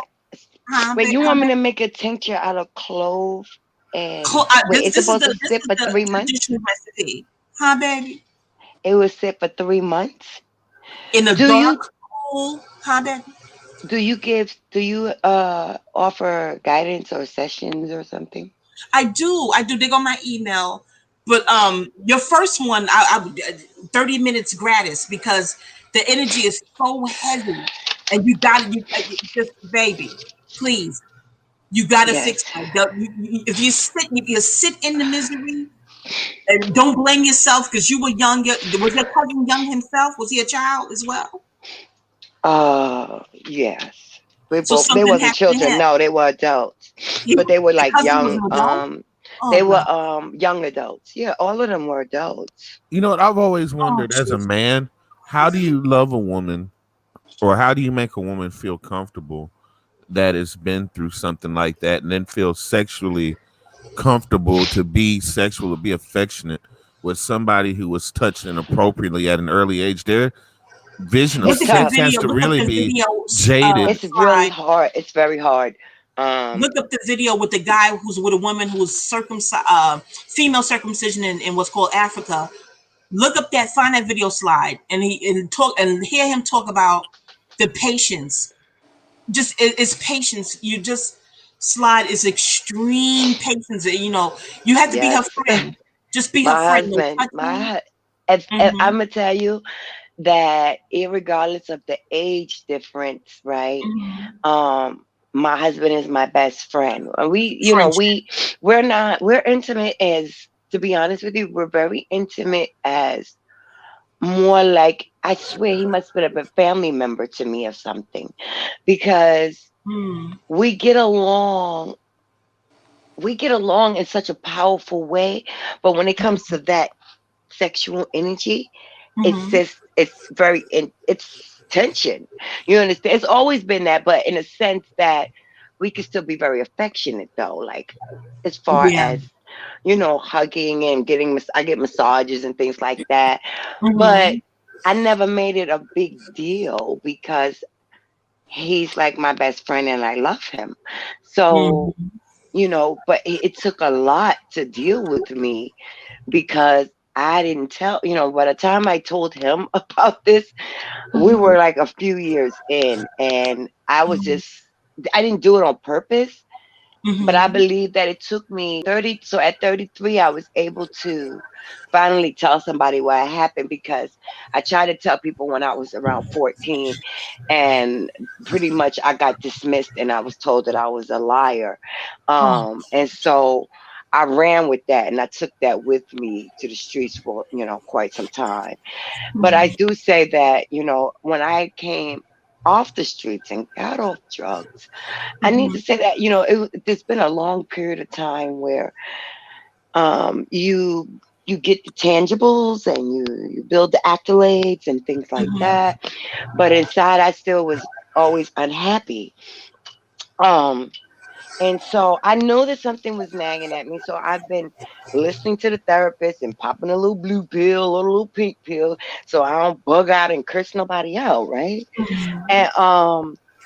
And so, but I still keep pushing and pushing. Like I owe myself something to the detriment of my health. I push myself very hard, and I'm very hard on myself. But I know that for me the one thing I asked the creator was, please let me, like, I it didn't this life didn't make sense to me, and Mm-hmm. I needed some way to get a better understanding.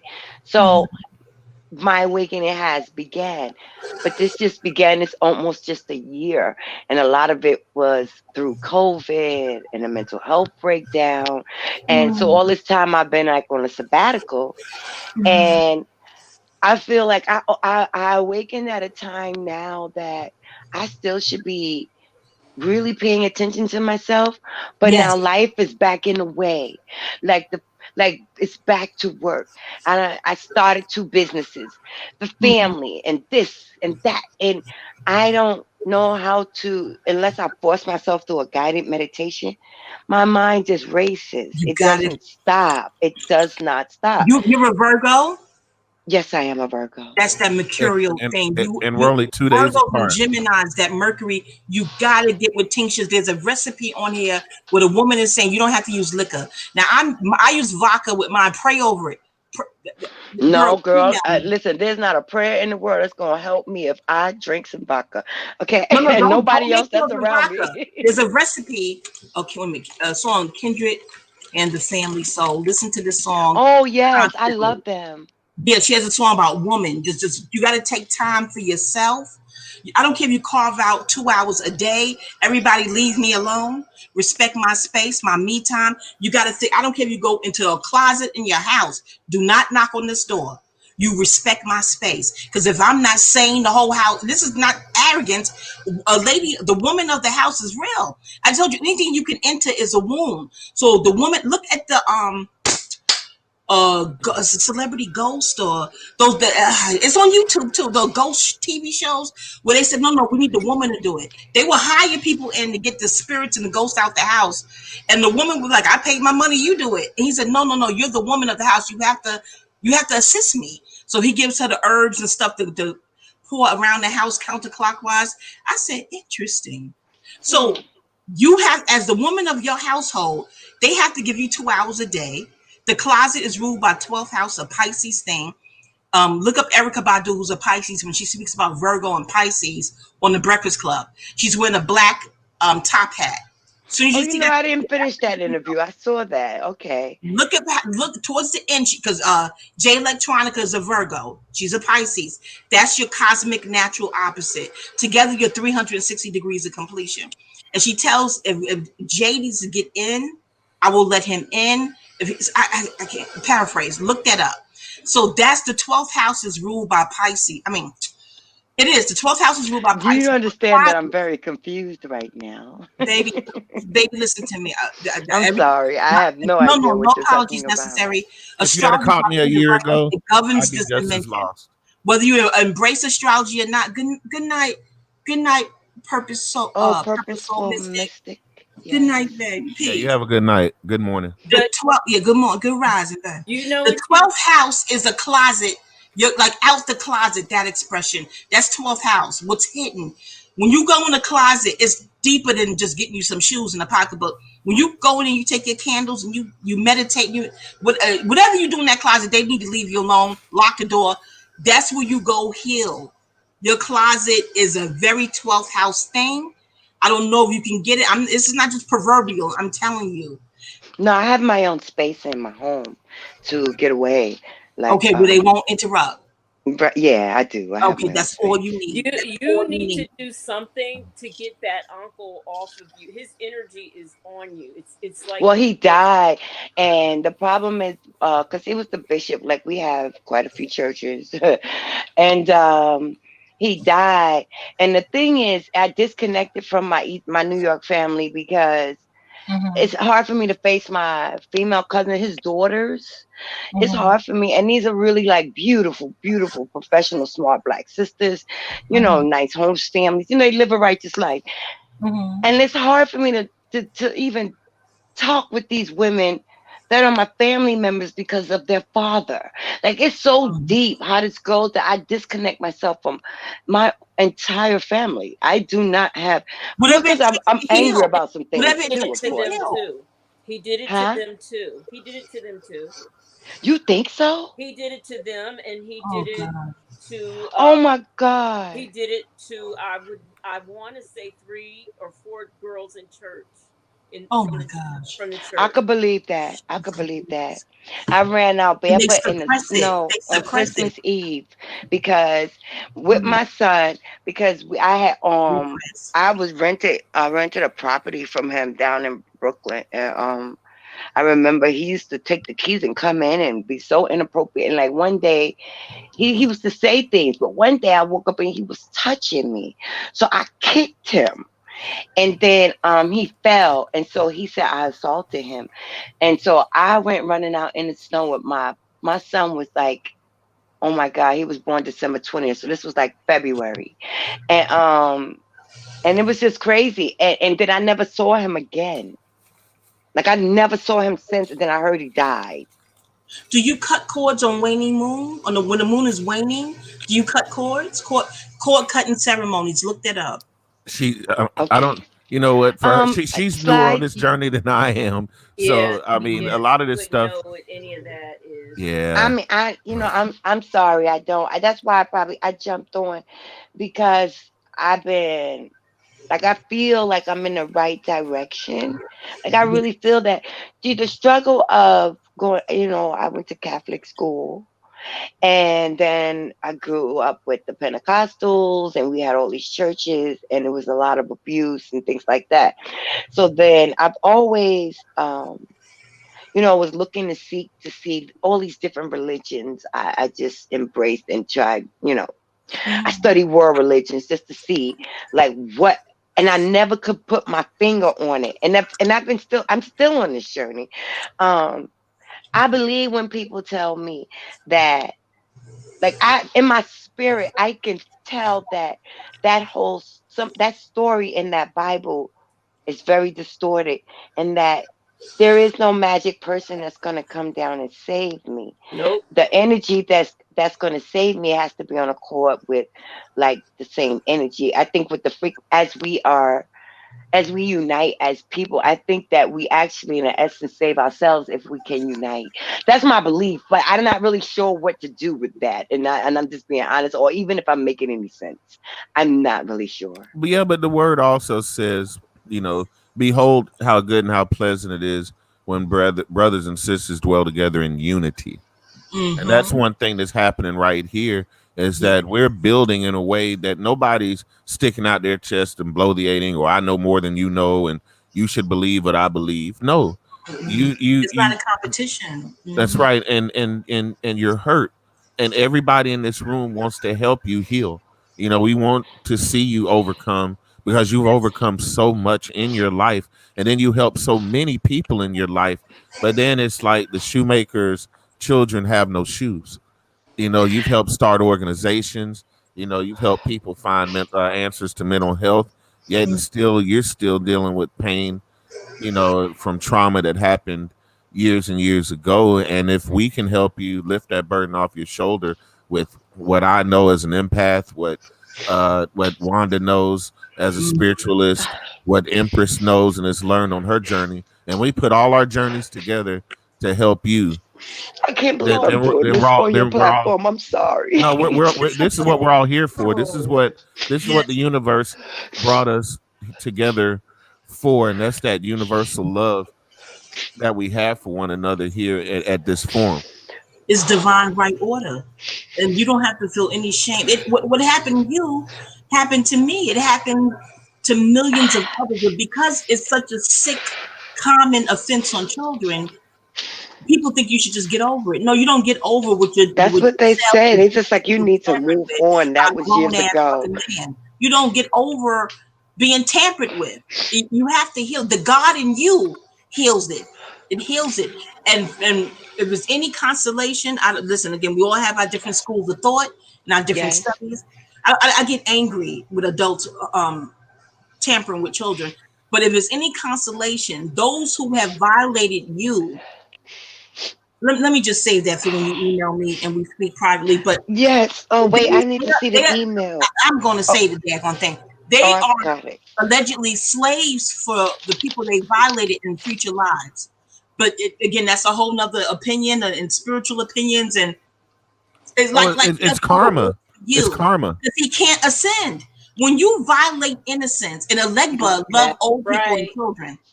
Alegba loves old people and children. When you violate children, that's the fairy kingdom that's upset. It's like he will become like a slave to you. It's deep. When we talk privately, and Yes. again, it's your free will to if you want to make him a slave. But again, that's another conversation because it's not about revenge. If you're violating children, No, I don't want to. then you have to I save don't want that. children. I just Them want them to right. heal. This, Mm-hmm. I feel like there's a chat. My little girl, like as much as I try to keep her safe, Mm-hmm. I turn around and be self-destructive at the same time because I don't know what it is. Like I have these periods of self-destruction, right? And it's just the most bizarre thing. And I've gotten to this place now where I cannot. There's no long, like it's no more of an option anymore. What do you mean? Um, well, because it's gonna sound really strange, maybe. So, my self-destructive behavior is alcohol and drugs. So when I use, Mm-hmm. um, I definitely know that, and it's not schizophrenia. It's not. No, I've had some sister. No experiences. judgment. We want you to heal. I want us all to heal. Because then you got to deal with racism and other crap. Well, why are we trying to heal childhood trauma? This adult. Go ahead, baby. Go on, tell me. Mm-hmm. So I just like got involved with people that was, I guess they did opia. Mm-hmm. And Jamaica. this gentleman was mad. He was from the Bahamas. Okay. Um, so he, I don't know. It's just like ever since I woke up one night and he was chanting over me, right? Mm-hmm. Um, After that, about a couple of weeks after that, I started hearing things and feeling stuff like touching all this crazy shit. And so I went to go see, excuse my language, I'm sorry. No, Um, I went to go see a spiritualist and mm-hmm. she did the money that she at the time wanted, I didn't have, but she did what I did have. She had told me that I just needed to repeat Jesus, Jesus was my savior, and no man will harm me, and put chamomile in my shoes. What? And so that's what she told me. So I walked around with for like 8 years with chamomile in my shoes. Did it work though? Did it work? Yes, it did. Okay, as long So you want to do what works. so it Uh-huh. did, right? But I've always had these near misses, like so close, violently, so close, like assaults. And so that sends me into this like really dark depressive state, and That can happen to Virgos and I Gemini. That get very Mercury. depressed. Yeah, Please, I just like you shut gotta down from study both everybody. signs in Mercury. But go ahead, baby. Go ahead. Mm-hmm. So that's what I want to stop doing. I want to not. I need to be able to understand why I'm either all in or I don't want to be bothered. But I need to have a balance in between that. Or And and with because when what? I'm all I'm all in, whether for projects, whatever I'm doing to be creative or to make things Because grow. when a child is tampered with, it right now you're whatever age you were, 8, 9 years old. That's you're a grown woman. Technically, you're a I grown was woman, but your 4 soul stops right there. It at distorts 4 growth. at So 4 years of age. I'm sorry. oh, go ahead. Mhm. Is it at 4 years of age? Is that possible? Yeah. Find the episode of Keisha Coles, the singer. Any type of trauma and drama to the cells in the body. Keisha Coles had a reality show, and her mom, Frankie, was I talking to remember that. Dr. Drew, was his name, I think. And he says, Yeah. well, how old were you when you started using and you went into prison? She said, oh, I think, but 19, 20 when I, first started, or something like that. He said, that's what age Yeah. you are right now. She was like, really? He said, yeah. Trauma stunts the growth. Well, This I do know that from a is never therapeutic supposed to aspect. get started. I'm Mm-hmm. very aware of that from a therapeutic aspect. But Mm-hmm. the way that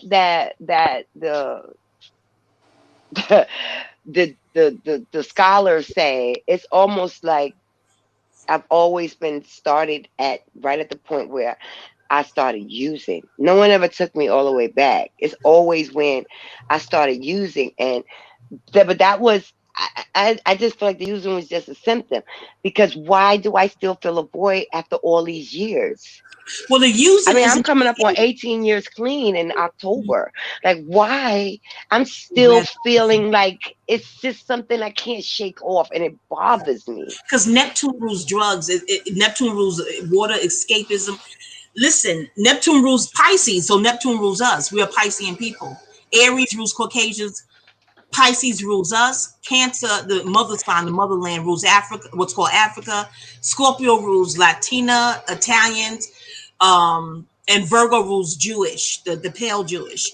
I digress. Neptune rules everything because it rules water and liquid and ocean. So it rules semen. So that means Neptune rules semen, SEA, men, semen, SEMEE. Neptune rules liquids, life. So Yes. Neptune, once Neptune gets you hooked, the goddamn you hooked. You gotta really the another I like my point of reference is things that I studied. The reality show with Jodeci and with the singer from the Gap Band, what's his name? Charlie Wilson. What he Yeah. He went through that Casey too. in that scene. Casey is a Virgo as well, the singer.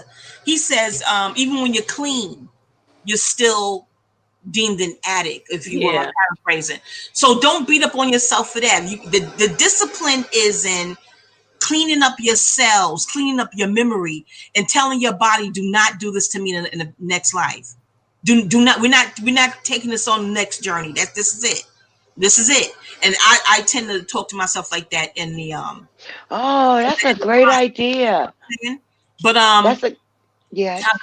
go ahead, baby. I don't want you to lose a thought. Tell me. No, I just said thank you. That's a good idea. I never even thought You govern you, the I self Lord God. We're co-creators with the baby. And let me ask a 30, question. 30 minutes gratis. 30 minutes gratis. Call me. 30 minutes gratis. I don't want to take up too much Slide's time. And Slide, I'm I don't sorry, want to Sly. monopolize, No, Yeah, baby. it's no, no, getting it's all late. good. No, no, no. I was gonna ask, did anybody in your family deal with substance abuse also? Because just like in our DNA, those same traits get repeated generation after generation. So it may not be your fault, even with the trauma that you Oh, went through. Because if you had a mother, father, or grandparent that was addicted, whether it be alcohol, drugs, or sex, it's in your DNA. so unfortunately, and I know like my story is pretty heavy. I don't know if you had a chance to watch one of the public platforms that I've been on it to hear my story, but so I was born addicted to heroin. My mother was a heroin addict at the time, and she got clean at my birth. So I think my father, from what I hear, stayed and took care of me when I first came home from the hospital, and they locked my mom in a room for like 30 days. That's what I was told. Well, Uh, stop right there. Not to cut you off, but that was my entire point. Is that if you were born to an addicted mother, regardless of what was going to happen, that was always going to be something, that was going to come up at some point in your life. that's terrible. That's just terrible. Like I feel like I'm such a like good is subjective, so let me not say the word good, but I know that you ever feel like you have something within you that you could be like great to help so many people, but you just can't tap it. Like I don't want, like I know I'm supposed to. I'm very compassionate. I'm a very passionate person.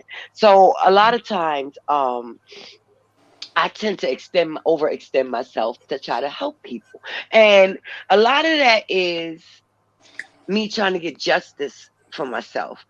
Um, and I'm aware of that. I'm very aware of it. So, you know, Mhm. I'm careful of how I move and who I move with at this Bam. point, Let me stop because I've you right made a there. lot of mistakes. I made so many mistakes and been taken advantage of so many times because of my kindness. And it's Mhm. insane. Like it just feels like every season of my life, I face this like these obstacles, and I'm at this point right now in my season now. Like I feel like I gotta make a decision. Do I really want to run back and forth with corporate every day? I'm enjoying like this journey right here. I don't.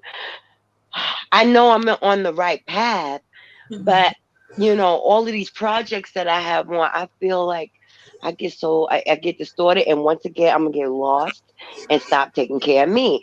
I don't want to do that anymore. Let me say, And I, stop you for, yes, I don't want to interrupt you, but I want to stop you for just a minute.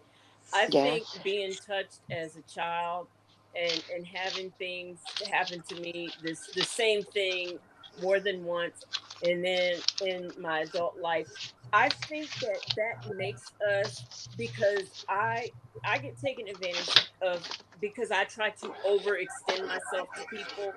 I'm always starting up this group or starting up that or starting up an yes. organization, always. And I honestly think that comes from, I always say it helps heal me, but in a way, I just almost think like because of what was done to us, I think it's some kind of way, there's something in us that gives us the need that maybe if we do this, the pain of what happened to us will go away, is what I'm thinking. I never told Oh, anybody. I've never told anybody, other than in general conversations like this. But I think that I really think that that's what it is. We Mhm. have the need to start up something, and then once we start it up, then we move on to something else, and then we start yes. something else up again. And That's I me. honestly think, because that's me too. Now, I know I'm a little, when it comes to astrology, I kind of straddle the fence on it.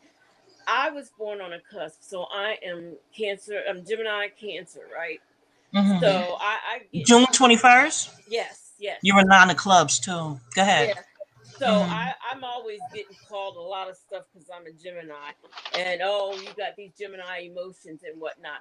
But although I'm not, I've never been an addict of any kind. But on Mm, my father's side, and this is why I'm not, on my father's side, they were all alcoholics. A lot of them. Alcoholism ran on that side of the family. And mm-hmm. based on what I saw as a child, I knew, I don't want to act like that. I don't want Right. people to see me like that. So Yes. I may drink when I go on vacation. I'll drink, or sometimes at a party, I'll drink, and that's it.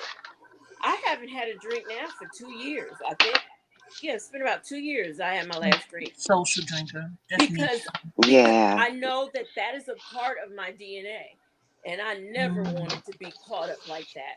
So Mm-mm. It's a terrible thing, sweetheart. It's It's not a terrible. natural part of our DNA. The slave, well, whiskey was made on a slave plant, and he stole the slave's whiskey recipe. I digress, and the money, but the oppression. Because how does the drugs get in the urban areas? We don't own ships and boats, and they got the documentary where they mention the sea, a. You know what I'm saying? So No, we yeah. don't So bring it the was, yeah. drugs They they put it and on stuff in the purpose. neighborhood. We don't own the liquor stores in the neighborhood. So these things are placed in front of us. It's not an excuse, it's an actual fact for us to have an escapism from the oppression. They know, Yeah, okay, I'm we're going actually to oppress reading a book right now. I think it's talking them. Mhm. about that exactly. How they structured Absolutely. the is it the black law something? It's in my bedroom. I don't want With to the go wake them Moors. up. But But it's I really think a it was good book. Jada Pinkett Smith. She's a Virgo as well. She told Will, "I wanted to feel good, and it felt good to help August with his health issues." So, what you said, sister, about we'll start projects as a you didn't say escapism, but as an form of escape from my pain to help others who have been in who have been or are in the same type of pain. I think that's a noble exploration, if you will, because a lot of people in pain feel like they have no one to talk to. They feel like they have nowhere to turn to. So why shouldn't we help each other? Because we can identify with this kind of pain. But the reason in not finishing projects. Now, this was told to me by a former friend who's now a pastor. She gave a spiritual healing retreat in 2011 in Baltimore, and she said on the phone to me because the retreat was like 200 and something odd dollars. I was like, girl, I don't know. I got bills this week and da da da. And she was like, well, do you have problems completing things? I'm like, oh yeah, I do. And she was like, that's due to abortions and miscarriages. I'm like, are you kidding me? She said, yeah, you didn't complete the journey of life. That's and also another teacher said something about cesareans. Those who have cesareans may have difficulties completing things because the baby didn't come through the vaginal canal, and that baby doesn't feel supported. There's many theories about why there's an inability to complete things, or you've thwarted a lot of other people projects. You deliberately was a saboteur and thwarted other people progress and success, then on your end you'll have trouble completing things. But So what about if, because it wasn't, it's never, I will complete this. I will complete whatever I put on, usually what I put on my plate. Um, and I usually, and I'm not trying to be boastful or anything like that, but usually whatever projects that I get involved in, they're usually very successful if I focus. The thing Virgo. is, once I conquer it, then it Mhm. doesn't excite me anymore. Right, That's the problem. And right. so I used to do that with men, because I never wanted to be attached to a man, and I used to always just play this cat and mouse game. And then once I found out that I could get them, and then I'll go on about my business. But that was the way that I survived in the streets. So now, you know, I turned it into, I use it to get through the political crap at my organization. I use it that way. I bait them to try to get improvements in policies and procedures, and just to see how far I could push. And I am a very pushy sister at the table, right? But um it's a that's not really me. Like, I feel like I'm supposed to be out there feeding homeless people, making sure they get their doctor's Mhm. appointments, helping young pregnant lost women. Like, I'm supposed to be in the streets. That's the type of sister that I am. And I can't Service, do Virgo. that anymore. Yes, I can't Mhm. do it anymore that way. So I try to do it virtually. But I found that my journey here on YouTube was very unhealthy for me. Mhm. It was very unhealthy. Well, I hope it's getting healthier with, meeting people like you've met tonight, who That's true. genuinely care, who I trust, have the your best interest at heart and want to Oh, see, absolutely. want to see Absolutely. you happy. Now, I do have a special guest in the house, all the Oh, way yes. from Africa by way of Germany, and that is Diamond Family TV. She's Hi, one of the Diamond. sweetest. She is one of the Hi. sweetest people, and when she's on YouTube Hi. with her baby, you have to smile. When with her and her husband, being a beautiful Oh, family and everything, just awesome people. And every time I've been in their growth streams, they've been very supportive. So a big shout out to Diamond Family TV. hi, Diamond Family TV. Hey, Hi. Diamond. And I want to say hi. Thank you, Miss Tony. I do see your comments. Thank you very much. Oh yeah, and thank you, Miss Tony, for hanging in Yes, here. This Tony, is this Miss is my Tony. longest live ever. I know. And You I probably was have to really break getting it them. up, I'm telling you, Scott. I Break was it up getting ready to just. in sections. I was about to plug my phone in and turn my lights out. I'm telling you, and I just got stuck. And I'm gonna tell you, so I just met Slide in the last. It's been a week, 2 weeks. I'm not even sure. It hasn't been that long.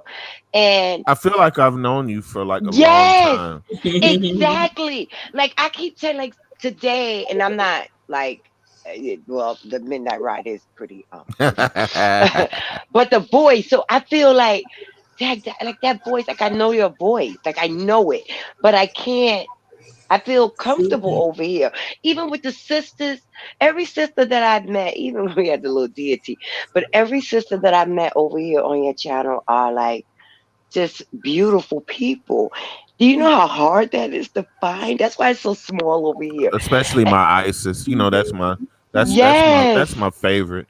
I mean, yes. I hate to play favorites, No, no, but no, No, no. no, it's but true. Slide, John, Isis is my on favorite. YouTube. So I just feel grateful that I have had the opportunity and for me to make myself this vulnerable on your platform, believe that I don't have anything to lose. I'm very upfront about when I speak. Um like I said, I don't have anything to lose. I only have to gain because I'm not in this to appear a particular way or to get anything from anybody in a sense of tangibles. I'm here to try to seek intangibles from people. And I've been having a difficult time. And I think I've finally found my way. Like I'm in the right direction just by being on this side of town. It's just like, wow, it's very powerful. And I just thank you, Sly, because, this is interesting. This introduction with you.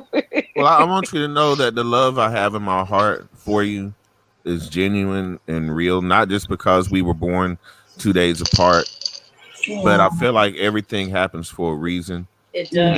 Yes. And even like I say, I want to help you heal, even if I don't have the answers, even if I'm, not real sure. I feel like love conquers all, and that if you have genuine love for somebody, that divine power, God, whatever you want to call it, will show you the way so that you find that healing together. Because like I say, we're all on our own spiritual journeys, but we've all dealt with our own hurt and pain. Like I say, one of the biggest things I deal with is loving my mother and trying to be the son that she wants me to be and make her proud of me. But sometimes her judgmental nature and her I guess her cantankerous nature goes against my empathic spirit. It's like the one person I want to reach, that one person I really love and want to see happy. It's like impossible. That's But so it, strange you say that. You but know, but I can meet strangers that I can relate to, and then we can sit down and talk to one another. And by the end of the conversation, we both feel calm. We both feel less stressed, less worried, less anxious about the things that we were stressed and anxious about. And YouTube for me is my own therapy. Listening to y'all talk and work things out for me is therapy. And now I have homework. I'm going to study Lilith and the Lilith spirit. I'm about to go into that's my books indicative. again. It's indicative of the Aquarian age. Aquarius was the 11th house. That's groups, friendships, networks, technology, this is a friendships time that's and groups. critical So, that some of us who are out here that know that there's a higher purpose for us. We need you guys. I yeah. need you guys. I need the essence of your knowledge, your spirit, your energy. I just need that so much because I feel like um you ever okay, I so need you. I need your business savvy. I need your maturity. I need your Yes. experience, because It's I called may meet a friendship. woman who's had a similar experience one day, and I want to know how to love her. I want to know, I don't want it to Yes. feel awkward if I touch her a certain way and have that remind her or trigger memories of something that happened a long time ago. And if I do, I want to know how to work that out and help her so that we can grow as a couple and never have her feel that way or have those old things keep popping up. I want to yes, Patience. exercise those old demons. Mm-hmm. yes, it's very You know? necessary. Absolutely, it really is. And that's good that you So said I'm something like grateful. that. Well, the more that I listen to Slide, the more I identify with a lot that he says, especially the mom thing. And we'll talk about it one day. But I definitely had that.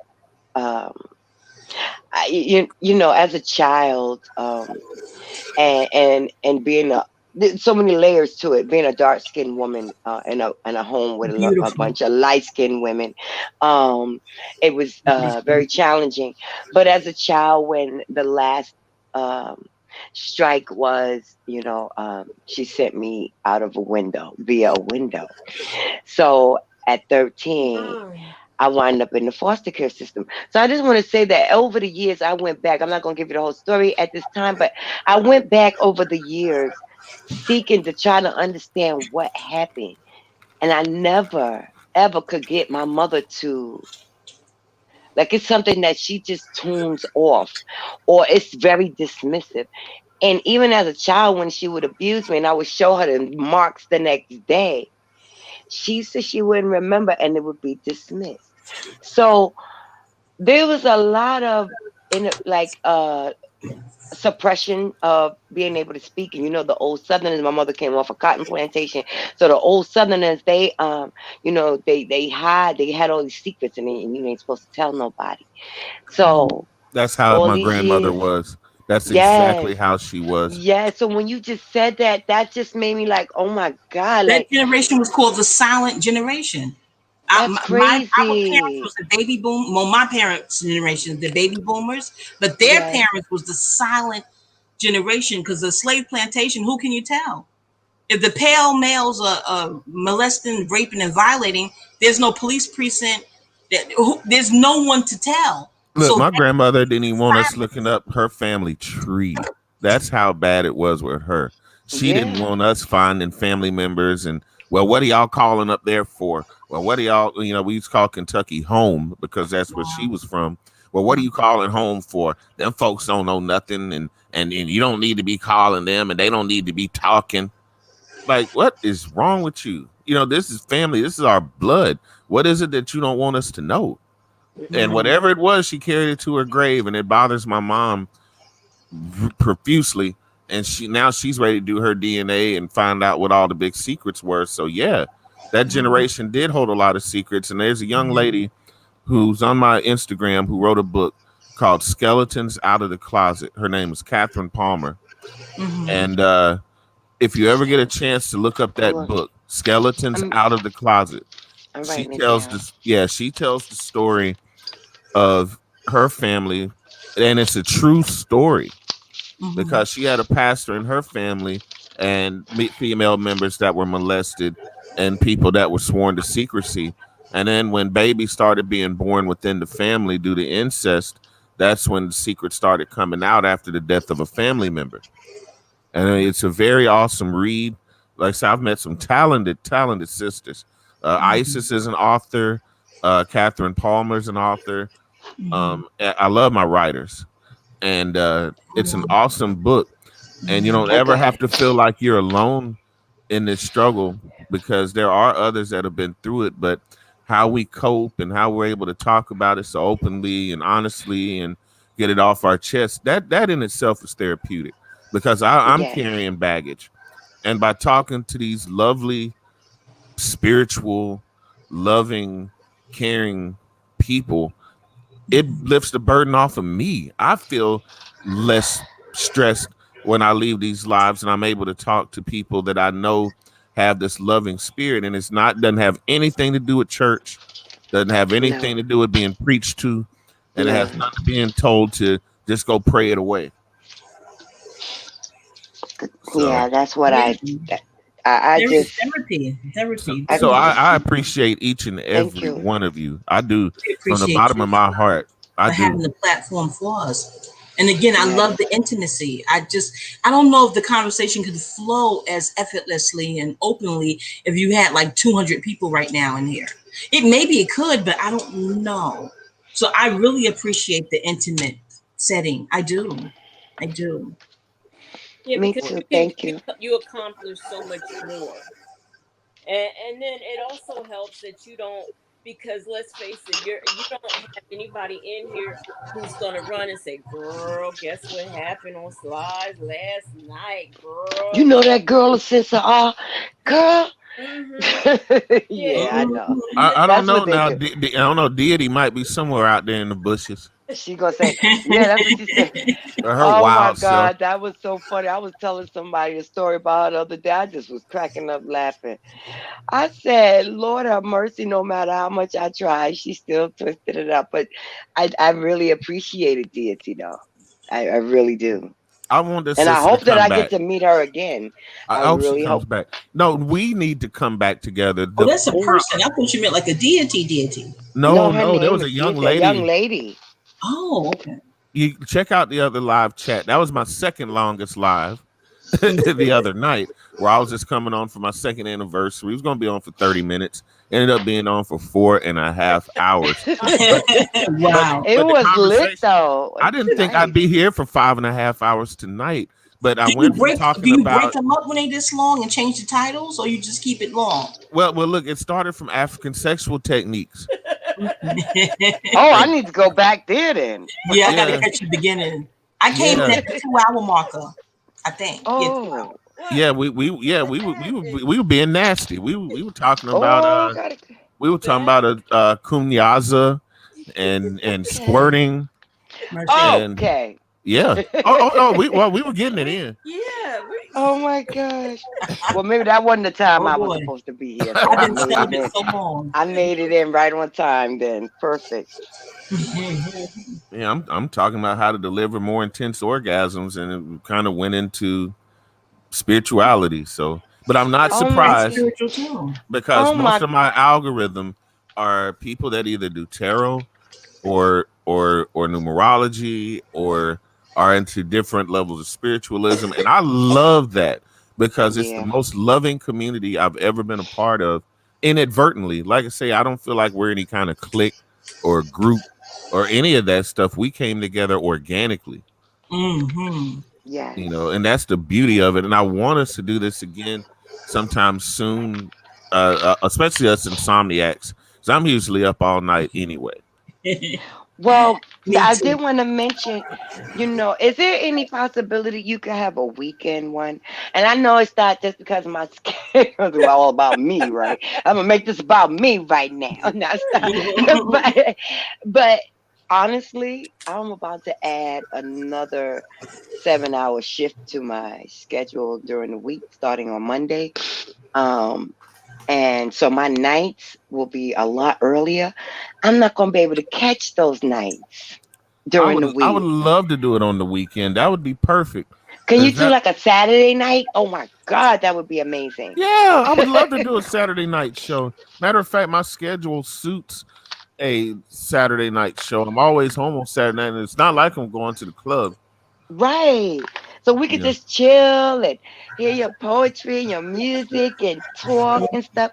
That'll be like our little thing on Saturdays if it's okay with you. We can do it all. I just didn't want to try to do too much in the show, but I love this platform because I like it that you guys can jump in and give input and give knowledge and disagree without being disagreeable. And everybody still leaves with a little bit of food.